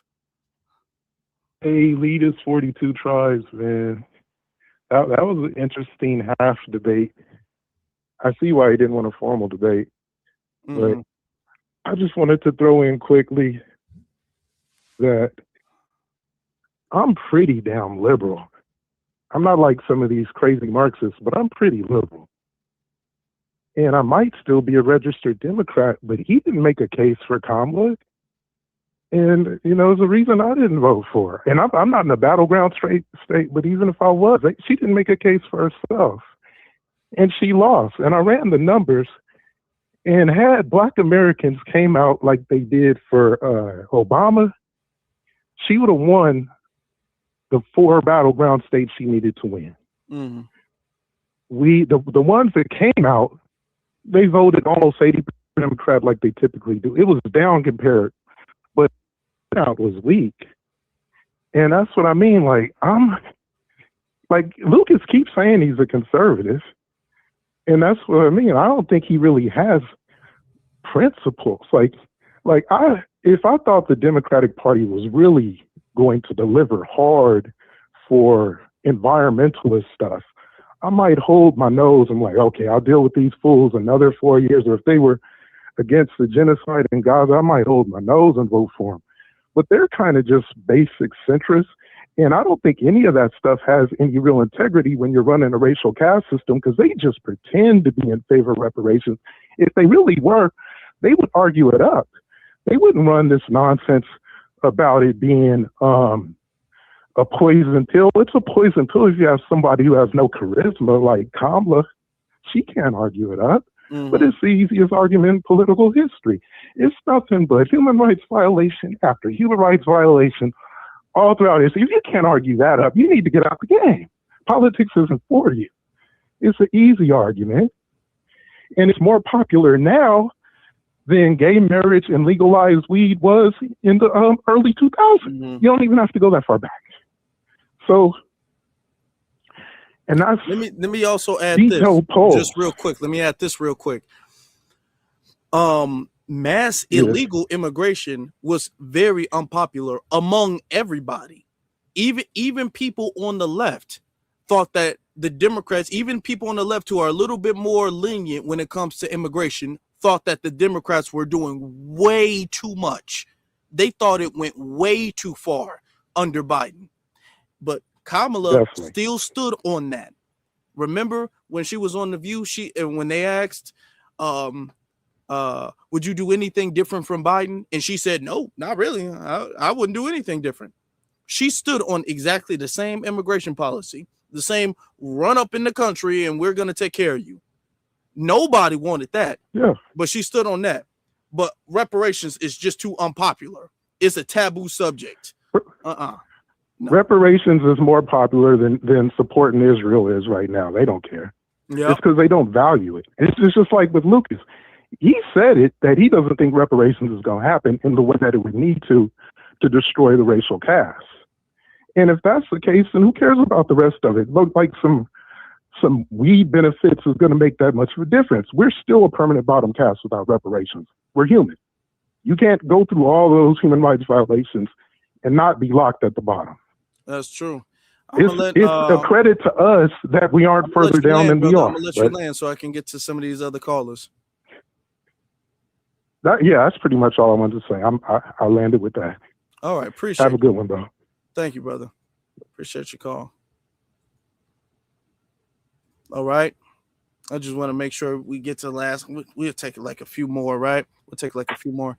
Caller from area code 2424. You're on live.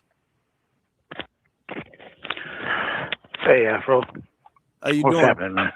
How you doing? I want to commend you again. I'm Dominique from Los Angeles. I wish y'all could give us some of that cold weather y'all got because it's hot. It's about 82 degrees here.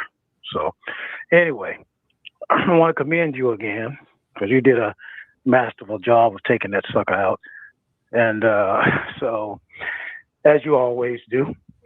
And I just want to tell the FBA family that all we got to do is keep doing what we're doing and stay black. And they're getting shook. They know we're winning. So that's why they're trying all these tactics. I've never heard one of your lives with so many tethers and so many, Democrat shields calling in. I mean, they're really on it today. But I just want to say one last thing to them. To the stanky breath, lying robotic Democrat shields, we know who y'all are. When you come in with all that nonsense, we sense it right away and we know what y'all are doing. Mm-hmm. Okay? So you're not going to fool us. We're going to stay on our square. And to the tethers, to them stanky musty arm, ashy ankle tethers, we can see y'all a mile away. We know you. Before you even open your mouth, we know who you are. And you're not going to stop us either. FBA is on the rise. We're on the move. We're going to get reparations. First, we're going to delineate from all of these tethers, So anyway, we good. We know what we're doing. And I support you 100% and love to the FBA family. And I'm going to land my plane right there. Appreciate you, brother. As always, thank you so very much. Much respect to you. That's true. Yeah, we got a lot of these shields calling in today. And they crashing out. They looking bad. They ain't looking good for them. Caller from area code 618. You're on live. I actually didn't think I was going to make it on here. How are you doing, brother? I'm good, brother. How you doing? I'm doing pretty good. The one thing I do want to say is I was at the Pan-African spot about a year ago, and I'm FBA myself. But it took me about a year to finally understand what it was properly to be informed. A lot of these people are going to catch up. Don't worry about it. Don't be discouraged about the liberals in our community, like in these Democrat shills. They're going to catch up eventually. And just keep doing what you're doing. And keep in mind, there's some MAGA conservatives that were black that only actually got themselves married to the Republicans just because they were so anti-Democrat and understand a lot of the BS that they were on. I'm not sure if you know who the Melanated Rebel is or Ricky Manor. He's ecstatic that we finally got to that point. He's divorced MAGA about maybe a few months ago, and he's ecstatic. So the one thing I would say that I did agree with him with, because I was on his live earlier, he said that like for the new black media, that what we're doing, make sure that y'all gatekeep people and make sure that we don't have any like snakes coming in or not. Yeah, that's very true. That's very important too. And to your point, this is why when people call in, as long as they're respectful and they have a disagreement, I'll be all like, hey, stay, call back again. Watch some of the broadcasts we've done, watch some of the videos we've done, stay in the chat room, look at the comments, just stay. You don't have to agree with everything. Stay for a little bit and then call back and then we can discuss what you've learned. I'm not like, if you don't agree with me 100%, you got to go. No, stay. This is the right side to be on. Stay on this side. Okay. Just be respectful with it. Don't be wilding out, but stay on the right side. Right. A lot of it, And they'll come around, but some will, some won't. But it is what it is. a lot of us are waking up, and that's the thing. I've been a Democrat my entire life. My mother had been Democrats. My mother is already trying to become an independent because she's already pissed off with this, the lack of a response of how useless the Dems are. I've never been Republican my entire life. Don't have no intent to. I'm just pro my lineage. I'm pro God. I'm pro my ancestors. I'm pro who I am. I love my culture. I love who I am. Just keep God, your ancestors, do right by them in your heart. Also, it's not pertaining to this, but this is also another thing I've noticed as well. Don't go after people in our lineage that have faith and don't have faith, whether they're Christian, Muslim, or whatnot, because because people need faith regardless of that. As long as they're not being anti-us, don't be anti-them, if that makes sense. And I want to land my plane there. All right.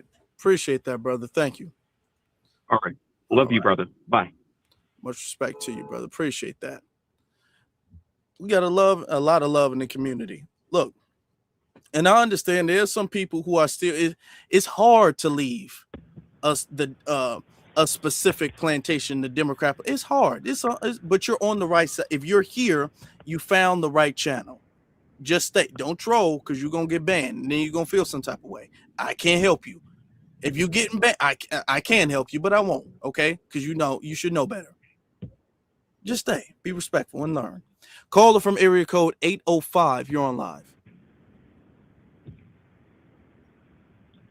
Elite? Yep, you're on live. Hello? How you doing? Yeah, can you hear me? I can. I'm doing fine. My name is Quincy.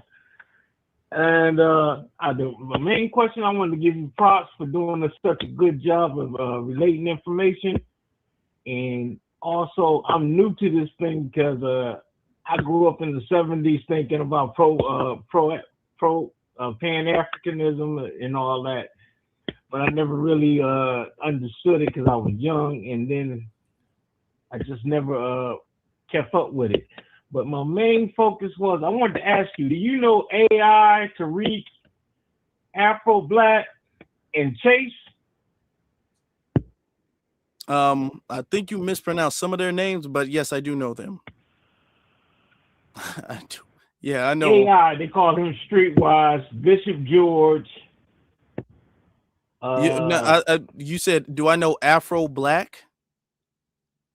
Yeah, I think his name is Afro. I think I am saying it wrong, but I think I know who you're talking about, but I'm not familiar with Afro. I think I know who you're talking about, though. I think I know. Yeah, I know him. Yeah, I know him. Yeah. All of y'all need to sit down at the table and get together and have everybody call in and talk, and so we can just get this started off, because we all need to be in one party. And I think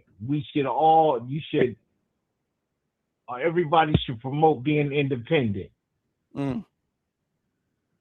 All right. And on top of that, and then one other thing, like, I'm a veteran, and it's not, it'll help more so if more of us can get more say so in different demographics. Like, as of now, I live in California, but I'm from Philadelphia. And things, like, the world has changed so much from the time that when I was a young man and out in the service, out in the fleet, basically, seeing the world and seeing how it was versus how it is now. Yeah. I'm gonna let you land because I gotta get to these other couple callers real quick, okay? I'm gonna let you land. No problem. But like I said, you should look into that. All of y'all sitting at a table and talking. Okay. Yeah. And that, I land. All right. Be blessed, young man.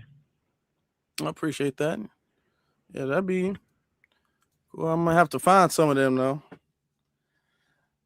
Y'all give me Afro Black's information. Let me reach out to him. Caller from area code. We'll get to the last couple of these. Caller from area code 312. You're on live. Oh, hi. How are you? I'm good. How you doing? so happy that you have your show. I ran across it on YouTube. You know, I was highly concerned about the younger generation, and I was like, oh, okay, he on the case. We're going to be all right, you know. So, you know, keep doing what you're doing. I don't know why anyone would argue in Kamala Harris's defense. She was like set up from the beginning. She wasn't even their original candidate. They pulled her out their pocket at the last minute and was like, go out there and win. But and I think that if we hold all politicians accountable who win the seats, then we'll be okay. Everyone has to be held accountable, whether we vote for them or not. Once they win, we need to hold them highly accountable because they're making decisions for all of us. So thank you so much for having me. Have a good night. You too. Thank you. And I agree. Whether we voted for them or not, they're in that position. So they need to be held accountable because they're in that position. They have a responsibility. So I fully agree with you. Thank you. All right. Okay, doke. The caller from area code. Did you call in today? 832. Hey, Afro, how you doing? I'm good. How you doing? I believe the amazing Lucas had Miss Johnson to call in for because he was too scared to talk to you.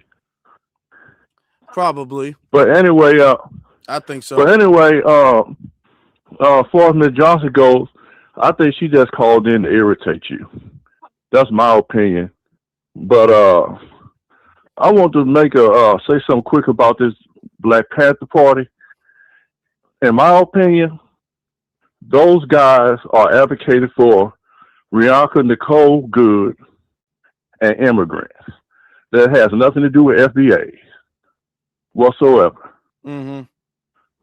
We need to keep delineating like we're doing. And I've been watching this new Black Panther Party. I didn't see them out there when Sonia Massey got murdered or Trayvon Martin got murdered. But now they're advocating about Nicole Good and advocating for illegal immigrants. Mm-hmm. It doesn't make sense. And in my opinion, this is a tactic to try to get FBAs out on the street. Do not go out on the street, FBA. Stay in your house because that's not going to benefit us. That's going to hurt us. Yes. Yes, indeed. Yes, indeed. And I want to say that, in my opinion, you're doing a good job. Between you and Lucas, there's no comparison. You are all about Black empowerment. The amazing Lucas is not. I agree. And I'm just going to leave it with that, my brother. I appreciate that, my brother. I appreciate you. All right. You have a good one. Take care. You too. All right. Caller from area code. After this, we'll have one more caller. Let me get the phone lines off. We'll have one last caller after this. Okay. Caller from area code 407. You're on live.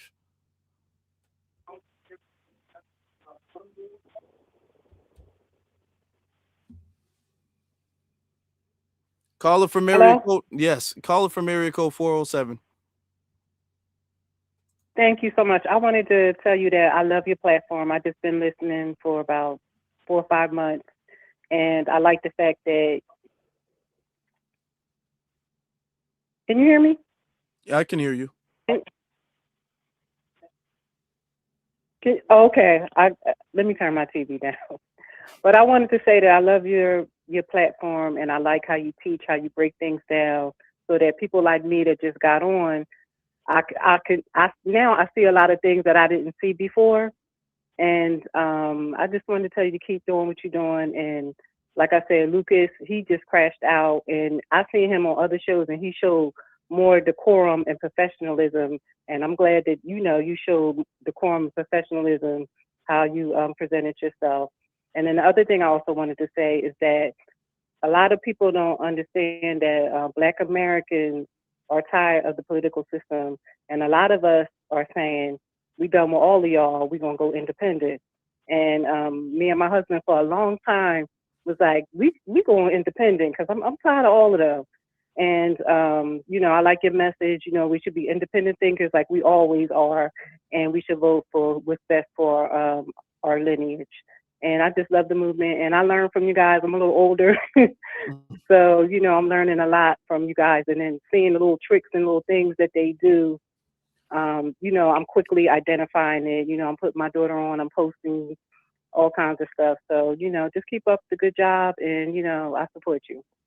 Thank you. Good Thank night. you very much. I appreciate that. I appreciate your support. It means a lot. Thank you very much. I'm glad. Hey, see, we got people coming around every day, all the time. Okay. There's been people that everybody's starting to get it together. Everybody's starting to learn now. Everybody's starting to get it. All right, we'll get one last caller in. Caller from area code 281. Yo, this is me, Joseph calling from Houston, Texas. What's on your mind, brother? Yo, I agree with you. But first, I'm just say I'm half FBA. My dad is from Nigeria. My mom is FBA. But I agree with the whole delineation, lineage-based reparation. I'm completely with that. I've been following you. I've been following Tariq since 2012. Jason. So yeah, I'm totally down with that. And as far as Lucas goes, really, I just unsubscribed to him because I started listening to him back in 2020, and I remember when he was MAGA. He was MAGA, but he wasn't like Brandon Tatum MAGA. But ever since the 2024 election, he's really been slipping because he's promoting that Project 25 crap and shit. And I'm sitting there looking at him. I'm like, dude, what are you like? I'm like I'm just like, I don't fool him after that. I unsubscribed from him. I unfollowed him and everything. So, yeah. And then plus that debate you had with him, you was on point because a lot of that shit he was saying, I'm just like, damn, dude. And I was like, I mean, and then for someone who says he's been, because he said that he started reading Dr. Claude Anderson, because that's what he said that's what broke him away from the whole MAGA shit. That he started reading Dr. Claude Anderson and Dr. Francis Cress Welsing. I'm like, okay, if you said you read their teachings, then why are you pushing for Kamala? I'm like, what the fuck? I'm like, I can't believe it. But anyway, I'm down. I support. Well, I appreciate that. Yeah, and it doesn't make sense if he actually has read these books and believes what he's read. The way he's moving doesn't make sense. He's moving contradictory of what he says he believes and what he says he's been recently informed of. So yeah, that's very true, and I appreciate that. I appreciate your call, brother.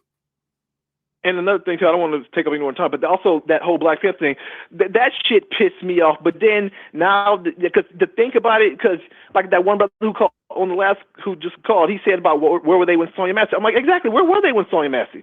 Because I remember Tariq called that one dude back in 2020, the No Fucking Around Coalition. I forgot that brother's name, but he brought that up because I remember when that dude came out back after when Floyd got killed. He did an interview with I believe it was ABC or NBC, I don't know, one of those conglomerates, but he did an interview and he said ever since Donald Trump got in office, I'm like, hold up, where were you at when this shit was popping off when Trayvon got killed? Because I remember when they let Zimmerman go, they had these white nationalists out here in Fifth Ward over here in Texas back in 2014 and 20. Because remember when they was going through these predominantly black areas carrying assault rifles and shit. Remember that? Yeah. So I remember when they was doing that shit here, and you can look it up because the videos on the news channel, one of the local affiliates here in Texas, they was out here in Fifth Ward, and the brother Cornel West and the Black Panther Party here, they had a sit down with them, told them like, no, y'all not coming through here. They had to sit down in the video, like, cause the video's still on YouTube. The news it's still from 2014, August of 2014. They told them like, no, y'all not coming through here. He's like, no, and because they had to have police there to be mediators, so no shit will pop off. But so for this clown to be coming out here, saying that, we coming out here for this white chick who fucking shouldn't have been out there and who fucking tried to ram her fucking car. I'm like, man, get out of here, bro. Like, no, that shit pissed me off. So that dude, I think that dude is like, I think he's the new version of the Because you look at BLM, how because when they killed Darren Seals, how he called that shit out. I'm gonna let you land though. But I agree with everything you're saying. But I'm gonna let you land because I gotta wrap it up. Oh yeah. Also another thing too, because you look at how because I was watching some of these news channels, like some of these liberal news channels, they was praising them, and I'm like, that right there is another red flag. Because when have any media, whether left or right, ever gave praise to the Black Panther Party? That right there is a red flag. Yeah, that's true. Yeah, and I see white folks is praising that shit. So I'm like, yeah, those dudes are agents, just like Patrice Cullors and the rest of them bulldaggers from BLM. Like they frauds, straight up. All right, yeah, I agree. All right, Tim. I All agree right, I'm gonna let with you it. go, brother. All right, Appreciate that, all right, brother. be one, brother. Like first to All you, right. brother. All right. Well, okay then. All right. It's okay to be excited. It's okay. I appreciate it. I appreciate that. Let me get to these super chats really quickly. Let me get to the super chats. Boy, I've been here for a long time. Boy, I've been here for a long time, but it's okay. Let me see. I already got to these super chats. I already got to this one, so we can go scroll down here. Oh my goodness, we got quite a few. Where am I at? Where am I at? Where am I at? Where am I at? Where am I at? Where am I?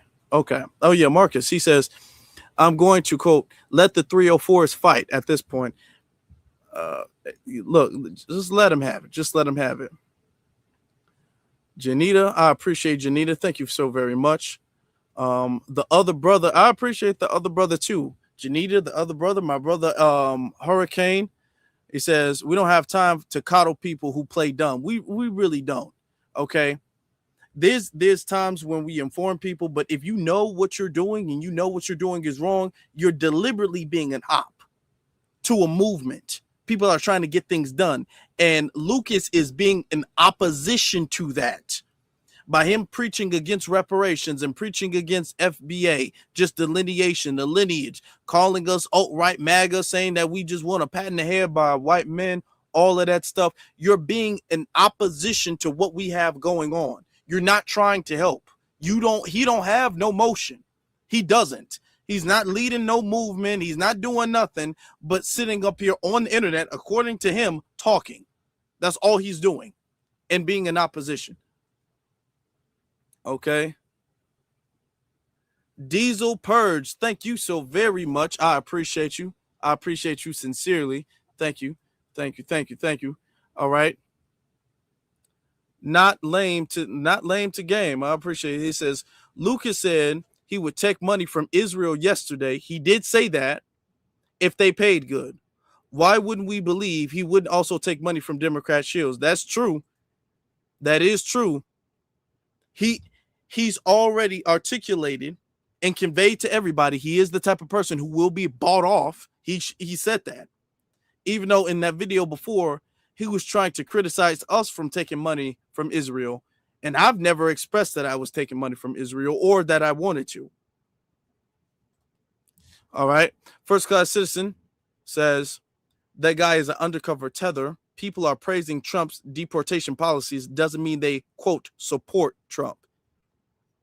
He is pro-illegal immigrants, pro-illegal migrant supporter. Yeah.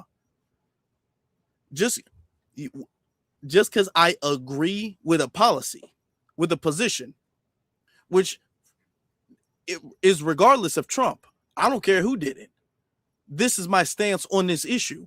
And it happens to have been Trump is aligned with that stance. So we support that stance on that issue. That does not mean we support him. Do you understand? Like, I mean, it's common sense. Okay, but he's, Soul Glow. Appreciate you, Soul Glow. And then my brother Cyberdon, he says, Afro Elite, respect to you. I appreciate you.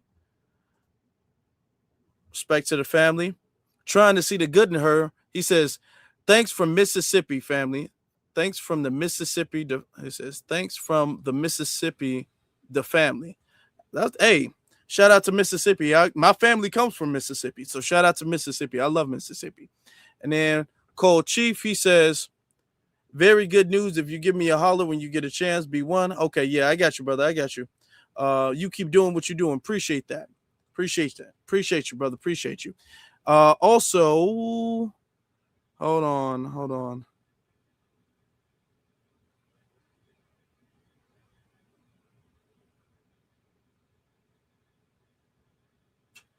Okay. Hold on. Let me get to the cash apps. Okay. Let me see. Shout out to Henry. I appreciate you, Henry. I appreciate you, Randy. Sophia, 400. I appreciate you. And then Miss D and Caroline. Thank you so very much. I appreciate you. Okay, hold on. And we got, thank you very much. I appreciate that.